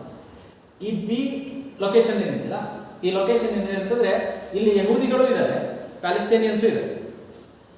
ಇಲ್ಲಿ ಯಾರನ್ನ ನಿಲ್ಲಿಸಿದ್ದಾರೆ ಅಂತಂದ್ರೆ Israeli government as made some arrangements for military and police. ಅಲ್ಲಿರುವಂತ ಇಡೀ ವ್ಯವಸ್ಥೆಯನ್ನ, ಮಿಲಿಟರಿ ವ್ಯವಸ್ಥೆ ಮತ್ತೆ ಪೊಲೀಸ್ ವ್ಯವಸ್ಥೆಯನ್ನು ಯಾರು ನೋಡ್ಕೊಂತ ಇದ್ದಾರೆ ಅಂತಂದ್ರೆ ಇಸ್ರೇಲಿಸ್ ನೋಡ್ಕೊಂತಾರೆ.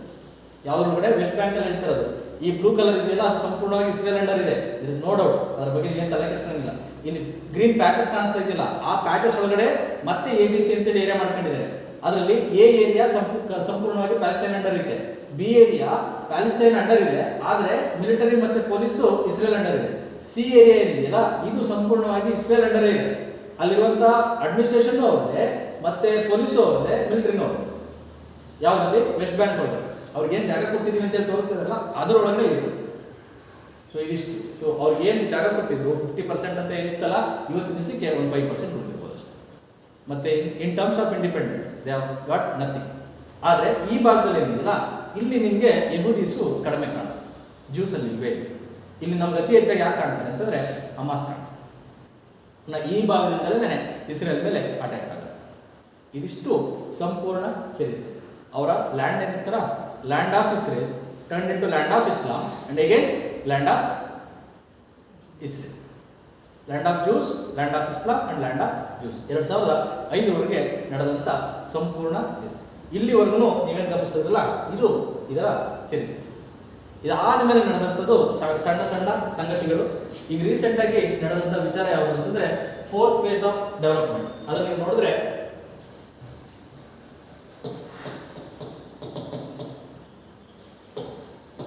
ಮೊದಲನೇದು 2005 ನಂತರ ಇಂಪಾರ್ಟೆಂಟ್ ಇವೆಂಟು 2011 ನಡೆಯಿತು. 2011 ನಡೆಯುವಂಥ ಮುಖ್ಯ ಚರ್ಚೆ ಯಾವುದು ಅಂತಂದರೆ, ಇಲ್ಲಿವರೆಗೂ PLO was the member of UN. It was like a organisation, ಯಾವುದೊಂದು ಆರ್ಗನೈಸೇಷನ್ನು ಅದನ್ನು UN ಮೆಂಬರ್ ಮಾಡಿದೆ. 2011 UN will declare Palestine as a complete state or a member state, ಒಂದು ಸದಸ್ಯ ರಾಷ್ಟ್ರ ಅಂತೇಳಿ ಡಿಕ್ಲೇರ್ ಮಾಡಿದೆ. ಈ ಸದಸ್ಯ ರಾಷ್ಟ್ರ ಅಂತ ಡಿಕ್ಲೇರ್ ಮಾಡಿರೋದನ್ನ ಹಲವಾರು ರಾಷ್ಟ್ರಗಳು ಒಪ್ಕೊಂಡ್ರು, ಎಕ್ಸೆಪ್ಟ್ ಇಸ್ರೇಲ್ ಮತ್ತು USA ಬಿಟ್ಟು ಇನ್ನು ಮಿಕ್ಕಿರೋಂಥ ಹಲವಾರು ರಾಷ್ಟ್ರಗಳು ಒಪ್ಕೊಂಡಿವೆ. ಆದರೆ ಇಸ್ರೇಲ್ ಒಪ್ಪೋದಿಲ್ಲ. ಇಲ್ಲಿ ಇನ್ನೊಂದು ನಮಗೆ ಕಾಡಂತ ಪ್ರಶ್ನೆ ಏನು ಅಂತಂದ್ರೆ, UN has declared it as a complete state. ಸತ್ಯ, ಇದೊಂದು ಸದಸ್ಯ ರಾಷ್ಟ್ರ ಅಂತ, ಅದು ಸದಸ್ಯ ರಾಜ್ಯ ಅಂತ. ಆದರೆ ಅವರು independence, whether it is independent ಅಲ್ಲ, ಸ್ವತಂತ್ರವೋ ಇಲ್ಲ, ಅದು ನಿಮಗೆ ಬಿಟ್ಟಿರೋಂಥ ಪ್ರಶ್ನೆ ಏನಂತ. Right, this is completely under the control of Israel, it is not independent. ಇದರ ಅರ್ಥ ಇಷ್ಟೇ, ಇವತ್ತಿನ ಎಲ್ಲ ರಾಷ್ಟ್ರಗಳು ಮತ್ತು UN ಯಾವುದ್ರ ಬಗ್ಗೆ ಕೆಲಸ ಮಾಡಬೇಕು ಅಂತಂದರೆ, UN ಒಂದು ಸದಸ್ಯ ರಾಷ್ಟ್ರ ಹೌದು, ಆದರೆ ಇಂಡಿಪೆಂಡೆಂಟ್ ರಾಷ್ಟ್ರ ಅಥವಾ ಸ್ವತಂತ್ರ ರಾಷ್ಟ್ರವೋ ಇಲ್ಲವೋ ಅನ್ನೋದನ್ನ ಮೊದಲು ಚೆಕ್ ಮಾಡಬೇಕು. ಇದು ಮುಖ್ಯವಾಗಿರುವಂಥದ್ದು 2011 ಇದು this is related to Palestine. ನಂತರದಲ್ಲಿ 2015 ಒಂದು ಇವೆಂಟ್ ನಡೆಯುತ್ತೆ. ನಮ್ಮ ದೇಶದಲ್ಲಿ ಹೇಗೆ ಎಲೆಕ್ಷನ್ ಟೈಮಲ್ಲಿ ರಾಜಕಾರಣದ ಜೊತೆ ಧರ್ಮವನ್ನು ಜೋಡಿಸ್ತಲ್ಲ, ಅದೇ ರೀತಿಯಾಗಿಯೇ ಇಲ್ಲೂ ಸಹ ಎಲೆಕ್ಷನ್ ಜೊತೆಗೆ ಧರ್ಮವನ್ನು ಜೋಡಿಸ್ತಾರೆ. 2015 ಎಲೆಕ್ಷನ್ ನಡೆದಂಥ ಸಂದರ್ಭದಲ್ಲಿ ಆ ಸಂದರ್ಭದಲ್ಲೂ ಸಹ ಧಾರ್ಮಿಕ ಕಲಹಗಳು ಶುರುವಾಗಿವೆ. ಯಾರ ನಡುವೆ ಅಂತಂದರೆ ಯಹೂದಿಗಳ ನಡುವೆ ಮತ್ತು ಈ ಇಸ್ಲಾಂ. 2015 ಎಲೆಕ್ಷನ್ ಇದಾದ ನಂತರ ನಮಗೆ ಮುಖ್ಯವಾಗಿ ಕಾಣುವಂಥದ್ದು 2018 ಡೊನಾಲ್ಡ್ ಟ್ರಂಪ್ ಅವರು ಮಾಡಿದಂಥ ಒಂದು ಗನಾಂಧಾರಿ ಕೆಲಸ. ಆ ಗನಾಂಧಾರಿ ಕೆಲಸ ಏನು ಅಂತಂದರೆ, ಅವರು ಎಲೆಕ್ಷನ್ ಇದರಲ್ಲಿ ರ್ಯಾಲಿನಲ್ಲಿ ಫಸ್ಟ್ ಟರ್ಮಲ್ಲೇ ಹೇಳ್ಕೊಂಡಿದ್ರು ಏನಂತ ಅಂತಂದರೆ, ನಾನೇನಾರ ಗೆದ್ದರೆ ನನ್ನ ದೇಶದ ಎಂಬಸಿ ಏನಿದೆಯಲ್ಲ, USA embassy will be move to Jerusalem. ಈಗ ನೀವು ನೋಡ್ಬೇಕಾಗಿರೋದು ಏನು ಅಂತಂದರೆ, ಒಂದು ಜಾಗ ನೀವು ನ್ಯೂಸ್ ಪೇಪರ್ ನೋಡ್ಬೇಕಾದ್ರೆ ಈ ಜಾಗವನ್ನು ನೋಡ್ತೀರಾ, ಟೆಲ್ ಅವೀವ್. ಇನ್ನೊಂದು ಜಾಗ ಯಾವಾಗ ನೋಡ್ತೀರಾ ಅಂತಂದರೆ ಜೆರುಸಲಂ. ಈ ಜೆರುಸಲಂ ಏನಿದೆಯಲ್ಲ, ಇದು ಧಾರ್ಮಿಕ ಕೇಂದ್ರ ಆಯ್ತಾ. ಟೆಲ್ ಅವೀವ್ ಏನಿದೆಯಲ್ಲ, this is the political capital of Israel. ಯಾವುದೇ ಒಂದು ರಾಷ್ಟ್ರ ಇನ್ನೊಂದು ರಾಷ್ಟ್ರದಲ್ಲಿ ತನ್ನ ಎಂಬಸಿನ ಬಿಲ್ಡ್ ಮಾಡಬೇಕು ಅಂತಂದರೆ ಎಲ್ಲಿ ಬಿಲ್ಡ್ ಮಾಡುತ್ತೆ ಅಂತಂದರೆ, ಆ ರಾಷ್ಟ್ರದ ಕ್ಯಾಪಿಟಲ್ ಸಿಟಿನಲ್ಲಿ ಮಾಡುತ್ತೆ. ಭಾರತ ದೇಶದಲ್ಲಿ USA ತನ್ನ ಎಂಬಸಿನ ಮಾಡಬೇಕು ಅಂದ್ರೆ ಏನು ಮಾಡಬೇಕು? ಡೆಲ್ಲಿನಲ್ಲಿ. ಚೀನಾ ಮಾಡಬೇಕು ಅಂದ್ರೆ ಏನು ಮಾಡಬೇಕು?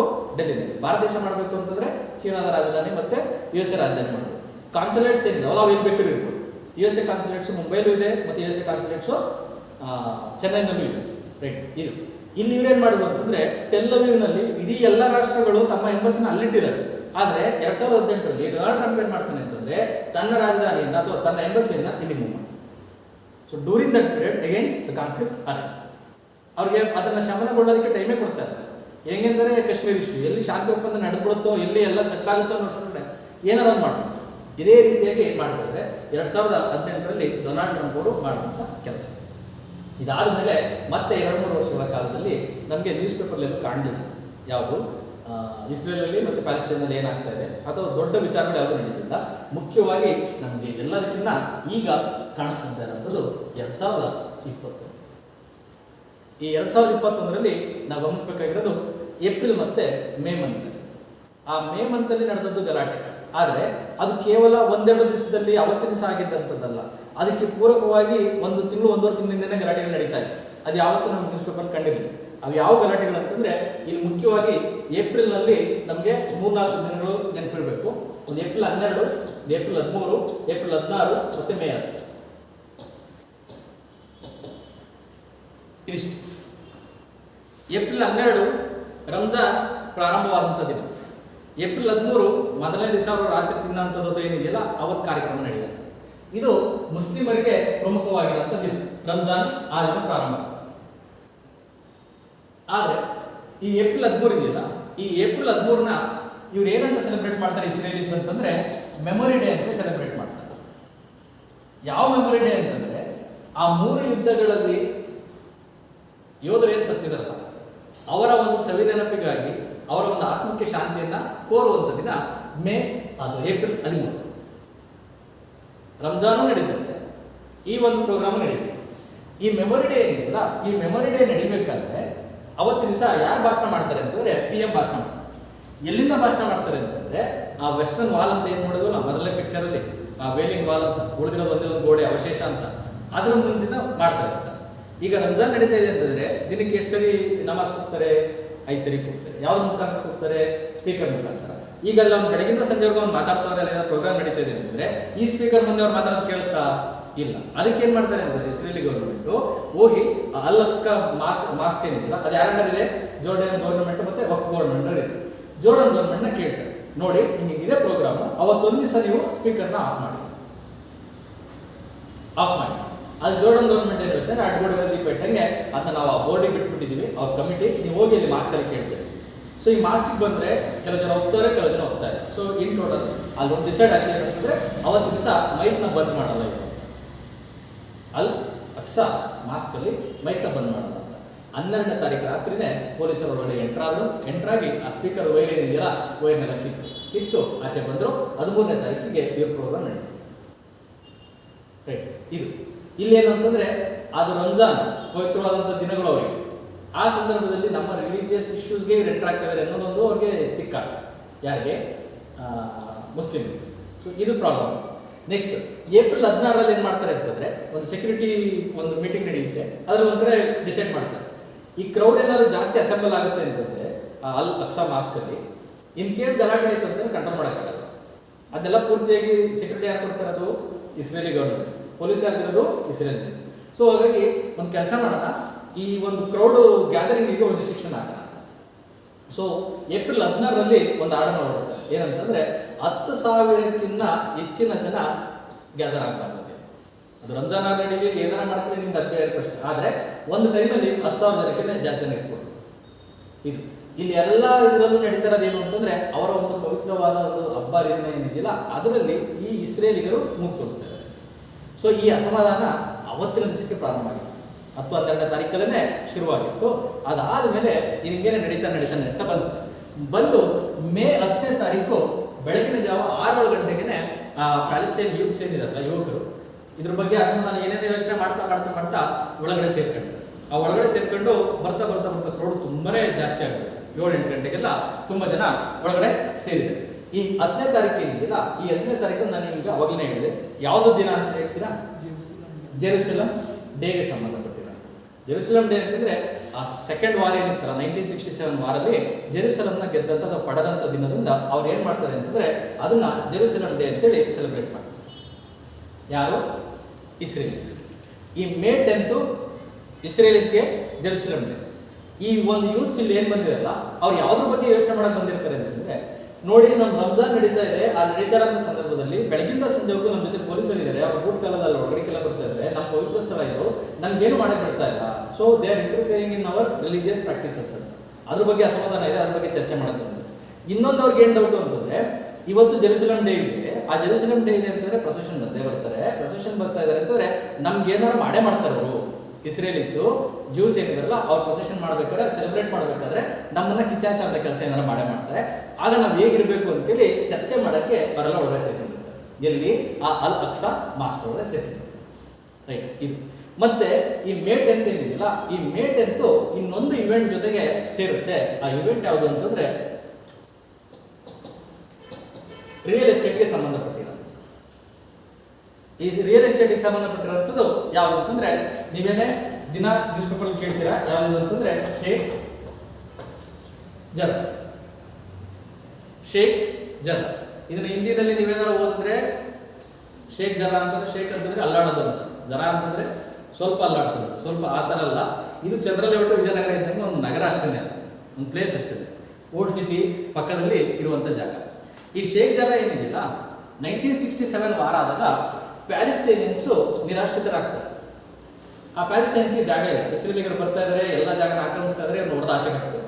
ಅಂತ ಸಂದರ್ಭದಲ್ಲಿ ಏನ್ ಮಾಡ್ತಾ ಇರ್ತದೆ, ಯುಎನ್ ಮತ್ತೆ ಜೋರ್ಡನ್ ಗವರ್ನಮೆಂಟ್ ಸೇರಿ ಇವ್ರಿಗೆ ಒಂದು ಸೆಟಲ್ಮೆಂಟ್ಗೆ ಜಾಗನ ಕಟ್ಕೊಡ್ತಾರೆ. ಒಂದು ಬಿಲ್ಡಿಂಗ್, ಟೆಂಪರರಿ ಬಿಲ್ಡಿಂಗ್ನ ಕಟ್ತಾರೆ. ಏನೋ ಒಂದು ಅವ್ರಿಗೆ ಇರ್ಲಪ್ಪ ಅಂತೇಳಿ ಕಟ್ಕೊಡ್ತಾರೆ. ಸರಿನಾ? ಈ ಜಾಗವನ್ನು ಕಟ್ಟಿದಾರಲ್ಲ, ಈ ಜಾಗದಲ್ಲಿ ಹಿಂದೆ ಒಟ್ಟಾರೆಯಾಗಿ 28 ಫ್ಯಾಮಿಲೀಸ್ ಇದೆ. Over a period of time 28 ಫ್ಯಾಮಿಲಿನಲ್ಲಿ ಎಲ್ಲಾನು ಕಳಿಸ್ಬಿಟ್ಟಿದ್ದಾರೆ. ಈಗ ಉಳಿದಿರೋದು ಎಷ್ಟು ಅಂತಂದ್ರೆ ಕೇವಲ 6 ಫ್ಯಾಮಿಲಿ. ಶೇಖ್ ಜರ್ರಾ ಒಂದು ನಗರ ಜಾಗ, ಇದು ಅಪಾರ್ಟ್ಮೆಂಟ್ ಇಶ್ಯೂ ಅಂತ ತಿಳ್ಕೊಳ್ಳಿ. ಈ ಜಾಗದಲ್ಲಿ ಈಗ 6 ಫ್ಯಾಮಿಲೀಸ್ ಇದೆ. ಈ ಫ್ಯಾಮಿಲೀಸ್ ಏನ್ ಮಾಡ್ತಾರೆ ಅಂತಂದ್ರೆ ಇವರ ಒಂದು ಉಳಿದಿರೋಂಥ ಜಾಗ ಏನಿದೆಯಲ್ಲ, ಈ ಜಾಗ ನಮ್ಮ ಆನ್ಸೆಸ್ಟ್ರಲ್ ಪ್ರಾಪರ್ಟಿ ಅಂತೇಳಿ ಇಸ್ರೇಲಿಗರು ಕೋರ್ಟಿಗೆ ಕೇಸ್ನ ಹಾಕಿದ್ದಾರೆ. ಇದು ನಮ್ಮ ಜಾಗದಲ್ಲಿ ಇವರು ಇಲ್ಲೀಗಲ್ ಆಗಿ ಉಳ್ಕೊಂಡಿದ್ದಾರೆ ಇಸ್ರೇಲ್ಸ್. ಅಲ್ಲಿರುವಂಥ ಲೋವರ್ ಕೋರ್ಟು ರೂಲಿಂಗ್ ಕೊಟ್ಬಿಟ್ಟಿದೆ ಏನಂತಂದ್ರೆ, this place belongs to Israelis, you Palestinians, ಆ 6 ಫ್ಯಾಮಿಲೀಸ್ ಏನಿದೆಯಲ್ಲ ನೀವು ಇಲ್ಲಿಂದ ಹೊರಗೆ ಬರಬೇಕು, ನೀವು ಬೇರೆ ಯಾವ್ದಾರ ವ್ಯವಸ್ಥೆಯನ್ನು ಮಾಡ್ತೀವಿ. ಸೊ ಅಲ್ಲಿರೋಂಥ ಎಲ್ಲ ಓನರ್ಶಿಪ್, ಲ್ಯಾಂಡ್ ಓನರ್ಶಿಪ್ ಯಾರ ಹತ್ರ ಇದೆ ಅಂತಂದ್ರೆ ಇಸ್ರೇಲ್ಸ್ ಹತ್ರ ಇದೆ. ಈ ಒಂದು ಲೋವರ್ ಕೋರ್ಟಿಂದಲೂ ಆರ್ಡರ್ ಬಂದ್ಬಿಟ್ಟು, ಈ ಲೋವರ್ ಕೋರ್ಟಿಂದ ಬಂದಿರೋ ಆರ್ಡರ್ ಇವತ್ತು ಎಲ್ಲಿಗೆ ಹೋಗಿದೆ ಅಂತಂದ್ರೆ ಸುಪ್ರೀಂ ಕೋರ್ಟಲ್ಲಿ ಇದೆ, supreme court of Israel. This was the cheating for these 6 families. ಆಯ್ತಾ, ಅದನ್ನು ಚೆಕ್ ಮಾಡಕ್ಕೆ ಅಂತೇಳಿ ಸುಪ್ರೀಂ ಕೋರ್ಟಲ್ಲಿ ಬಂದಿದೆ. ಆ ಸುಪ್ರೀಂ ಕೋರ್ಟಲ್ಲಿ ಅವರೊಂದು ಏನು ಮಾತಾಡ್ತಾರೆ ಅಂತಂದ್ರೆ, ಇದ್ರ ಬಗ್ಗೆ ಜಡ್ಜ್ಮೆಂಟ್ನ ನಾನು will give in the first half of May ಮಂತಲ್ಲಿ ಅಂತೇಳಿ ಹಿಂದೆ ಹೇಳಿರ್ತಾರೆ. ಆಯ್ತಾ, ಆ ಜಡ್ಜ್ಮೆಂಟ್ ದಿನನ ಯಾವತ್ತೂ ಫಿಕ್ಸ್ ಮಾಡ್ಕೊಂಡಿರ್ತಾರೆ ಅಂತಂದ್ರೆ ಇವತ್ತು ಫಿಕ್ಸ್ ಮಾಡ್ತಾರೆ. ಸೊ ಈ ಪ್ಯಾಲಿಸ್ಟೈನ್ ಯೂಸ್ ಏನ್ ಬಂದಿರಲ್ಲ, ಅವ್ರು ಚರ್ಚೆ ಮಾಡ್ತಾ ಇರೋದು ಒಂದು ದೇವಾಲಯದ ವಿಚಾರವಾಗಿ ಅಥವಾ ಮಾಸ್ ವಿಚಾರವಾಗಿ, ಇನ್ನೊಂದು ಜೆರುಸಲಂ ಡೇ ಇವೇನಾದ್ರು ಬಂದ್ರೆ ಯಾವ ರೀತಿ ನಮ್ಗೆ ಮಾಡ್ತಾರೆ ಅಂತ, ಇನ್ನೊಂದು they wanted to show their solidarity towards these 6 families, ನಾವಿದೀವಿ ನಿಮ್ಮ ಜೊತೆ. ಇದನ್ನೆಲ್ಲ ಚರ್ಚೆ ಮಾಡ್ತಿದ್ದು ಅದು. ಈ ಎಷ್ಟು ವಿಚಾರಗಳು ಯಾರು ಹೋಯ್ತು ಅಂತಂದ್ರೆ ಪೊಲೀಸರಿಗೆ ಹೋಗ್ತಿದ್ದಂಗೆ ಅವ್ರೇನ್ ಮಾಡ್ತಾರೆ ಅಂತಂದ್ರೆ ಸೀದಾ ದೇ ಎಂಟರ್ ಇಂಟು ಮಾಸ್ಕ್. ಆ ಮಾಸ್ಕ್ ಒಳಗೆ ಎಂಟರ್ ಆಗ್ತಿದ್ದಂಗೆ ಇಬ್ಬರು ನಡುವೆ ಘರ್ಷಣೆ ಶುರುವಾಗುತ್ತೆ, ಗಲಾಟೆ ಪ್ರಾರಂಭ ಆಯಿತು, ಹೊಡೆದಾಟ ಶುರುವಾಯಿತು, 200-300 ಜನ ಸತ್ತು.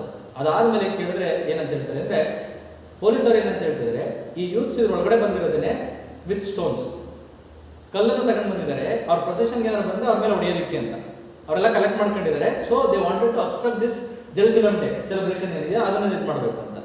ಅದೇ ಪ್ಯಾಲೆಸ್ಟೈನಿಯನ್ ಯೂತ್ಸ್ ಏನಂತ ಹೇಳ್ತಾ ಇದ್ದಾರೆ ಅಂತಂದ್ರೆ, ಇಲ್ಲ ಪೊಲೀಸರು ನಮ್ಮ ಒಳಗಡೆ ಬರ್ತಿದ್ದಾಗಿನ ಅವ್ರು ಹೊಡೆಯಕ್ಕೆ ಸ್ಟಾರ್ಟ್ ಮಾಡಿದ್ರು. So they use the force ಅಂತ. ಒಬ್ಬರ ಮೇಲೆ ಒಬ್ರು ಆರೋಪ ಪ್ರತ್ಯಾರೋಪ ಮಾಡ್ತಾ ಇದ್ದಾರೆ, ಅದು ಬೇರೆ ಪ್ರಶ್ನೆ. ಆದರೆ ಅಲ್ಲಿ ಸಾವು ನೋವಾಗಿದ್ದು ಸಾಮಾನ್ಯ ಜನತೆ. ಇಷ್ಟು ಇವರ ಒಂದು ವಿಚಾರ. ಸೊ ಇಲ್ಲಿ ಆ ಜಡ್ಜ್ಮೆಂಟ್ ಏನಿತ್ತಲ್ಲ, ಆ ಜಡ್ಜ್ಮೆಂಟ್ನ ಮುಂದಕ್ಕೆ ಹಾಕೋದು ಸುಪ್ರೀಂ ಕೋರ್ಟ್. ಸೊ ಈ ಪೊಲೀಸ್ ಒಳಗಡೆ ಇದ್ದಾರೆ. ಈ ವಿಚಾರ ಯಾರಿಗೆ ಗೊತ್ತಾಯ್ತು ಅಂತಂದ್ರೆ, ವೆಸ್ಟರ್ನ್ ಪಾರ್ಟಲ್ಲಿ ಇರೋಂಥ ಹಮಾಸಿಗೆ ಗೊತ್ತಾಯ್ತು. ಆ ಹಮಾಸ್ ಏನು ಮಾಡೋದು ಅಂತಂದ್ರೆ ಇಸ್ರೇಲಿ ಗೌರ್ಮೆಂಟ್ಗೆ ಹೇಳಿದ್ರು, ನೀವು ಪೊಲೀಸ್ನ ವಾಪಸ್ ಕರೆಸ್ಕೊಂಡ್ರೆ ನಾನು ಏನೂ ಮಾಡೋದಿಲ್ಲ, if you don't call them back will start firing the rockets, ನಾನು ಕಳಿಸ್ತೀನಿ ಕಡೆಯಿಂದ. ಇಸ್ರೇಲ್ ಗೌರ್ಮೆಂಟ್ ಹೇಳ್ತು, ನೀನು ಏನು ಬೇಕಾದ್ರೂ ಮಾಡ್ಕ ನಾನು ಕರೆಯೋದಿಲ್ಲ ಅಂತ. ಹಂಗಂತಿದ್ದಂಗೆ then they started launching the rockets. ಅವ್ರು ಮುಂಚೆ 3-4 ದಿನಗಳಲ್ಲಿ 1000-2000 ಕಳಿಸ್ತಾ ಇದ್ರು. ಆಗ 2 ದಿವಸದಲ್ಲಿ 4000 ರಾಕೆಟ್ನ ಕಳಿಸಿದ್ರು. ಆ 4000 ರಾಕೆಟ್ನ ಯಾಕೆ ಕಳಿಸಿದ್ರು ಅಂತಂದ್ರೆ, ಈ ಐರನ್ ಡೋಮ್ ಏನಿಲ್ಲ, ಇದು ಮೋಸ್ಟ್ ಹೈ-ಫೈ ಡಿಫೆನ್ಸಿವ್ ಸಿಸ್ಟಮ್. ಈ ಐರನ್ ಡೋಮ್ದು ಒಂದು ಒಳ್ಳೆ ವಿಚಾರ ಏನು ಅಂತಂದ್ರೆ, ಆ ರಾಕೆಟ್ ಒಂದು ಟ್ರಾಜೆಕ್ಟರಿನಲ್ಲಿ ಬರಬೇಕಾದ್ರೆ ಅದು ಆಕಾಶದಲ್ಲಿ ಇದ್ದಾಗಲೇ ಚೆಕ್ ಮಾಡುತ್ತೆ whether it's going to land on the populated area or desert area ಅಂತ. ಯಾವ ಜಾಗದಲ್ಲಿ ಅಂದರೆ ಯಾರು ಜನವಸತಿ ಇಲ್ಲದಲ್ಲೇ ಇರೋಂಥ ಜಾಗ ಬೀಳ್ತೈತೆ ಅಂತ ಅದನ್ನು ಮುಟ್ಟಕ್ಕೆ ಹೋಗಲ್ಲ, ಬೀಳಿ ಅದ್ರ ಪಾಡಿಗಳು ಅಂತ. ಯಾವ್ದಾದ್ರು ಜನವಸತಿ ಪ್ರದೇಶಕ್ಕೆ ಬೀಳ್ತಾ ಇದೆ ಅಂತಂದರೆ ಅದು ಅಲ್ಲೇ ಹೊಡೆದಾಗ ಆಕಾಶದಲ್ಲಿ. ಸೊ ಅದು ಈ ಐರನ್ ಡೋಮ್ನ ಒಂದು ಸೂಪರ್ ಸ್ಪೆಷಾಲಿಟಿ. ಬಟ್ ಇದಕ್ಕೆ ಒಂದೆರಡು ಇದಿದೆ, ಏನಂತಂದರೆ ಸರ್ಟೆನ್ ಟ್ರಾಜೆಕ್ಟರಿ ಬಂದರೆ ಮಾತ್ರ ಮುಟ್ಟುತ್ತಂತ, ಇಲ್ಲ ಅಂತಂದರೆ ಸ್ಟ್ರೇಟಾಗಿ ಬಂತು ಅಥವಾ ಟ್ಯಾಂಜೆನ್ಷಿಯಲ್ ಇದರಲ್ಲಿ ಡೈರೆಕ್ಷನಲ್ಲಿ ಬಂತು ಅಂತಂದರೆ ಅದನ್ನು ಡಿಟೆಕ್ಟ್ ಮಾಡೋಕ್ಕಾಗಲ್ಲ. ಸೊ ಅದು ಏರಲ್ಲಿ ಸ್ವಲ್ಪ ಇದರಲ್ಲಿ ಇರಲೇಬೇಕು ಅಂತ ಒಂದು. ಇನ್ನೊಂದು ಏನು ಅಂತಂದರೆ ಪರ್ ಅವರ್ ಅಥವಾ ಪರ್ ಸೆಕೆಂಡು ಇಷ್ಟು ರಾಕೆಟ್ ಮಾತ್ರ ಹೊಡಿಬೋದು ಅನ್ನೋದು ಒಂದು ಲಿಮಿಟ್ ಐತೆ ಅದಕ್ಕೆ. ಮುಂಚೆ ಆ ಒಂದು ವಿಚಾರ ಇವರಿಗೆ ಗೊತ್ತಿರಲಿಲ್ಲ, ಯಾರಿಗೆ ಹಮಾಸ್ಗೆ. ಅದು ಈ ವರ್ಷ ಗೊತ್ತಾಗ್ತಿದೆ. ಹಾಗಾಗಿ ಅವ್ರೇನು ಮಾಡೋದು ಅಂತಂದರೆ 2 ದಿವಸದಲ್ಲಿ 4000 ಹೊಡ್ತಾರೆ.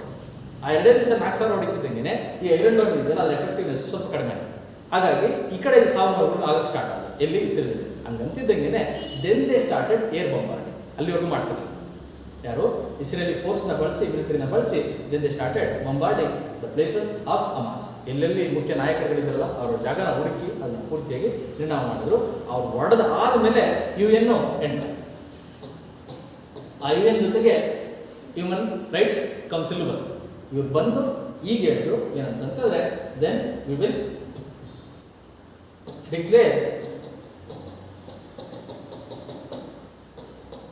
Seize fire. ಇಲ್ಲಿಗೆ ಯುದ್ಧ ವಿರಾಮವನ್ನು ಘೋಷಿಸಲಾಗಿದೆ. ಇದು ಇವತ್ತಿನ ನಡೀತಾರೆ. ಇದಿಷ್ಟು ಪೂರ್ತಿಯಾಗಿ ನಡೆದಂಥ ಚರ್ಚೆ. ಇಷ್ಟೆಲ್ಲ ಏನಿಲ್ಲ, ಇದನ್ನು ನೀವು ಪೂರ್ತಿಯಾಗಿ ಗಮನಿಸಿದ್ರೆ ನಿಮಗೆ ಏನು ಬೇಕು ಏನು ಬಿಡಬೇಕು ಆ ಇಡೀ ಇಷ್ಟೆಲ್ಲೂ ಗೊತ್ತಾಗುತ್ತೆ. ಇನ್ನೊಂದು ಏನೇನು ಬೇಕು ಯಾವುದೋ ಅಂಶ ಅನ್ನೋದನ್ನು ಮಿನಿಮಲ್ ಫ್ಯಾಕ್ಟ್ಸ್ ಮುಖಾಂತರ ನಿಮ್ಗೆ ಹೇಳಿದ್ದೀನಿ. ಮತ್ತು ಇಲ್ಲಿರೋಂಥ ಇಯರ್ಸ್ ಆಗಲಿ ಅಥವಾ ಬೇರೆ ಅಂಶಗಳಾಗಲಿ ನೀವು ನೆನ್ಪಿಡೋಂಥ ಅವಶ್ಯಕತೆ ಇಲ್ಲ. ಜಸ್ಟ್ ಅದೊಂದು ಫ್ಲೋ ನೆನಪಿದ್ರೆ ಸಾಕು. ಹೇಗಾಯಿತು ಹೇಗೆ how the land of Jews become the land of Islam and how the land of Islam turn back into land of Jews ಅಂತ. ಇವೆಲ್ಲ ಪ್ರಶ್ನೆಗಳ ಜೊತೆಗೆ ನಿಮಗೆ ಬೇಕಾಗಿರೋಂಥದ್ದು ಇಷ್ಟರ ಜೊತೆಗೆ ಕೆಲವೊಂದು ಇನ್ಫಾರ್ಮೇಶನ್ ನೀವು ನೋಡ್ಕೋಬೇಕು. ಯಾವುದಂದ್ರೆ ಇಷ್ಟೆಲ್ಲ ಗಲಾಟೆ ನಡೀತಾ ಇದೆ, ಸೊಲ್ಯೂಷನ್ ಪರಿಹಾರ. ನಂತರದಲ್ಲಿ ಇಷ್ಟೆಲ್ಲ ಗಲಾಟೆ ನಡೀತಾ ಇದೆ, ಇಂಡಿಯಾ ಸ್ಟ್ಯಾಂಡಿಂಗ್. ಒಂದು, ವೈ ಇಂಡಿಯಾ ನೀಡ್ಸ್ ಇಸ್ರೇಲ್. ಇನ್ನೊಂದು ಪ್ರಶ್ನೆ, why India needs Israel along with US. ಇನ್ನೊಂದು ರೀತಿ ಪ್ರಶ್ನೆ ಬರೋದೇನು ಅಂತಂದ್ರೆ, why India wants Palestine to be independent state. Why India wants a good relationship with Palestine with Arab. ಇವಿಷ್ಟು ಪ್ರಶ್ನೆಗಳಲ್ಲಿ ಯಾವ್ದಾದ್ರು ಒಂದು ಪ್ರಶ್ನೆ UPSC ನಲ್ಲಿ ಜನರಲ್ ಆಗಿ ಬರುತ್ತೆ. ನಾವು ಹಿಂದೆ ಐರನ್ ಡೋಮ್ ಏನು ನೋಡಿದ್ವಲ್ಲ, ಐರನ್ ಡೋಮ್ ಬಗ್ಗೆನೂ ಸ್ವಲ್ಪ ನೋಡ್ಕೊಂಡಿರಿ. ಯಾಕೆಂತಂದ್ರೆ ಹಿಂದೆ UPSC ಕೇಳಿರುವಂಥ ಪ್ರಶ್ನೆ, ಸೌತ್ ಕೊರಿಯಾದ ಜಾಗದಲ್ಲಿ ಈ ಒಂದು ಡಿಫೆನ್ಸಿವ್ ಸಿಸ್ಟಮ್ನ ಇಟ್ಟಿದೆ, ಅದರ ಹೆಸರು ತಾಡ್. ಆ ತಾಡ್ ಅನ್ನೋದ್ರ ಬಗ್ಗೆನೇ ಹಿಂದೆ ಪ್ರಶ್ನೆ ಬಂದಿತ್ತು, ಐರನ್ ಡೋಮ್ ಬಗ್ಗೆನೂ ಬರುತ್ತೆ. ಈ ಪ್ರಶ್ನೆಗಳಿಗೆ ನೀವೇನು ಆನ್ಸರ್ ಬರೆದ್ರೆ ನಿಮ್ಗೆ ಕಂಪ್ಲೀಟ್ ಇಸ್ರೇಲಿ ಹಿಸ್ಟ್ರಿ ಮತ್ತೆ ಪ್ರೆಸೆಂಟ್ ಸಿನಾರಿಯೋ ಗೊತ್ತಾಗುತ್ತೆ. ಇದಿಷ್ಟು.